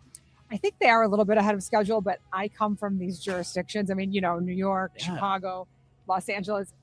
There's so many court cases happening that they have to move things along. I mean, I've had judges keep us till 8, 9, 10, midnight. Wow. So, you know, I mean, we waited for a jury until about 8:30 a couple of weeks ago. So, you know, I think this is maybe just as not as busy of a jurisdiction, and they set aside a lot of time for this case. But if I'm on the jury, I'd like to get back to my life. So that's my question to you here. If closings happen likely Thursday, are we talking about them deliberating obviously right away as soon as they're charged? Is this jury keeping in mind that there's a weekend here? And do you think, I mean, does that play out as much as we like to think it does? Friday kind of decision making before the weekend? I think it does. Yeah. In certain types of cases.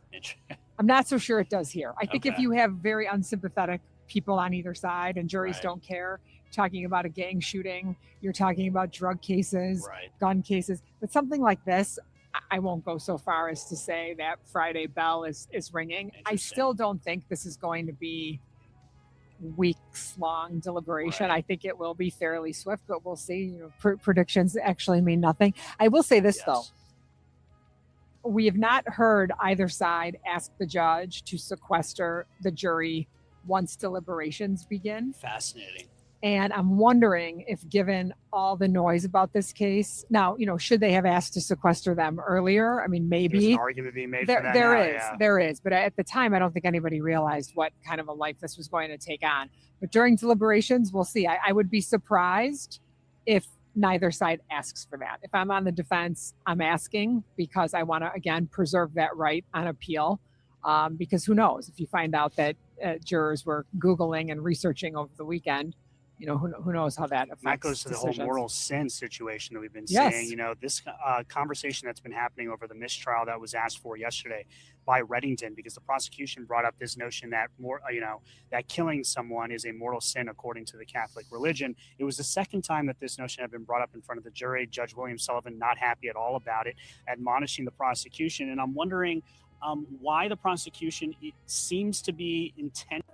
Turn back to the trial of Commonwealth versus Lindsay Clancy. All parties are present, excluding the 18 jurors.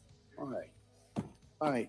Counsel, I thought we'd have our. We are charge back. conference this time. Yes. Everybody get a chance. I know you just got them about an hour ago. So, in regards to the draft that I gave, I know I got one set of proposed instructions from the defendant. Does Commonwealth have any that you wish to offer?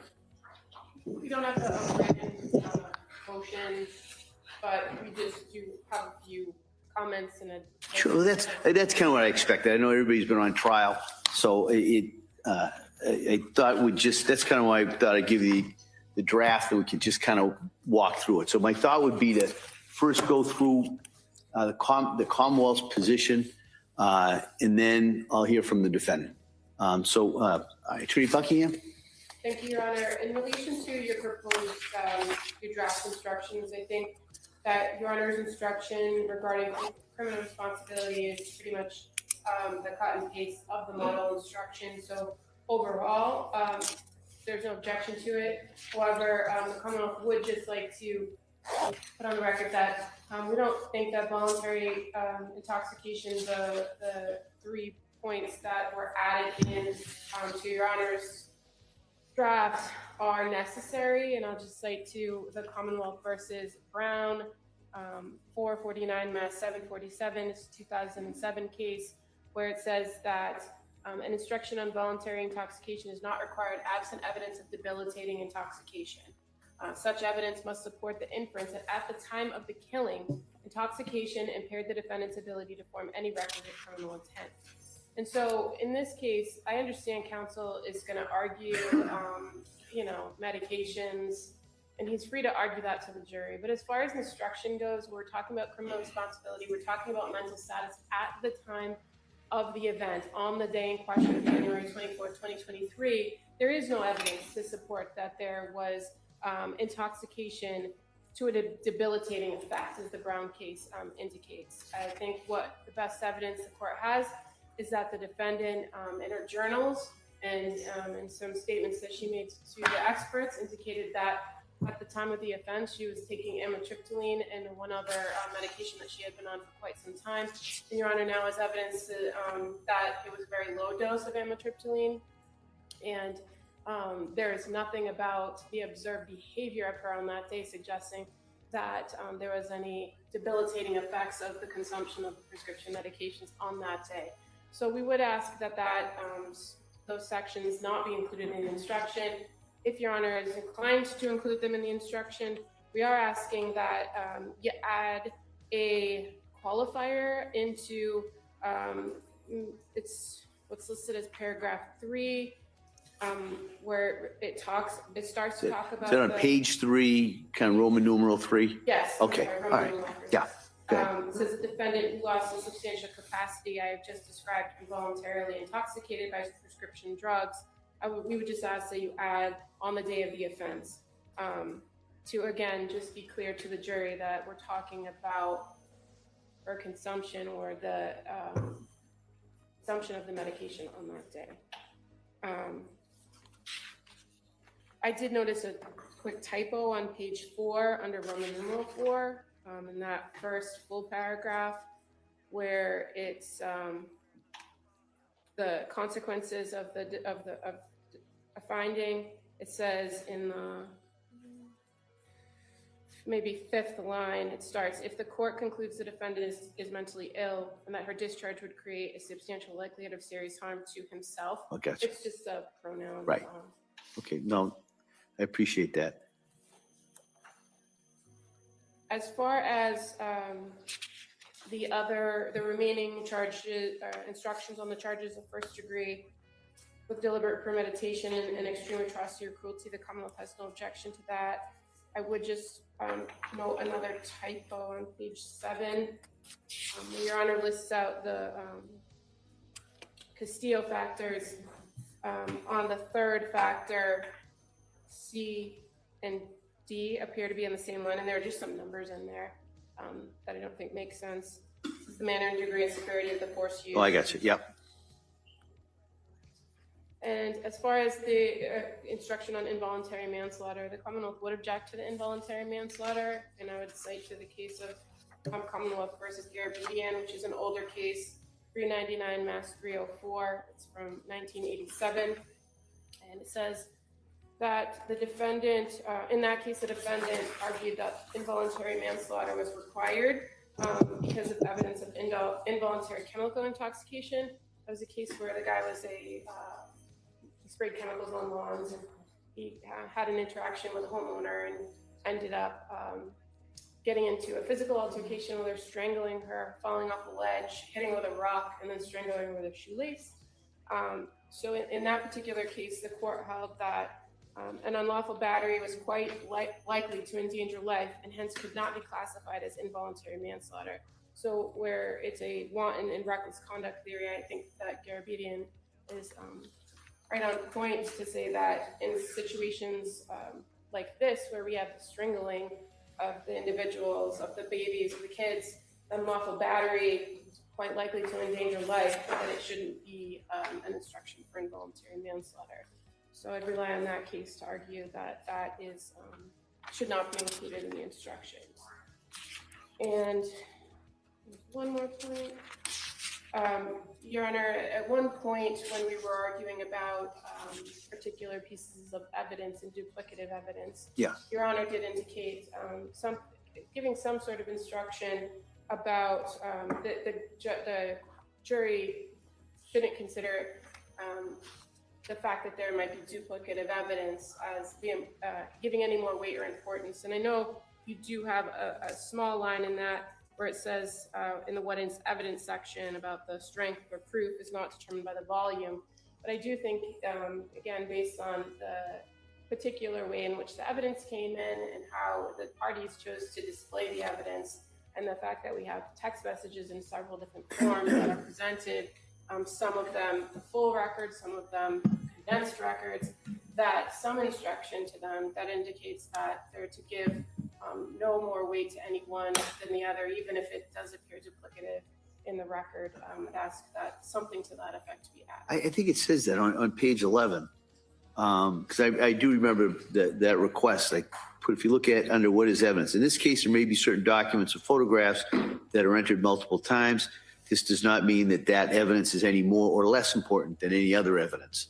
So I put that in there, and I understand the request to maybe put that in a separate paragraph, but I have addressed it that way. I'll consider not whether I give it a separate paragraph. I do understand the request, but at least that's why I put that in there. All right. Anything else? Okay. All right. Mr. Reddington. Thank you.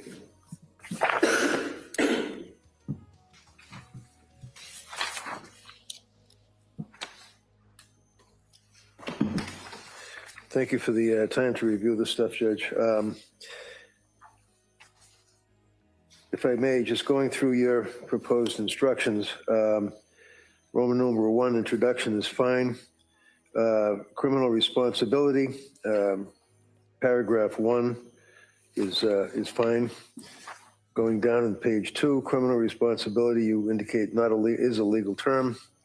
Not criminally responsible with a mental disease or defect, and then you make reference to lacking substantial capacity either to appreciate criminality or wrongfulness of the conduct or conform the conduct. That's fine. And then you define you don't define it, but you talk about mental disease and defect. I understand that the law is pretty clear that the court does not have to define mental disease or defect, but you've given them a framework within which to make that decision, which is acceptable to the defendant. There is one reference in there where, if I may, does not include abnormality, only by computer crew. So you say in that sentence, the phrase mental disease or defect is let me find that. I'm sorry, it's page 2. Yeah. Second paragraph down after that first sentence. I got the phrase. Go ahead. Yep. Mental disease or defect, in quotes, is a legal term, not a medical term. That's fine. It need not fit into a formal medical diagnosis. Fine. The phrase, quote, mental disease or defect does not include abnormality. This is what I'm just looking at. Characterized only by repeated criminal conduct. So number one, I just would suggest, I don't think we have repeated criminal conduct here. I'm just wondering if it might just be a little confusing. It is for you to determine, in light of all the evidence, whether the defendant has a mental disease or defect. If the Commonwealth has proved to you beyond a reasonable doubt that the defendant was not suffering from a mental disease or defect, Commonwealth has satisfied its burden of proving that defendant was criminally responsible. So I understand and have no problem with, I would think, all the way from it is for you to determine. My only question is in reference to that where you put in the phrase about mental disease or defect does not include an abnormality characterized only by repeated criminal conduct. I don't think that that's based on the evidence, so it might be hypothetical, but I just will not have that in. Next paragraph, if the Commonwealth has not proved to you beyond a reasonable doubt defendant was not suffering from a mental disease or defect, then you must consider whether, as a result of mental disease or defect, the defendant lacked substantial capacity either to appreciate or the wrongfulness of conduct or conform. That's a fair statement of the law. To establish that the defendant had substantial capacity to conform her conduct, the Commonwealth must prove beyond a reasonable doubt that any disease or defect that may have existed did not deprive defendant of her ability to behave as the law requires, that is, to obey the law. And then you do indicate that that would relate to the word appreciate, understand, more than merely to know, and then criminality, and then you do get into means the legal significance of conduct, and wrongfulness means the moral significance, which is fine. I would ask that on the next paragraph you add in before wrong in the second sentence, Commonwealth must prove that the defendant knew and understood that her conduct was illegal or it was, and I would ask that you put in there morally wrong in front of wrong. And then the rest of that paragraph is fine from my point of view. Last sentence, the court notes, defendant must have been able to realize in some meaningful way that her conduct was illegal or wrong. And again, I would just ask that you would insert the word morally wrong. That paragraph is fine. Roman numeral 2. A defendant's lack of criminal responsibility must be because of a mental disease or defect. That's fine, but then the court says all that you need to determine, and I just would ask respectfully that you delete the all that you need to determine. It seems to kind of, and I know that's in some of the instructions, but I think it kind of dilutes the gravity of the issue for the jury. It's almost minimizing the burden for the government. It's unnecessary, so I would ask that that go out. And then you could say the jury has to determine the issue and then go into the rest of the instruction as you put it, rather than saying all you need to determine. Further in that paragraph, where defendant lacks substantial capacity to appreciate, again, that's appreciate the criminality or wrongfulness of her conduct or to conform her conduct to the law solely as, okay, voluntary intoxication. Believe it or not, after 5 weeks, I think we agree. I would ask that the court not instruct on voluntary intoxication. I appreciate the fact that looking at the model charge, and I know when Your Honor is using that as a guide, they do make reference to voluntary intoxication. I just don't see that there's any evidence here of voluntary intoxication that would trigger a pre-existing mental disease or defect. I don't see that there's any issue, such as a lot of the cases, as you well know, when you're dealing with a defendant who's snorting cocaine or shooting fentanyl or smoking weed. I know the recent case of Commonwealth versus Aldo Dunphy, D-U-N-P-H-E, is a guy that had a marijuana psychosis, dependency, and we don't have any of that here. We just have prescription medications that were provided to the defendant. So I would ask that the court not reference voluntary intoxication.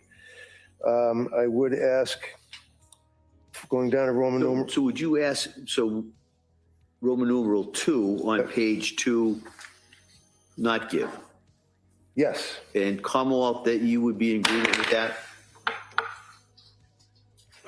Yes, but I think 2 also follows with Roman numeral 3. We got to 3. So I want to make sure that I just kind of want to make sure as I'm going through this, it's kind of dense, as am I sometimes. Yeah, it is. So I just wanted to make sure.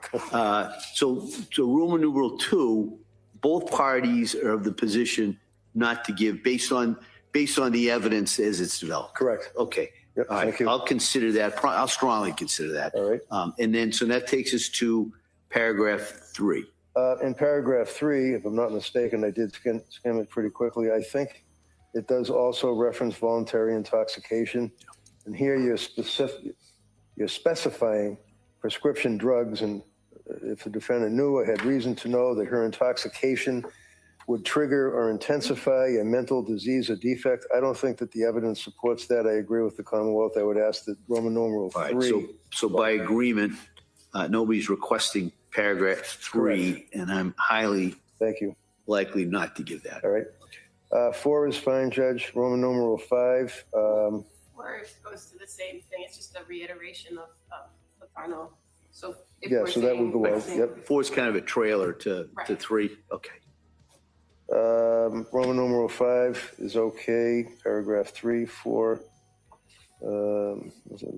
Okay, so again, if I may just say, without skimming them now, anytime it's referencing voluntary intoxication, maybe that could be deleted. Because I see in paragraph 4 on Roman numeral 5 on page 3, it does reference again for voluntary intoxication from prescription drugs and that type of thing. So that would go out. Paragraph 6, talking about in the event that the defendant is indeed acquitted by reason of lack of criminal responsibility. I know the court has the obligation to instruct the jury as to what potential ramifications would flow from that. I believe that's a fair statement of the law. Instructions on murder in the first degree, deliberate premeditation, cruelty and atrocity, those are all fine. Second degree, that's fine. Involuntary manslaughter, I do think certainly the facts as presented and the evidence does justify the instruction as the court. Let me hear you. What's the argument in regards to the involuntary manslaughter?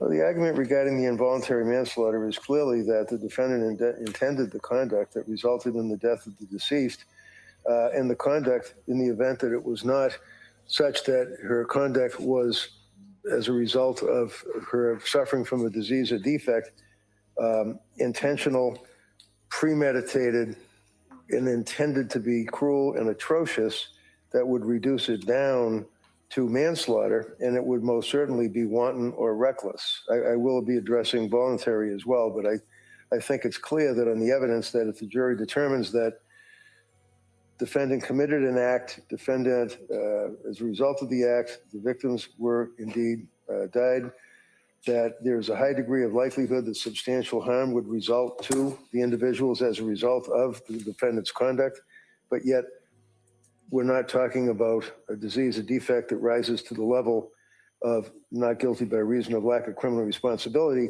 You would then revert to, or default, if you will, to the standard of wanton and reckless conduct. And we know that wanton and reckless conduct under the Lansky case, basically if a defendant does an intentional act that is not just negligent, it would have to rise to the criminal standard or the criminal level of being wanton or reckless.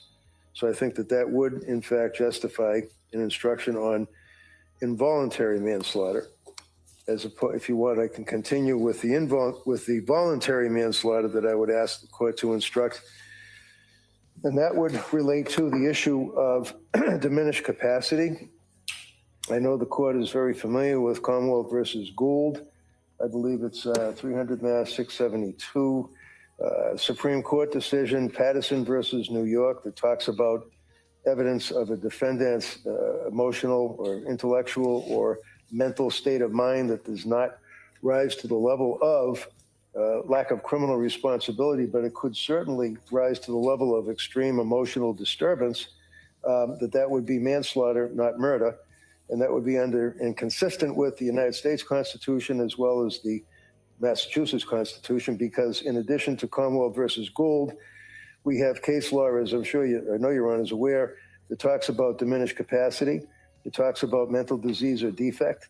If in fact there's evidence of a mental disease or defect, mental impairment, but it does not rise to the level of lack of criminal responsibility, then under all of those cases I just cited, plus Garabedian at 399 Mass 34, as well as my old case of Thomas Toolin, 490 Mass 698, you can have evidence of mental disease or defect that does not rise to the level of lack of criminal responsibility, but it would mitigate or reduce from the ability of the person to know that what they're doing is in fact cruel and atrocious, to know what they're doing does constitute premeditated malice, a forethought. We all know what the concept of malice is. You get the three prongs of malice. There's no doubt that mens rea is important on the concept of malice. And if a jury says, well, look, the evidence is that she was going to these doctors, that she was getting prescribed medication, she was taking the medication, she was in a postpartum depression stage. I don't buy the postpartum psychosis, but I think that clearly she was over-medicated or had medications that she was involved with, plus her postpartum depression. That would then justify them to say it reduces her ability to think, to react, to know as it relates to malice, which under those cases I cited would reduce to voluntary manslaughter. So that would be voluntary manslaughter. The willful wanton conduct would be involuntary manslaughter.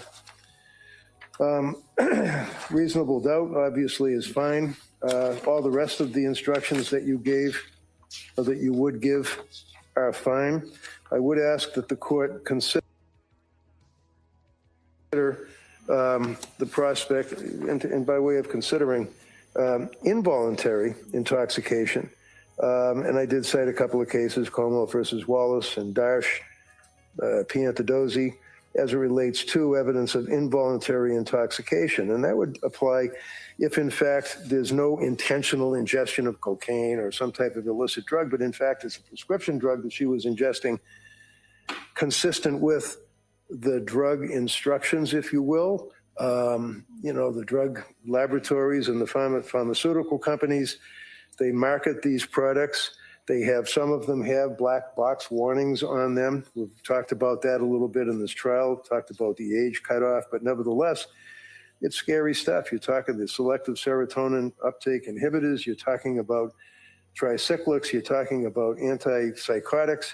So if in fact this young lady did not have a disease or a defect that rose to the level of lack of criminal responsibility, but as a result of the drugs that she was prescribed, not abusing, not mixing with illegal or illicit drugs, that would allow a jury to determine that it would be manslaughter based upon the involuntary intoxication. And finally,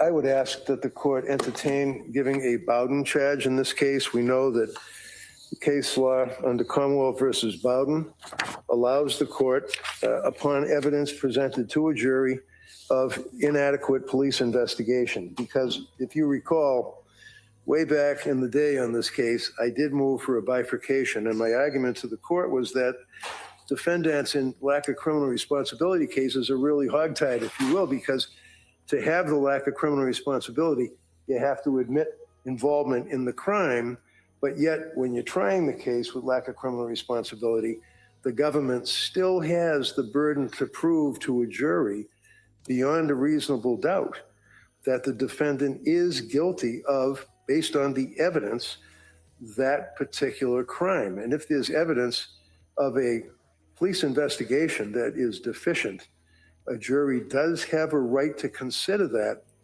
as a basis of an acquittal. They can consider that for purposes of finding reasonable doubt based upon the lousy investigation. In this case, it wasn't just a lousy investigation. It wasn't even an atrocious investigation. It was no investigation.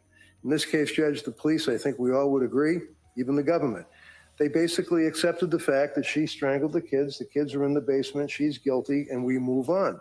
They didn't investigate anything. They didn't test the screen. They didn't even take a picture of the screen. They didn't see if there's any blood on the screen. There's no crushers for the alleged crushing of the medications. There's no indication that there's powder that she was crushing the medication to ingest the medication. There's all sorts of questions regarding the blood spatter, the blood. The police never investigated. They come into the court, they talk about their investigation through the crime scene laboratory and state police. And every question that I would ask about the door, about the blood drop on the door, about the siding, they come 6 months later or whatever, they take the siding, it's degraded, they can't even test it. I could go on and on and on with the horrific investigation in this case. So I think it would be fair for the court to instruct them on Bowden. That's it. All right.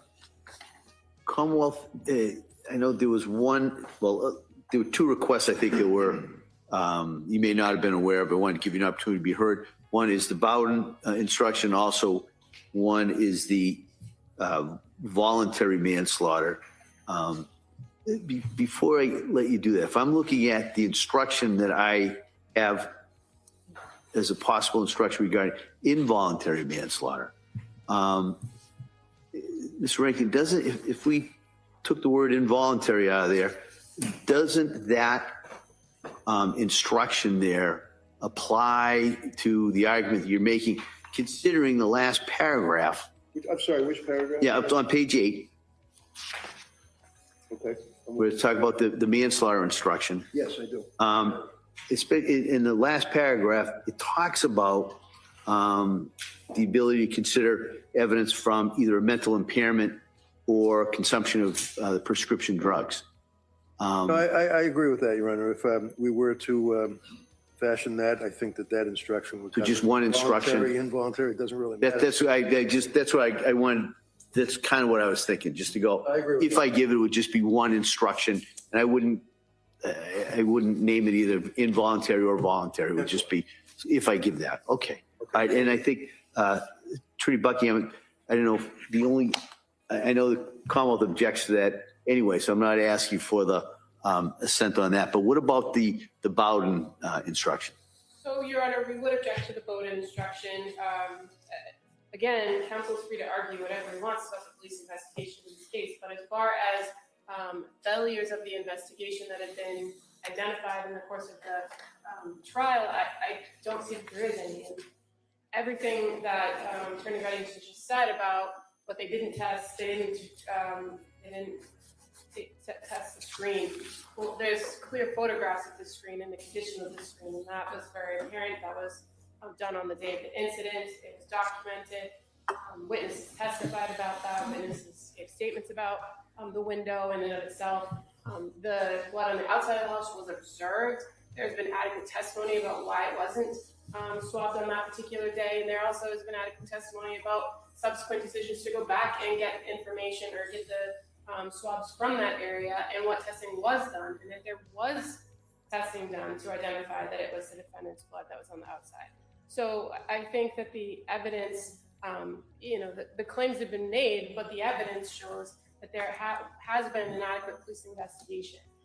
The only point of contention appears to be the drawer and the pill bottles, and there's been some claims made about things that were not done about those things. But again, I think there's been adequate testimony about why those things weren't flagged on that day of the incident. Police weren't aware of the fact that there was actually an ingestion of medications on that particular day. And when they did notify, or when they were aware, we had prescription bottles that were provided by Patrick Clancy, but those bottles in that drawer conveniently never got produced for testing or further analysis. So I think, again, he's free to argue it. I don't think it rises to the level of an instruction. And just to kind of as a side note on a comment about involuntary instruction, I don't think there is one. So I would ask that the court not consider that, because I don't think there is an actual instruction about it. Again, counsel's free to argue that in the form of intent, in the form of whether the Commonwealth has met its burden regarding criminal responsibility. But as far as I can find, there's no particular instruction on that. And if Your Honor were to provide an instruction, then according to the case law, if it's raised to that level, then we would have the burden of proving voluntary consumption, which would put all of that back into play that we've now just agreed. All right. Well, I am going to give a manslaughter instruction in line with basically what's on page 8. I am not going to give a Bowden instruction. The defendant is free to argue that any deficiencies that he feels that are in the investigation, certainly free to argue. I will not give the voluntary intoxication instructions in regards to the criminal responsibilities. So I'll have a better draft in the morning, but I just kind of wanted to let you know what the instructions are so that you can prepare your closing arguments. In speaking of those closings, how much time do you think you may need on that? I'm usually pretty quick. I would say half hour. I was thinking more of an hour. All right. I was thinking of all the testimony, all the exhibits. If the parties want an hour, you don't have to use it all. And like I said, I've seen all three of you try cases, so I know you'll be making progress. So if it gets to 1 hour and 1 minute, I'm not going to push the button.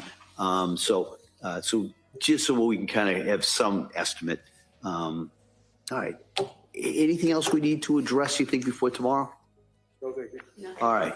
Well, Counsel, again, thanks for all your efforts in regards to this. So I'll have a full copy of this first thing in the morning, and we'll do arguments in charge hopefully as soon as we are ready tomorrow morning. There is one other minor matter that we've talked about. There is that police report, the security sergeant from the hospital, Brigham and Women's, that we're going to redact and just reduce to like a paragraph. She's the one that I summoned, but she's on maternity leave. And we could introduce that, just that one paragraph. And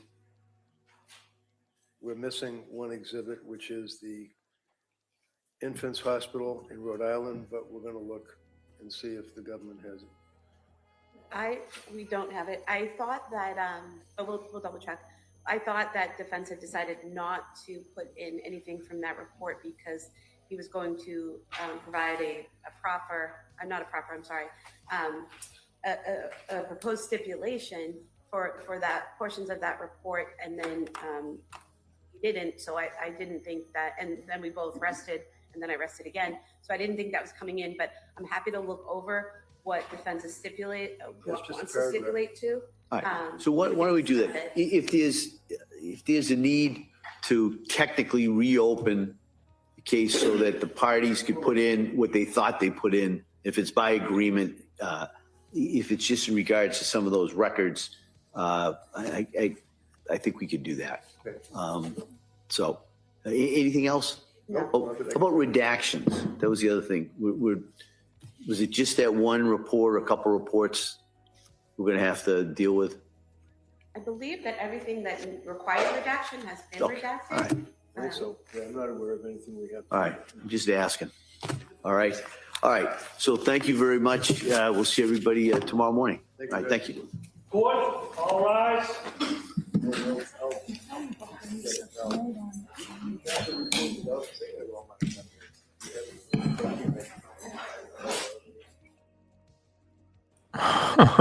It's a what are they buddy now or something?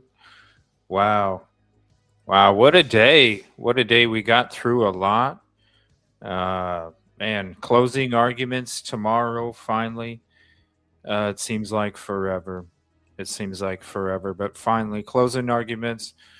As I stated before, we will have our Your Verdict live call-in show during the Verdict Watch. So however long the Verdict Watch is going to be how long we're doing our Your Verdict live call-in show. So don't forget that. Also, thank you for the continued love and support. Help us hit that 18.6K goal for today. We're only 20 subs away. Thank you for the love. Thank you for the support. We already have the notification out tomorrow. We will be here bright and early, 8 a.m. Eastern.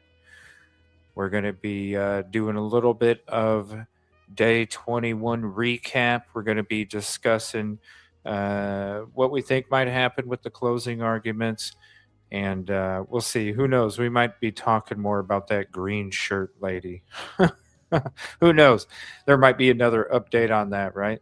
I love you guys. Thank you so much for your support, your trust, and your company. Conversation really means everything to us. Please stay safe. Have a peaceful and positive evening. And we will see you back tomorrow morning. Love you guys. Peace. Oh, make sure you vote on the poll. We're going to be ending it here.